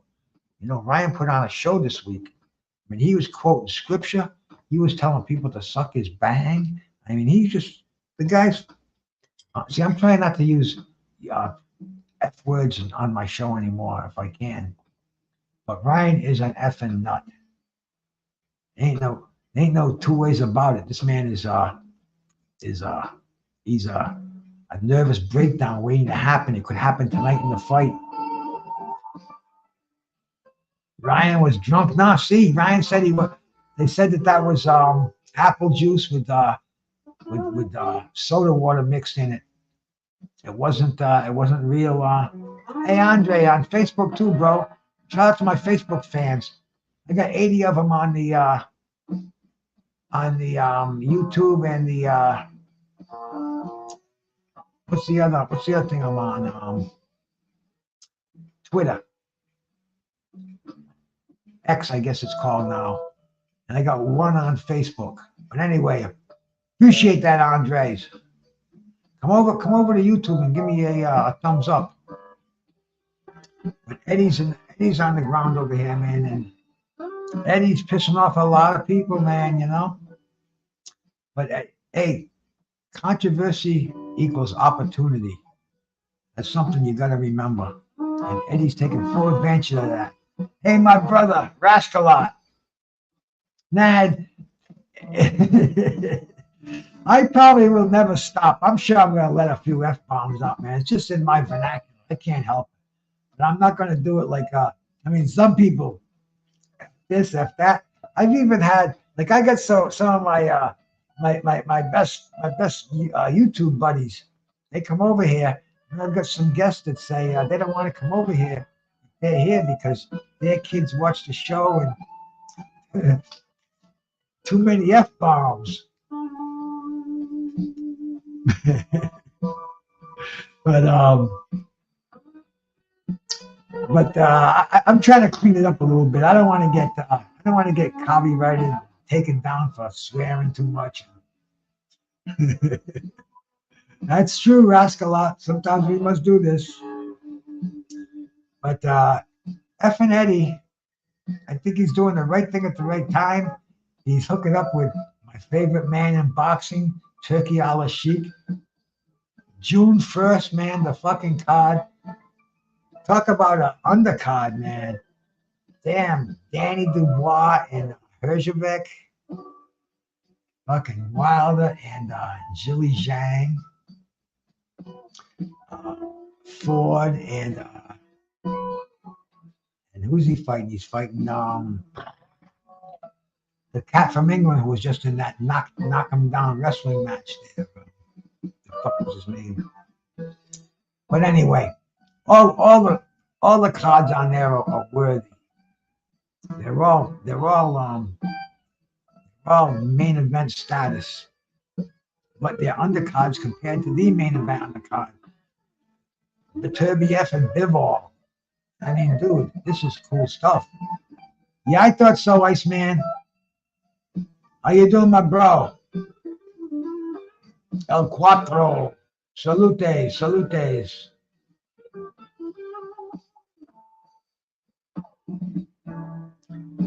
Oh, it's finally gonna happen. That was a fucking robbery, man. Barboza, what's he going? You know what he's gonna say? He's gonna say it was a letdown. I thought I was gonna fight Deven Haney. I know the plus 550 means if you bet $100 on Ryan, you'll win $550. I don't know what the minus 800 means. I know that means you don't win too much.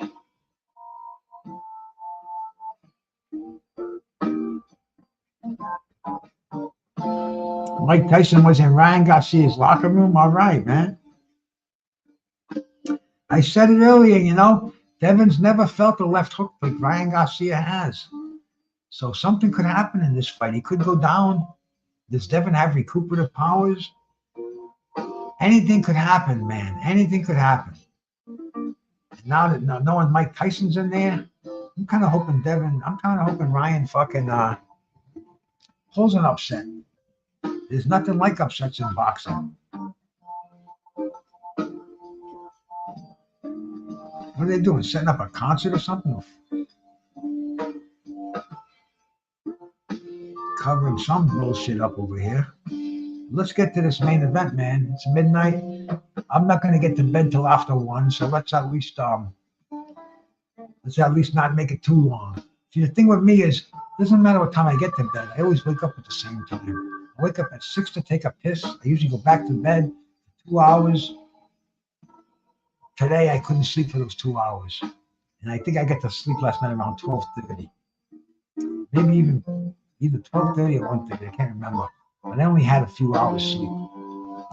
So I know as soon as I hit the pillow to right angle, I'm going to go right out. But 6 o'clock, I'll wake up. Mother Nature calls.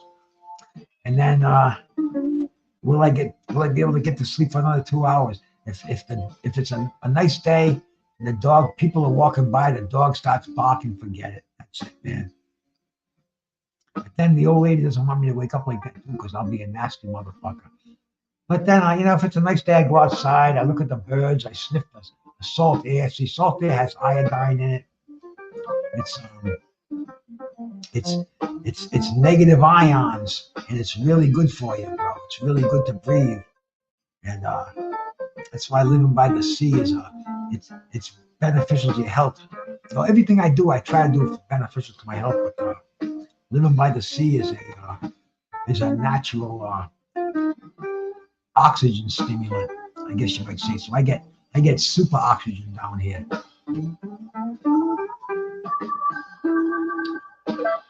AutoZone. They're building a big AutoZone near me right now, man. On one of the main streets here. Brand new building. And I drove by it the other day, and it's going to be an AutoZone. It's going to be like 2 stories, 3 stories high. Big, anyway, big. But AutoZone. I guess that's from up and coming car parts, man. People trying to make those cars last.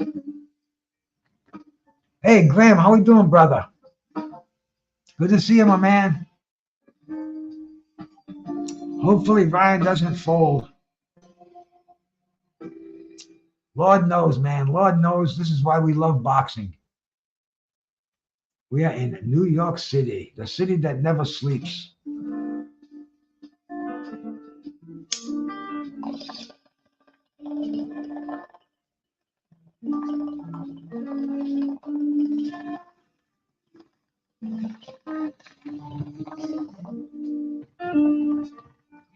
They're dragging it out a little bit, man. They're promoting next 2 weeks. We got the damn Canelo and Munguia fight on Cinco de Mayo. Low clarity, salute, man. Thank you much for coming by. I've been doing all right, my brother. Just enjoying boxing, enjoying life. Spring is in the air. It's getting warmer every day. My walks are getting longer, more enjoyable. It's like I'm seeing life happening again. It's good to be alive. And boxing is getting real good now. It's getting exciting, man. Especially the June 1st card and everything that's going on all around it too, man. It's like you turn around and people aren't even realizing Pierre and Usyk is happening in a month. So it's absolutely, brother, absolutely. What good does it do to complain? All it's going to do is raise your blood pressure, do all negative things to your body. You know, you can't do anything about it. You know, this YouTube is hilarious. You know, enjoy yourself on here. You can see some funny characters that you never see in real life. Just so fucking, just bizarre, the bizarro world. You almost see real Ryan Garcias. They're out there, and Ryan's out there too. You can probably talk to him if you want to, if you try hard enough.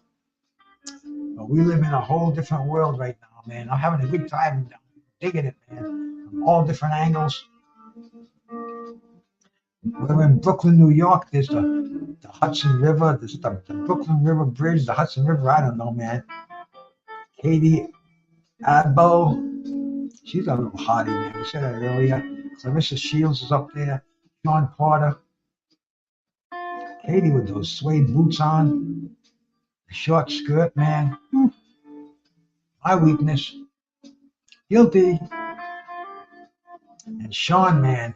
I don't know who shops for him. But he can get away with it. But he looks like a fucking a doorman. I don't know. I don't even want to say what he looks like. I would never wear a suit like that. Maybe if it was St. Patrick's Day. But they're getting ready for their ring walks. They must have told them right at the stroke of midnight. Derek James next to Ryan Garcia. Now I see Derek James a little animated. Derek James looked real serious and like he didn't want to be there during the press conferences. The Tyson-Paul fight, I'll tell you, as I'm seeing it happening, I'm listening to people who know Mike Tyson, and they're saying that Mike is taking this really serious, and Mike just wants to kick Jake Paul's ass. He's training like he never trained before. He knows he's only got a few rounds to do it. He's training. He's going to go all out, and he's going to kick his ass. That's just what he's telling people. He says, this ain't going to be like Roy Jones. He says, this kid doesn't belong in the ring with me, and I'm going to show that. And baby, well, who doesn't want to see that? Would I date Clarissa Shields? Sure. I think she's kind of hot looking. then again, Iceman, I go on ugly girls porn. I go to fucking Pornhub, so I got weird taste in ladies. That's why I don't show you what my wife looks like. Nah, I'm only kidding. I'll have to delete this now. But nah. Ryan's meditating back there. He's doing his thing. He's getting in touch with the higher power. Revival gloves, rival gloves. Those are the ones that the Klitschko's, that Tyson Fury would wear, and I think the Klitschko's would wear rival gloves. I see Snack back there in Deven's corner.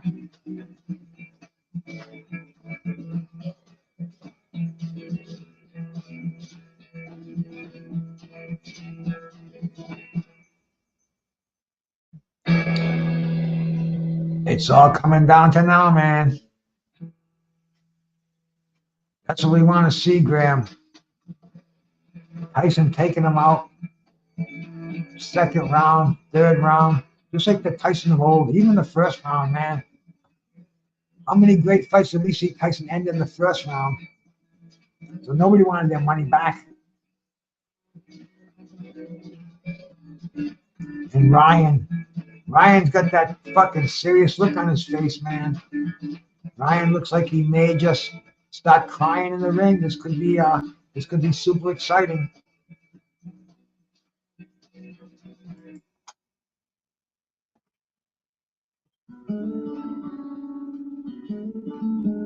Sean's got this green plaid suit on with white sneakers and a big green tie.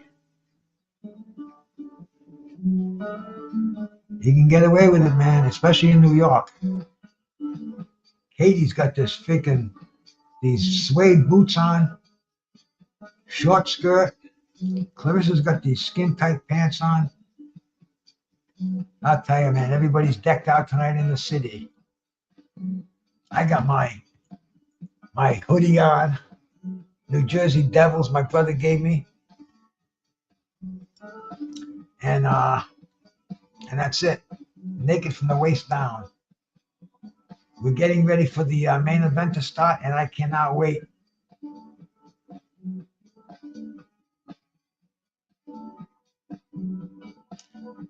They're getting the last word from Deven before he enters it. I like what he said yesterday, man. I'm going to end this shit show. I'm going to fuck him up. Will it happen?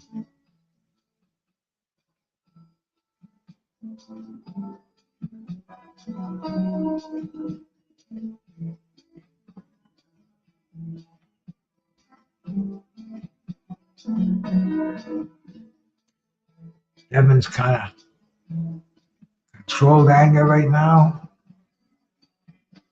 getting himself built up to a fever pitch.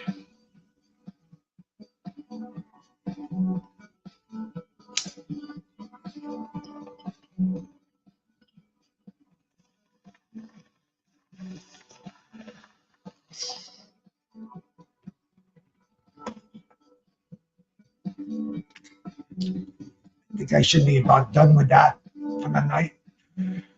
We'll see. We'll see.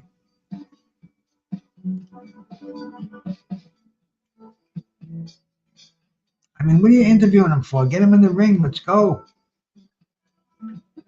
I hope these are interviews taken earlier, but they're probably live. I don't know. Ryan looking like rolling with the punches. Shave, clean up that face, get a haircut, get those features, the high cheekbones.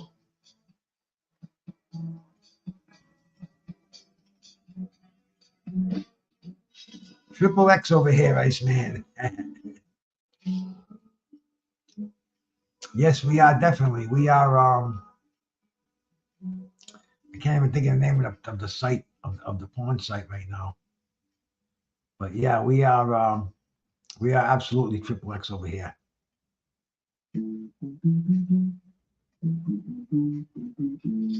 OnlyFans. I see OnlyFans is sponsoring this card. The first stream I went on was OnlyFans. Not for that, for the boxing, but yeah, OnlyFans has got some dough behind this, man. They're pumping dough in the they're in it, Graham. It's you know, see, today we're in an age where you sell things that aren't real. You know, you sell things that aren't fucking tangible. They're just thoughts. They're values that are they're electronic transfers. And it's crazy. It's crazy. But both of these cats, 25 years old. The tail of the tape's pretty high. I didn't catch the weight. We all know Ryan missed it yesterday by 3.2 pounds, so the title's not on the line. But it's still, if Deven loses, he loses the belt. It becomes vacant. Ryan's got everything to gain, basically nothing to lose. Oscar's in there.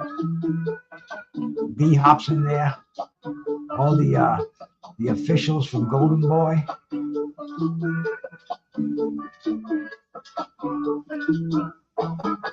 I feel like Joy Bloggs over here, bopping to the technique rock. To all my friends in the Philippines, shout out.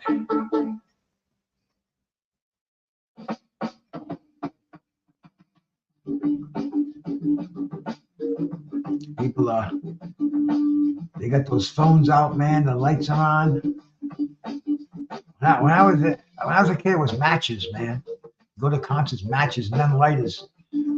Big lighters came out. Man, I remember before big lighters came out. I was going to rock concerts before they came out. And then phones, little flashlights for a while there. But now everybody's got a flashlight on their phone. But before that, you had to have the lighters, and they'd get hot. And matches were even worse. You only had about 30 seconds with them at the most. But everybody's got their phones out and their cameras on, their lights on. And Ryan's getting ready to walk that aisle. Will it be for the last time? Or is this only the beginning? Derek James, man. Derek James don't make no shit, bro. He hasn't had a good track record as of lately. Man, could this be his turnaround? And Ry's got that fucking crown on his head. Who's going to win, man? Fan zone. Who's going to win, man? So they're voting 57% Ryan Garcia and 43% Deven Haney. So this is like this is Instagram voting over here going on, man. This is like I said, it's a different world. It's not boxing anymore.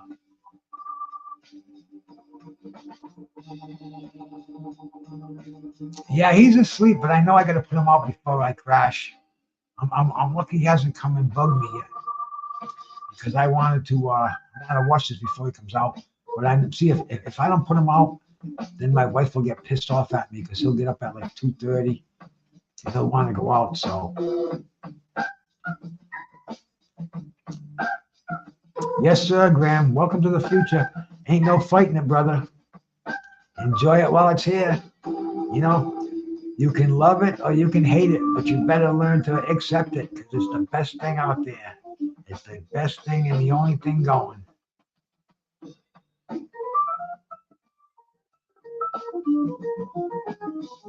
New York, man, they're trying to create the excitement in the arena. Ryan's making his way to the ring. Few fist bumps. What's gone through his head, man? Is this a bigger fight than the Tank fight was? I mean, was he weight drained for the Tank fight? Was it too many stipulations? Was he not used to being in front of the big crowd? Has he got that under control now? Or is he like, is he a fucking mental breakdown ready to happen?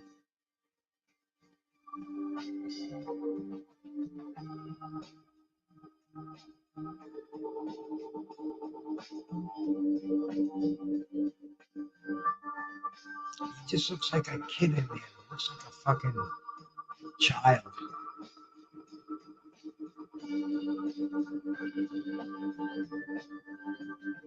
He made it though, and this was one of the biggest bets of the night.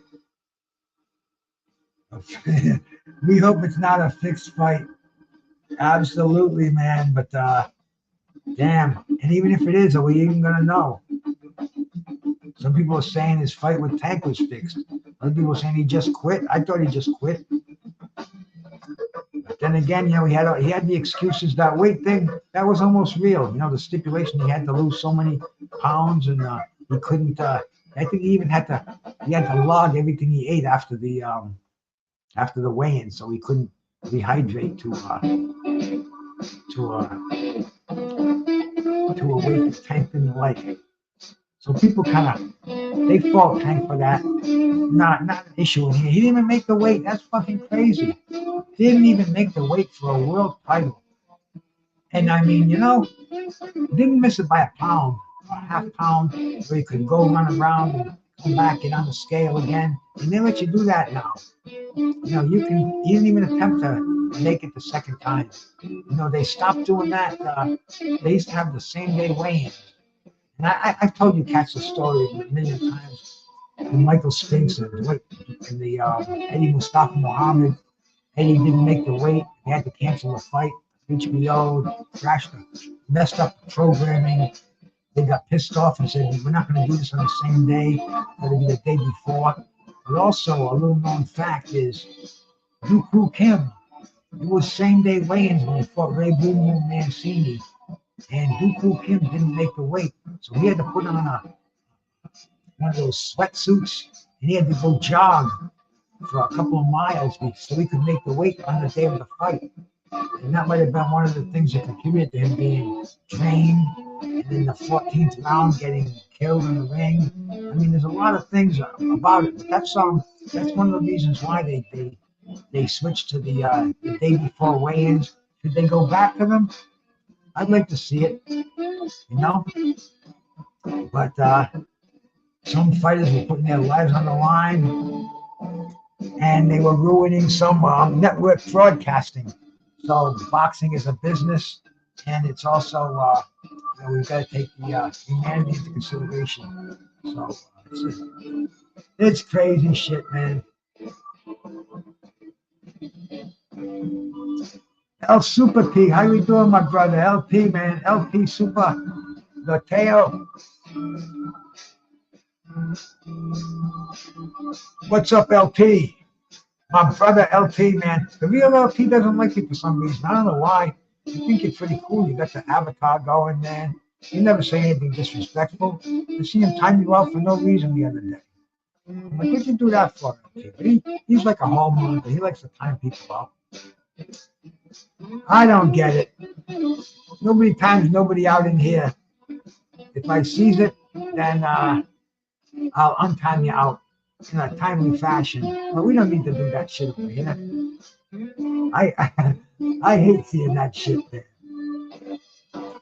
Deven making his way to the ring. Is he going to come in there with an attitude? Is his old man? Any recognizable faces at ringside?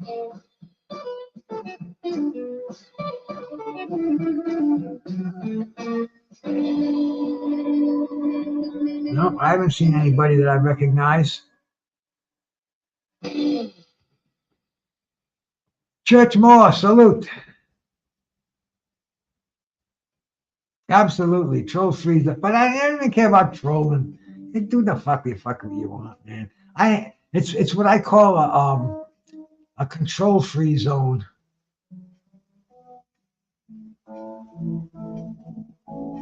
Deven is getting his thing going, and his father. How bad a trainer is his father? Before Deven Haney, nobody even knew who Bill Haney was. And I go back to trainers that I respect from in the day, who other trainers knew.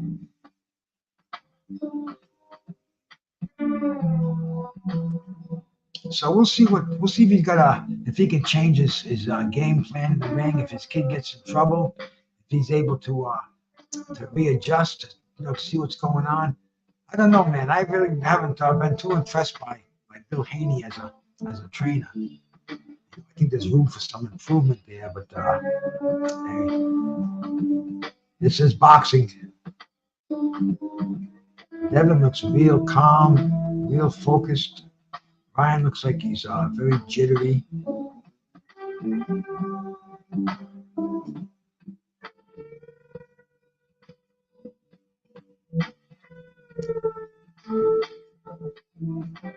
Does Deven have any power? We haven't seen it out. We haven't seen him with any power.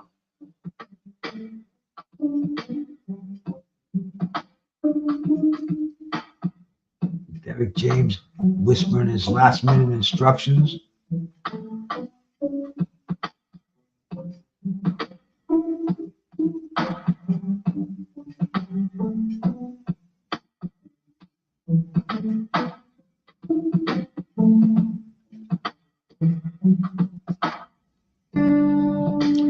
Max DeLuca. Harvey Dock is a good referee, bro. Probably one of the best out there. So will Harvey have any, will he have any extra duties in here? Any extracurricular overtime? Is Ryan going to behave himself, or is he going to flip out? This could be dramatic, man. This is cool. Let's see what's going to happen. Let the chips fall where they may.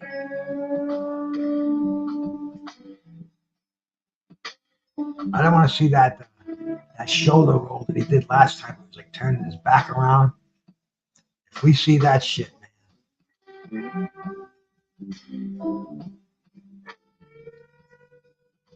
24-1. 20 knockouts. Just a ton of West Coast fighters, a ton of California fighters on this card. But yet it's in New York and it's sold out. We'll see how the pay-per-view numbers go. That's really no indicator as far as I'm concerned. Pay-per-view is it's passe.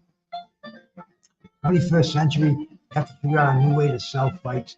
You know, I was looking, see, you know, you can go on Box Record. You can just look at fighters' records, but you can also go look and see how many fights there are in the world on every day. And I think there are hundreds of fights going on in the world today. In America, there are probably a dozen fights going on. A dozen that they have on here. Who knows how many little club shows they have? I don't even have those anymore. But there's a ton of boxing going on all over the world, all the time. And I got to give Boxing Rec a lot of credit because they have those fights, man. They change daily.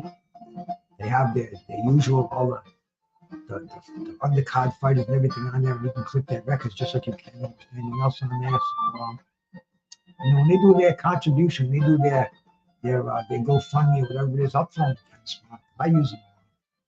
If they're a non-profit, whatever it's called, if they go on a fund drive, I'll help them a little bit. And here we go, man. We're getting ready to start this fight. All the cameramen. I hope there's no national anthem or none of that stuff going on. No meetings, greetings, no bullshit. Let's go. Let's start this fight. It's going to be started. Harvey Dock getting the fighters ready. Please, my stream, don't die on me. And here we go, man. Ding, ding. Ryan standing flat-footed, shooting that jab out. Deven's moving back and forth, inside and out. No punches have been thrown yet. Slow, sloppy jab, just some feeling out jab. Garcia.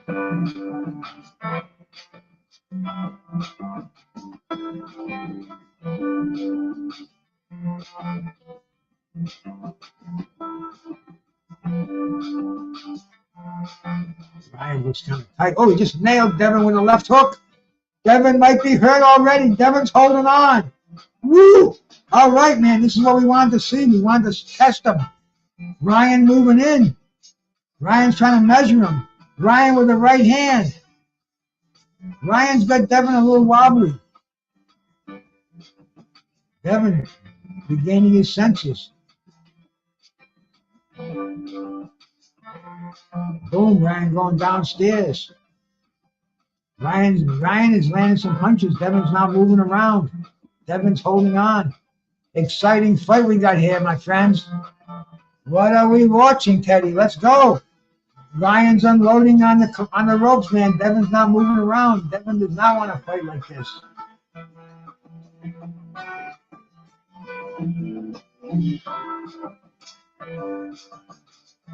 Is this going to be just kind of like what Shane Mosley did to Floyd, and then it's going to go the other way? Or is Ryan going to capitalize and do it again? That was the first round, man. Is Deven going to be able to correct that mistake? Or is he going to be a sucker for that left hook, man? Oh, shit, my dog. I can hear my dog shaking and getting up right now. I'm going to have to tell him to calm down till this fight's over.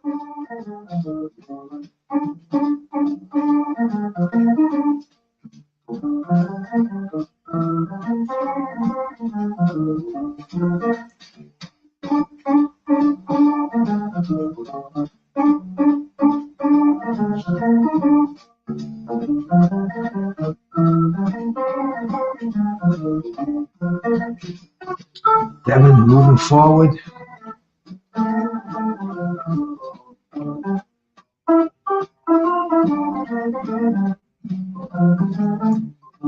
Both of these guys aren't being very aggressive right now. Both very apprehensive. Ryan hurt Deven. Deven's not showing that, and Ryan's not acting like he hurt him. So they're both a little too respectful of each other right now. I don't know if Deven is still hurt.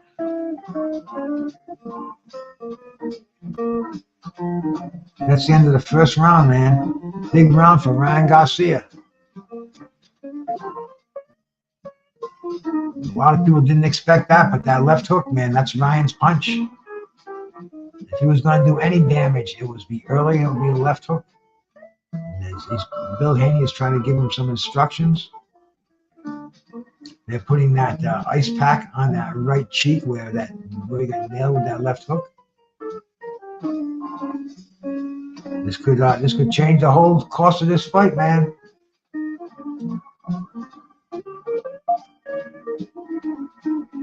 Yeah, a lot of people are thinking the distance. That's probably the safest bet, man. Haney by decision. Let's see this left hook again. Boom. Oh yeah, man. Deven was on Queer Street with that fight, with that punch.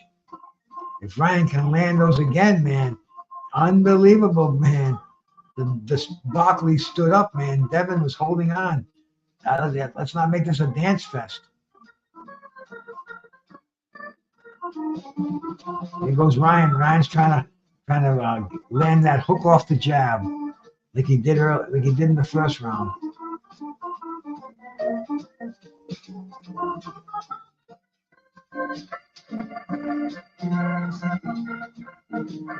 The odds have updated a little bit, but they're still overwhelming for Deven Haney.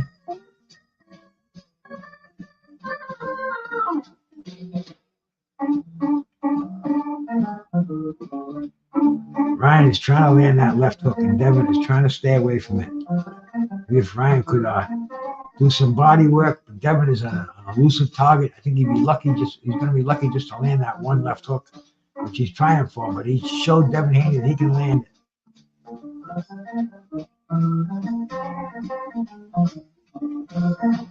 They're showing the punch stats, and Ryan overwhelmed them with the punch stats. Deven landed nothing through 6 punches, and Ryan landed 9 after throwing 20. So first round, hands down, Ryan Garcia. Let's see if he can follow up on that. You got a good fight going on over here, my friends. Interesting while it's lasting.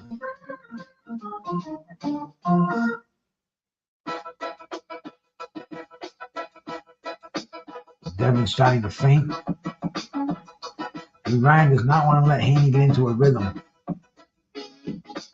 That's one thing that Haney has, man. Haney gets that fluid boxing going, and he could just make this a jab fest and keep Ryan at bay, frustrate him all night. Ryan wants to land that left hook and get that respect, get Haney on that stanky leg like he had him on in the last round. Is Haney smart enough to adjust where he doesn't get hit with that left hook anymore? That's a possibility.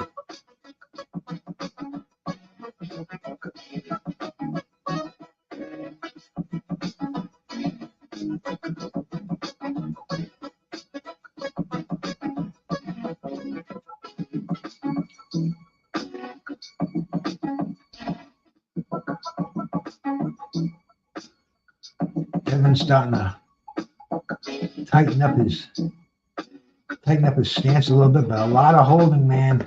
I hope this doesn't turn into a hold fest. I think Graham mentioned that, man. Ryan's got to not let him hold. Time him with that check left hook, catch him when he's coming in.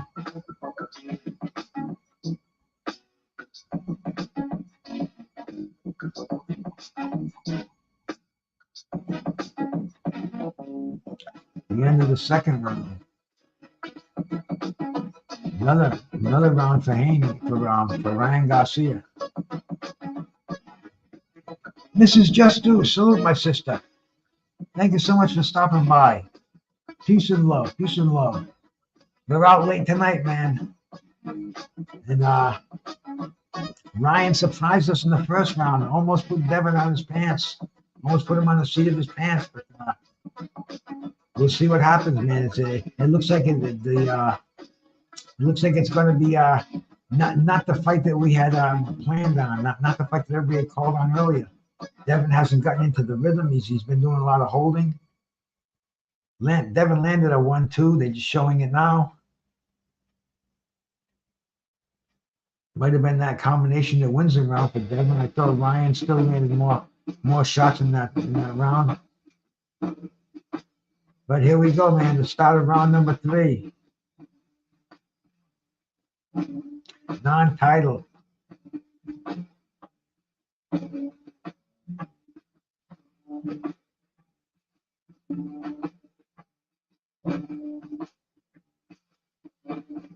Ryan should try to rough him up inside, but I don't know if he can do that. I don't know if that's his style.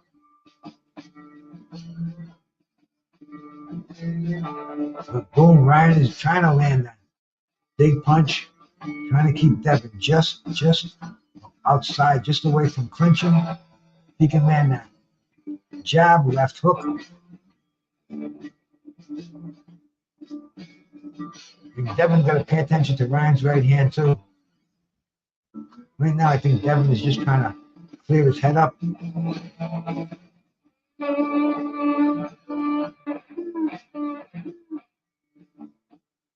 Deven is just doing too much holding. I'm not seeing any offense. Referee's warning about holding.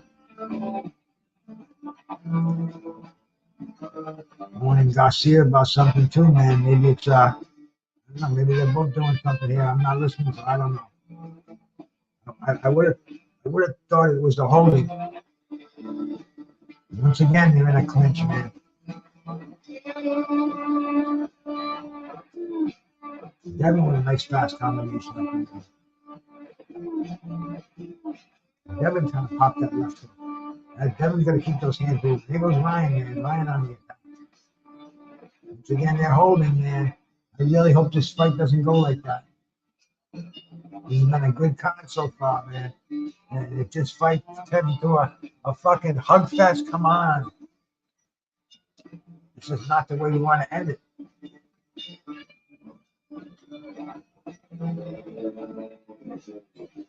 Deven Haney trying to throw a big right hand. Ryan turns around, almost hits him behind the head. Deven with a left hook. Shooting a left to the body. Hold again. It's turned into a clutch fest. Yeah, Ryan is taller than Haney. 1.5 inches, I believe.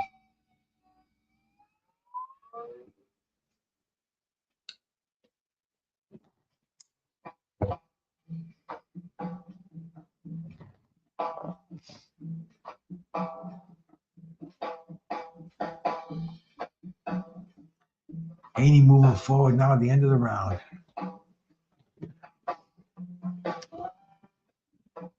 I thought Ryan would be more aggressive, but I guess it's tough to be aggressive when Haney's doing a holding, and Haney does not want to be hit.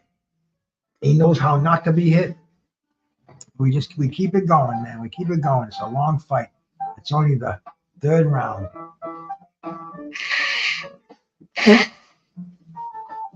Excuse me. Would have been worse if I didn't do it.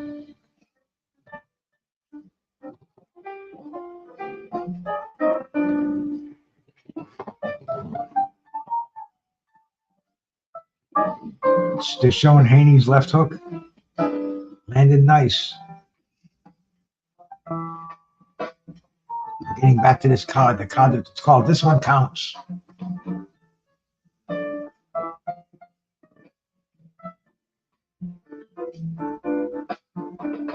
Is it a good fight so far or not? I don't know. 306. It started off okay. It's been kind of a lot of holding, one punch at a time landing. This round starting off, they're doing a little more exchanging, but once again they get into a clutch fest. Seems like Haney's head is going under Ryan's arm, and it's a semi headlock. Definitely not a lot of excitement going on. I mean, they should.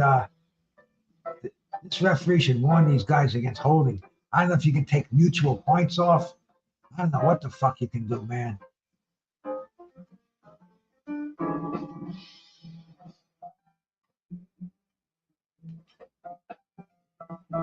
Deven's landing a jab, and every time Ryan comes in, they get into a hold fest over here. They get into a dance.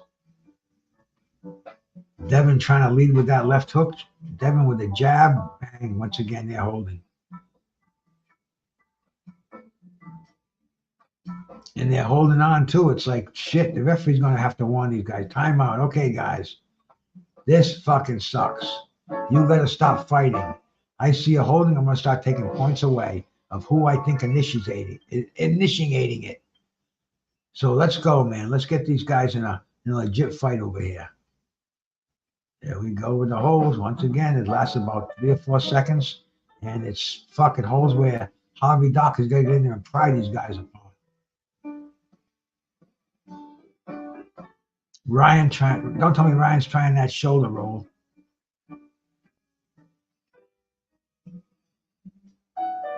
I think Harvey Doc is really going to have to take charge here and start taking some points away.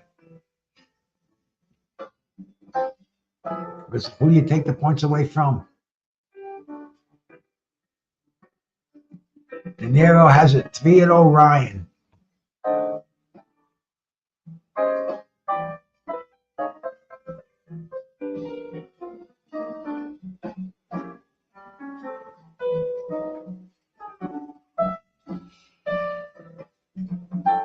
Deven moving in. See, it's the fights like this that make me yawn at this time. I'm not seeing anything happening here. Deven looks like he's trying to cut the ring off on Ryan. Strangely enough, Ryan's doing some boxing here. Ryan's on his back foot.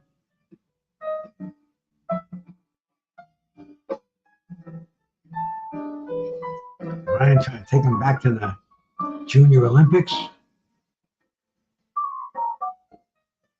The end of the round.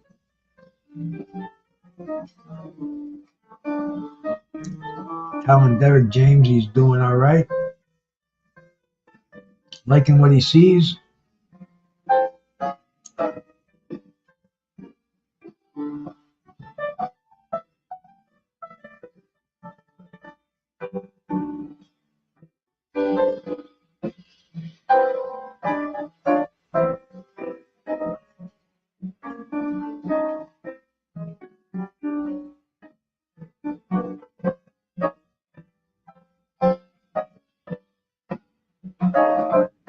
What are we getting ready for the 5th round?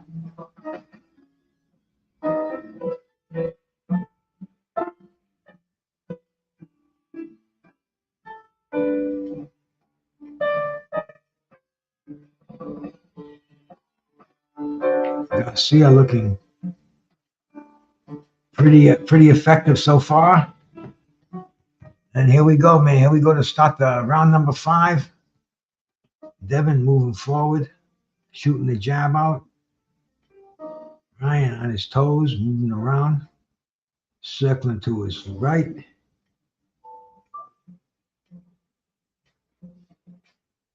Boom, shoots the right hand.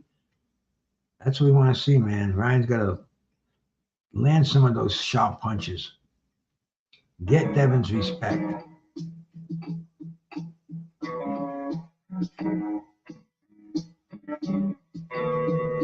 Ryan's going for Deven's feints.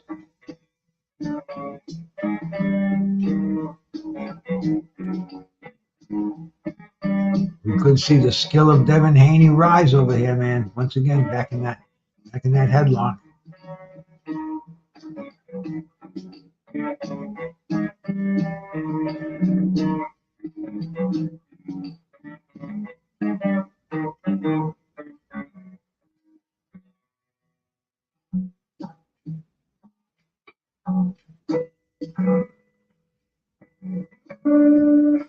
Ryan bouncing on his toes on the outside. Deven standing straight up, moving forward.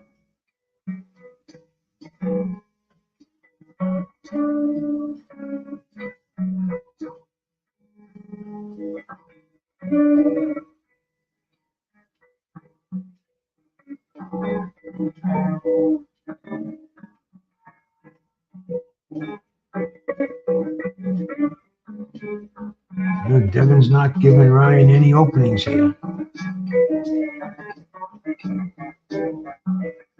And Ryan's not throwing anything. Ryan's got to remember what he did in the first round, man. Move those hands.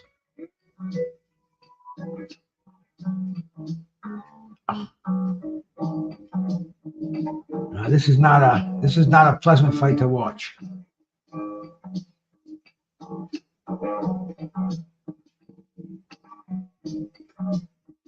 Deven looks like he's trying to set him up for that right hand.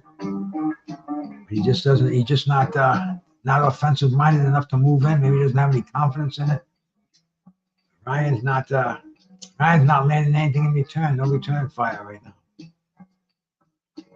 And the way this fight started, I thought we were in for something here, but we're back down to a hug fest. Occasional jabbing going on. Not a lot of action.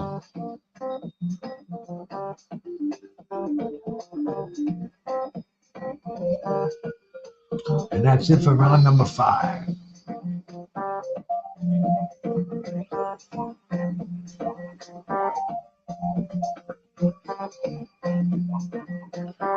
They're showing Riyadh. They're showing Vegas. And boxing is so global, man. Like I cannot wait for June 1st. Man, this fight so far is disappointing me. The card's been decent. Mike Tyson's at ringside. Evander Holyfield.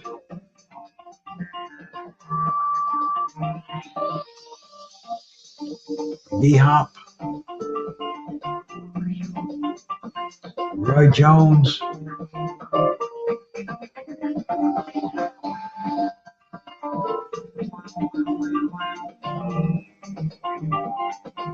I'm sure there's a lot more than that there too, man.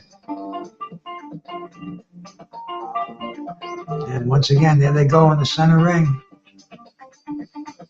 Now this is what we want to see, man. Here we go, man. Ryan's moving his hands.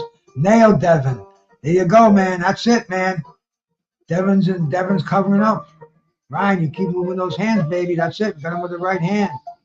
Deven's trying to hold on. Referee's pulling Deven off. Warning Ryan about something. I don't know what he's warning him about. Okay, let's stop fighting again. Maybe about holding and hitting. I don't know, man. But he didn't there. Now he's trying that crazy fucking shoulder roll of his. Deven's trying to shoot that right hand. Deven can't get any good shots in here. See, when Ryan was moving his hands, he's looking good.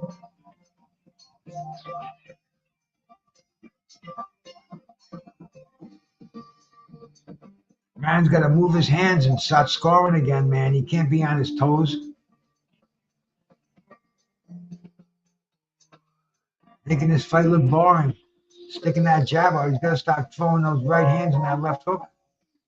Every time he does it, he gains Deven's instant respect, but he's only done it a couple of times. I think he's on his way to a lopsided decision if things don't change here.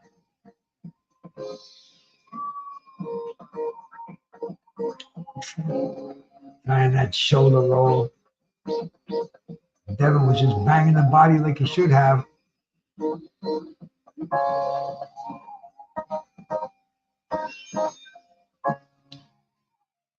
Very sloppy fight. Both of these fighters know a lot better than that. It's like a sumo wrestling match with lightweights.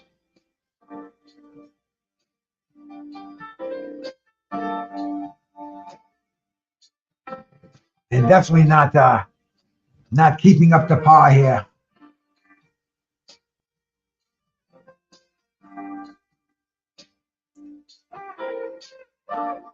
You know, last week the main event sucked too. Remember the Big Baby Anderson and the what was that other dude's name? Marie. That was a fucking that was a terrible fight, and it was at the end of the card, the main event. We left for the letdown. And this fight here, man, and that referee Javi Doc, he's one of the best in the business, in my opinion. What should he do? Just stop this fight and say, listen, man, any more holding, I'm taking points away from who I think initiated it. See, Ryan's doing nothing. He's running around, dancing around. When he moves his hands, he gains the respect of Haney, and it's just not happening.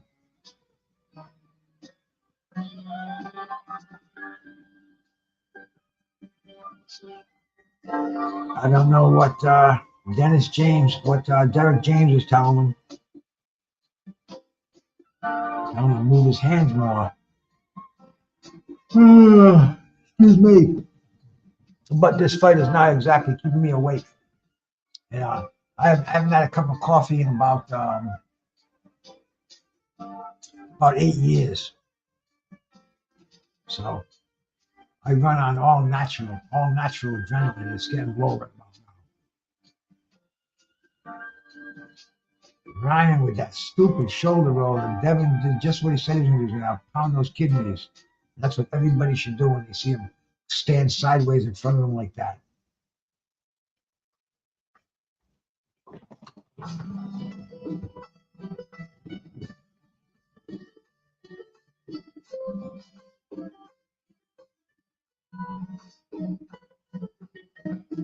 Round 7. Once again, they're holding and centering.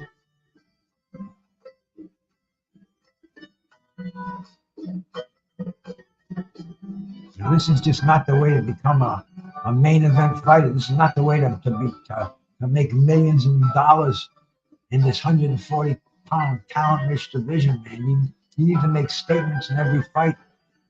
Fighters they fight twice a year. You have to. Oh, Devin Haney is down. Unbelievable. He's hurt. Devin Haney is fucking down. He is hurt. We got something here, baby. Look out.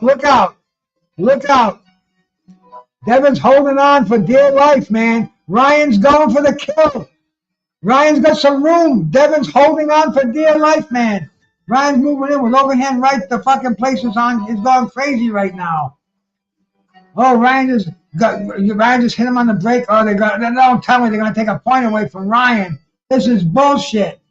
This fucking sucks. They're taking a point away from him. My fucking word. This fucking blows. Excuse my language. Come on, man. Ryan, put him down again. They took a point. Win the round by 2 points. Right now, you just made it a 9-9 round. He hurt him again. Devin's on his way down. He's down. No knockdown. Bullshit. No knockdown. This fucking referee is terrible, bro. You were so right on that one, my man Rascalot. Ryan has got the opportunity of a lifetime in front of him, man. You got Devin hurt. Take him out of there, baby. Come on. Yeah, he's going down. That's a knockdown. No knockdown. Bullshit. This is terrible. This is a terrible job of refereeing here.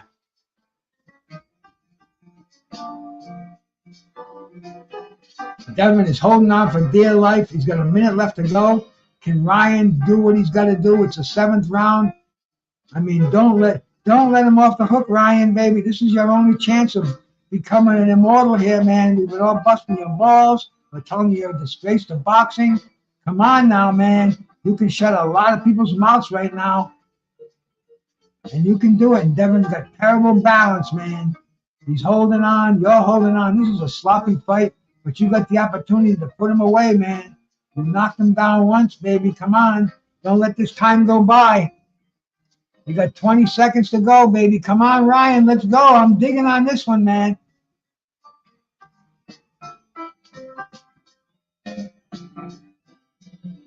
The underdog. All right, at the end of the round, man, let's see what's happened, man. It's sad. Patricia Hasselfleck. It's sad, but follow the puke. The answers are there. Is that my man Pigeon out there? I appreciate you in here, man.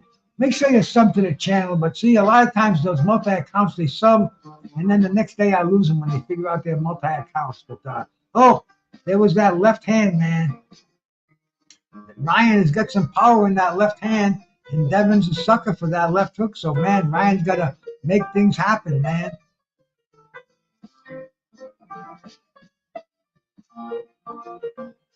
I think he put him down like 3 times in that round. Only one was called. But here we go. Here we go, man. We're in the 8th round. Yes, sir. The 8th round was a 12-round fight. And Ryan is looking for blood, man. Ryan is looking to kill. Ryan smells blood. Is he going to be like a shark in the water? Is he going to make sure Deven doesn't hold him, or is Deven just going to fucking hold fast the whole fight? The Harvey Doctor does not want that holding. He's going to stop it before it happens. Boom, nice combination by Ryan. Gets him back, lands that left hook. Deven's got to hold him.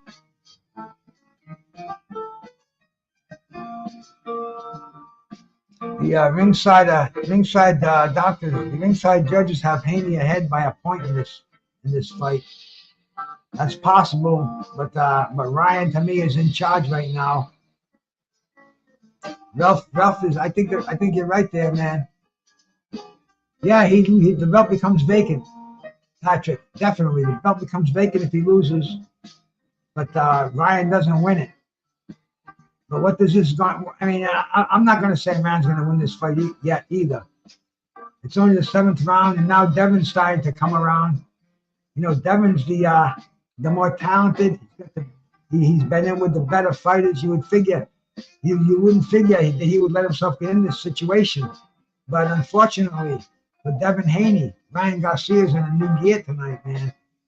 Ryan Garcia has smoked the fine New York grass, man. He must have been in the dispensaries.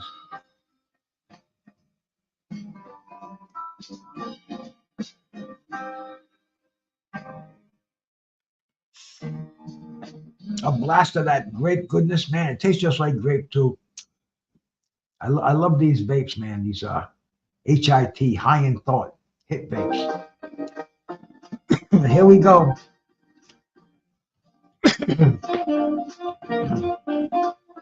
The last round was a lot more interesting because Ryan landed a destructive punch early in the round. Deven's cleared his head up now. Ryan didn't land anything devastating in this round, and Deven's back in the fight.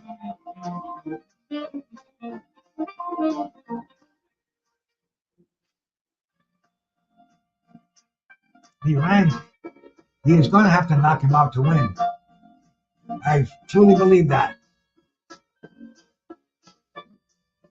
I'll get to that chat as soon as the round's over. I'll read you between rounds. I don't want to take my eye off the screen when I do that. There's always something that happens, man. We got 3 screens smoking tonight. My dog is cool. He's not coming out till the fight's over. And that is the end of round number 8. Getting into the the final third of this fight. Very interesting fight so far. Let's see, man. That first punch by Ryan, that stunned Deven definitely was the shit, man. It's definitely set the tone. Ryan 4-3.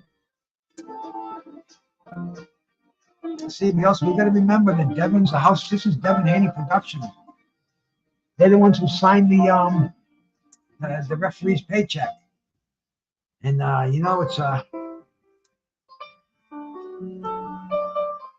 it's a dirty game. Ryan's getting his encouragement from Derek James here. See, I think Deven Haney can only fight one way. And if Ryan can throw that one way off, all he wants to do is hold. So we have Ryan's got a good chance over here, man. Upset the rhythm. He's got to put him down again. He's got to really dominate Deven Haney with some power punches. And Deven's moving forward, punch, hold. Harvey Dock is going to get in there before they even hold. Which, he doesn't even give Ryan a chance to counter.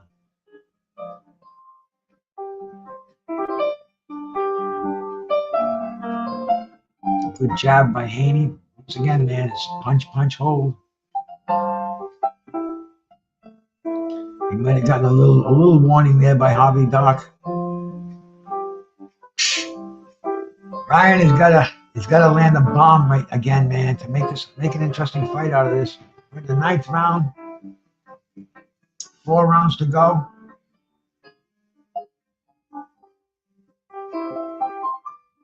Deven trying to come inside, hold, bang the body.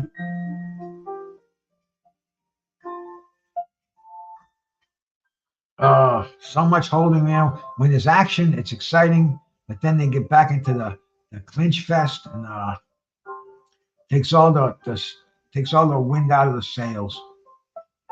Harvey Dock, man, he's getting more exercise, breaking these guys up. Does it once again.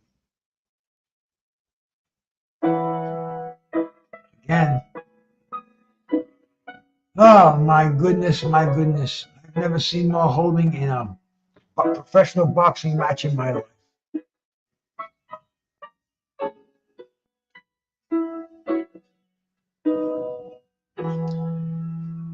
The thing is, man, you won't see him disqualified. You guys remember the Henry Akinwande Lennox Lewis fight? All Akinwande did was hold him the whole fight. And there was Bone Crusher Smith and Mike Tyson.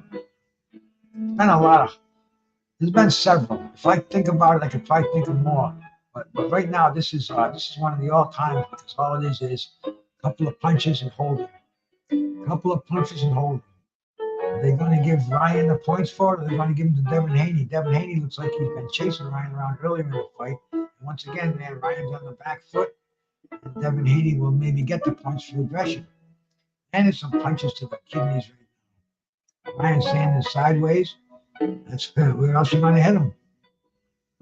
And there we go. Ryan might have landed a little something. Straighten Deven Haney out. This is what makes it exciting, but we're too close to the end of the round. Maybe give him a little something to remember you by when the next round starts, Ryan. Because Deven just too elusive for you, babe. You can't handle that inside clutching and holding.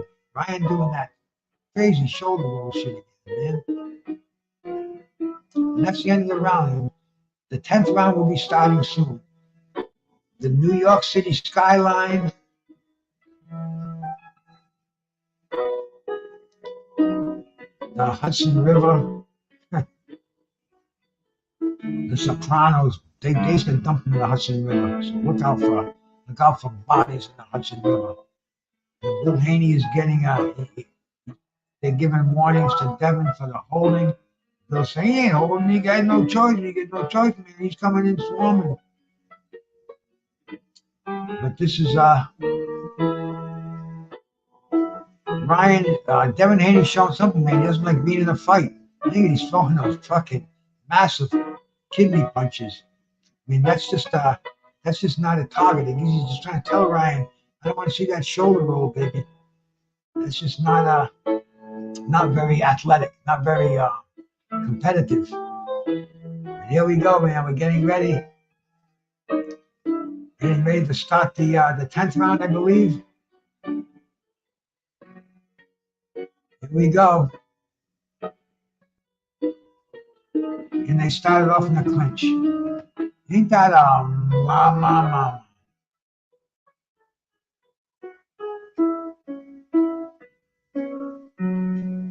Ringside judge has it has Deven Haney ahead 86-83. But Ryan Garcia just dropped him again. All right, man. All right, man. And it's early in the round. This could make it interesting. Here we go, baby. Here we go. You gotta give Ryan a lot of credit. He's making this fight exciting, making this freaking fight super exciting. He's got Deven Haney backing straight up. Deven Haney's holding on. See, Deven Haney takes knees. That's the thing, man. And they don't call them knockdowns. Right now, Deven Haney's on Queer Street, man. His legs are all over the place. Ryan nailed him with that left hook. Right hand, he got him again, man. Deven Haney is holding him like that's his dance at the junior prom, baby. They're getting their first slow dance. Don't tell me they're taking a point away from Ryan. Oh, man, come on. This referee is the worst. He was one of the best earlier. Seeing him in this fight, he just dropped a fucking forever. I don't know what Ryan's doing. He's not following up. Not following up at all.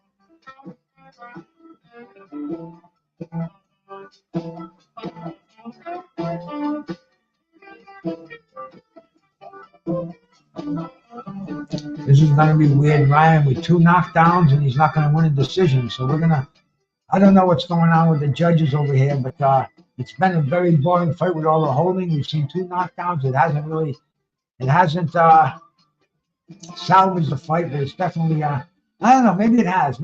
There's nothing like knockdowns in boxing. Oh, the left hook. That's it, man. That's what you want to nail him with. Deven's in trouble again. The right hand.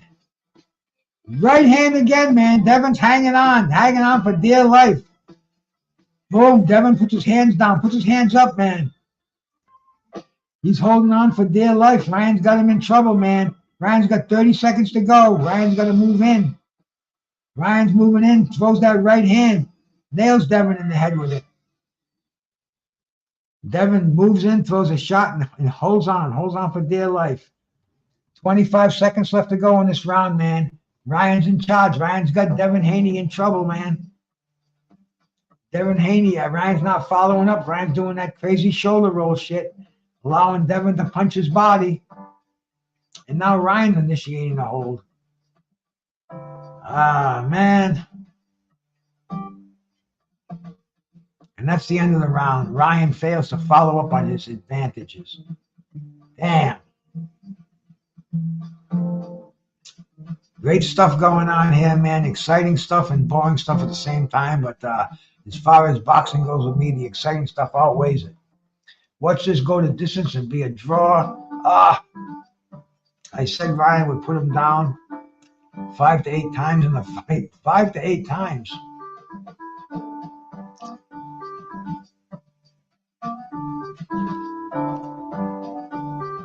Yep, Ryan definitely showed he's got some power. But let's see the killer instinct, though, man. See, this is what separates the men from the boys. Sugar Ray Leonard, he was like a hawk on a fucking, on a squirrel. He had that killer instinct. I saw it. I sat in the 4th row. I saw him when he fought Floyd Mayweather Sr. And he looked at him when he heard him, and he was like I said, like a hawk on a squirrel. Mayweather was not getting away. And he went for the kill, and that was the end of it. And this is what Ryan Garcia needs to be a great fighter. I don't know if he'll ever be a great fighter, man. I don't even know if he'll ever be a freaking a world champion. But he's got Deven Haney in a hell of a fight right now. And oh no, my fucking screen went blank, motherfucker.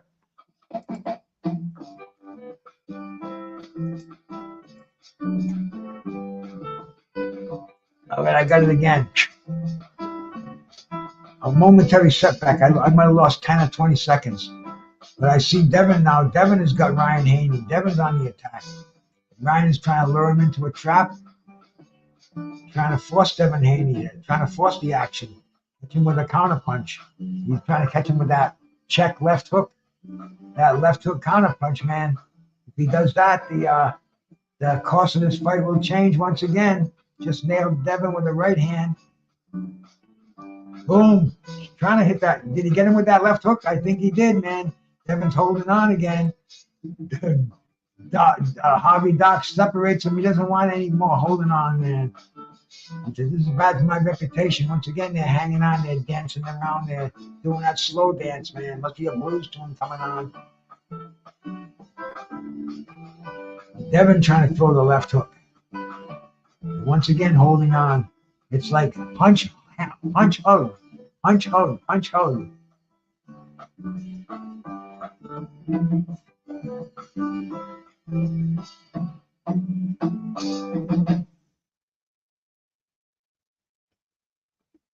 Punch, hug.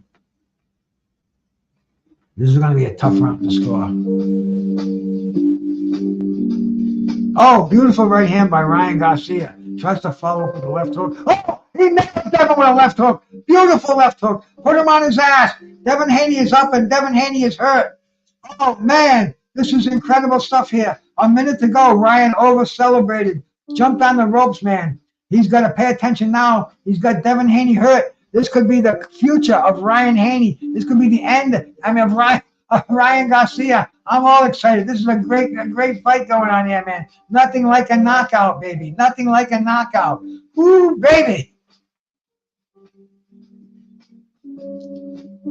Ryan is putting that jab out. He wants to catch Deven again, man. Deven is holding on. I don't know what Ryan's doing, man. Ryan is instead of paying attention and buckling down, going in for the kill, he's complaining to the referee about some kind of shit and, yelling at the crowd. I mean, come on, baby. This is you. You got the brass ring, Ryan. You got the brass ring. You got to run with it. And that's the end of the round. Ryan's raising his hands. Yeah, you knocked him down, baby, but he got back up again. You got to end this fight. Don't congratulate yourself, man. Don't go no boogie and don't pat yourself on the ass, man. What are we saying out there? Bruce, when did Deven ever face a guy Ryan's size before? I think never. There you go, man. Dropped him, yeah. Oh, my God, Deven is cooked. Ryan is winning the fight. It's highly possible. It's highly possible. I don't even judge him anymore because half the time I'm wrong. Unless it's a clear. Oh, look at that left hook. Beautiful. One thing Ryan has is a beautiful left hook, man. And it's landing on the button. We got boom. They're showing it. Perfectly landed, perfectly placed. It almost looked like Muhammad Ali when Joe Frazier dropped him with the left hook. Just the way it was landed, man. You got no chance but to drop from that point. The pain is so intense. And here we go. We're in the 12th and final round. And Ryan Garcia is opening up, man, putting that throttle down. Deven looks like he's in attack. Deven might think he's in danger of losing this fight. The unofficial ringside scorer has Ryan up by 1 point in the last round. Isn't fucking boxing incredible, man? Isn't it? Who would ever thunk this one? Ryan moving forward. Once again, man, Ryan is showing that Devin Haney does not have a chin. When Deven gets hit, Deven holds, but Deven, he hasn't been able to run because all he's been doing is holding. A minute going in the last round of this super exciting fight. Super exciting at some time. Other times, if I had any hair on my head, I'd pull it out. Some of these fucking the clinch fest that's going on. But man, one thing about a punch, it takes one shot and it changes the whole course of everything in the fight. Everything. This is going to be so much fun talking about this tomorrow. I'm not going to go out. I'm not going to go into the chat rooms tonight, man. But tomorrow, whatever happens, man, we got a minute and a half to go in this fight. I'm already fucking getting ahead of myself. But here goes Ryan. Is Ryan just kind of coasting to the victory here? But I'd love to see Ryan put him on his ass again. Really make a definitive statement. This would be something. This is gonna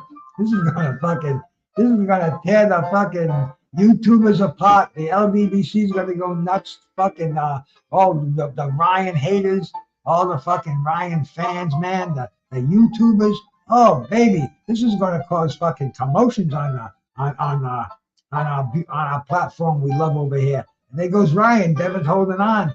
Ryan's starting to throw a few bombs over there, man. 30, less than a minute to go. 50 seconds to go in this very, very exciting fight, man. Ryan wants to throw one more of those left hooks. He's dancing around, circling around, thinking he's in the amateur days. Remember, these guys went 3 for 3. We all know that bullshit. 3 for 3 as amateurs. Oh, and he just got him again with that left hook. Deven took that one well.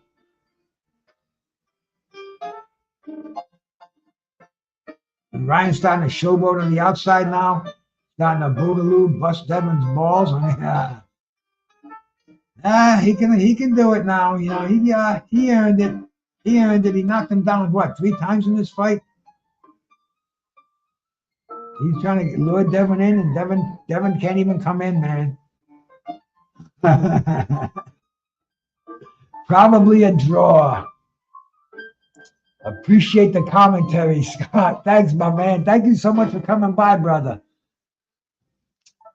LBBC is sick right now. Probably a draw. And to think they had Ryan, had no stamina. Yep, I mean this is going to be interesting as hell to catch a decision on this. Damn. I'm gonna put the bud in my ear and see what they're saying. See what they're saying about the end of this fight.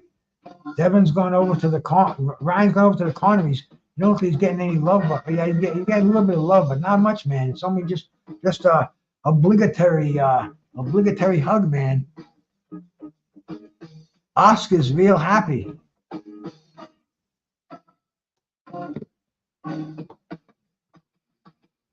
This is going to be an interesting call here, and I appreciate everybody that came in here, man. Absolutely, huge props to Ryan Garcia. He shocked the world, baby. He shocked the world. Let's hear this decision. This is going to be like Rocky when Apollo won a split decision at the end. Or is this going to be, I think Ryan won the fight, man. He knocked him down 3 times or 4 times. I don't know, man. But this was something special, man. Boom, that left hook. They're showing it again. Man,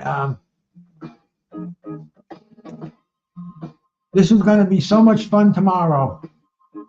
Talking about this, I bet they're going nuts at the tavern right now. I mean, everybody. This is gonna be fun. Let's get this decision. Ryan got fucking dropped. He showed his weakness. He has no chin. He has no knockout punch. He's a great boxer. He has great. I guess he didn't even have the defense because when it came right down to it. He just was some are calling it a draw. The ringside scoring. I don't know what the guy's name is who's doing the scoring there, but he's calling it a draw. I give it to Ryan Garcia, man. You know, I'm not judging it on the paper, but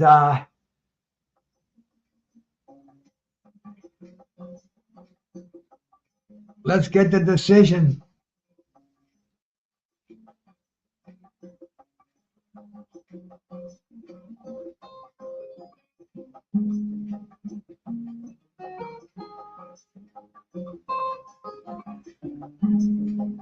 Max DeLuca scores it even.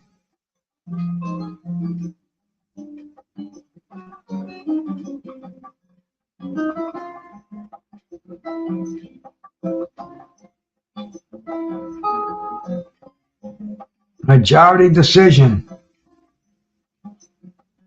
Ryan Garcia. Unfucking believable. Unbelievable. Who'd have thunk this, man? I'll tell you. You know, I'm going to go to the OGs tomorrow, to the OGs boxing over the, you know, the cats over on I can't even think of his fucking name right now, bro. On my man, Knockout Boxing. Jay Hardcore. He does the OG's boxing there. And we got the Calvin, Coach Calvin,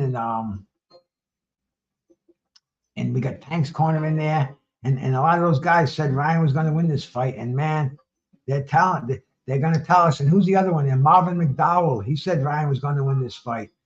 Amazing, man. Amazing. This is like only on 420. Ryan, the weed smoker. How can you not love the guy? He fucking punked us all, bro. He punked us all. Now there's going to be a rematch. Right now, there's no title at 140 in the WBC. So that's going to be wide open, man. I mean, killer stuff. I think I'm going to cash out, man. It's past 1 o'clock here, man. I got to put my dog out and close my house down. And thank you, cats, for coming in here, man. It was a great card. I'm going to see you all tomorrow night, man. I'm going to be on here with the OGs at 9 o'clock. So make sure you come and check us out. We're going to be talking about this fight. And it's going to be all over the place on YouTube, man. So much fun. Great boxing once again, man. Salute. BruceGas, Boxing, Jazz, and more. I'm out of here, man. Thank you very much for coming in here, man.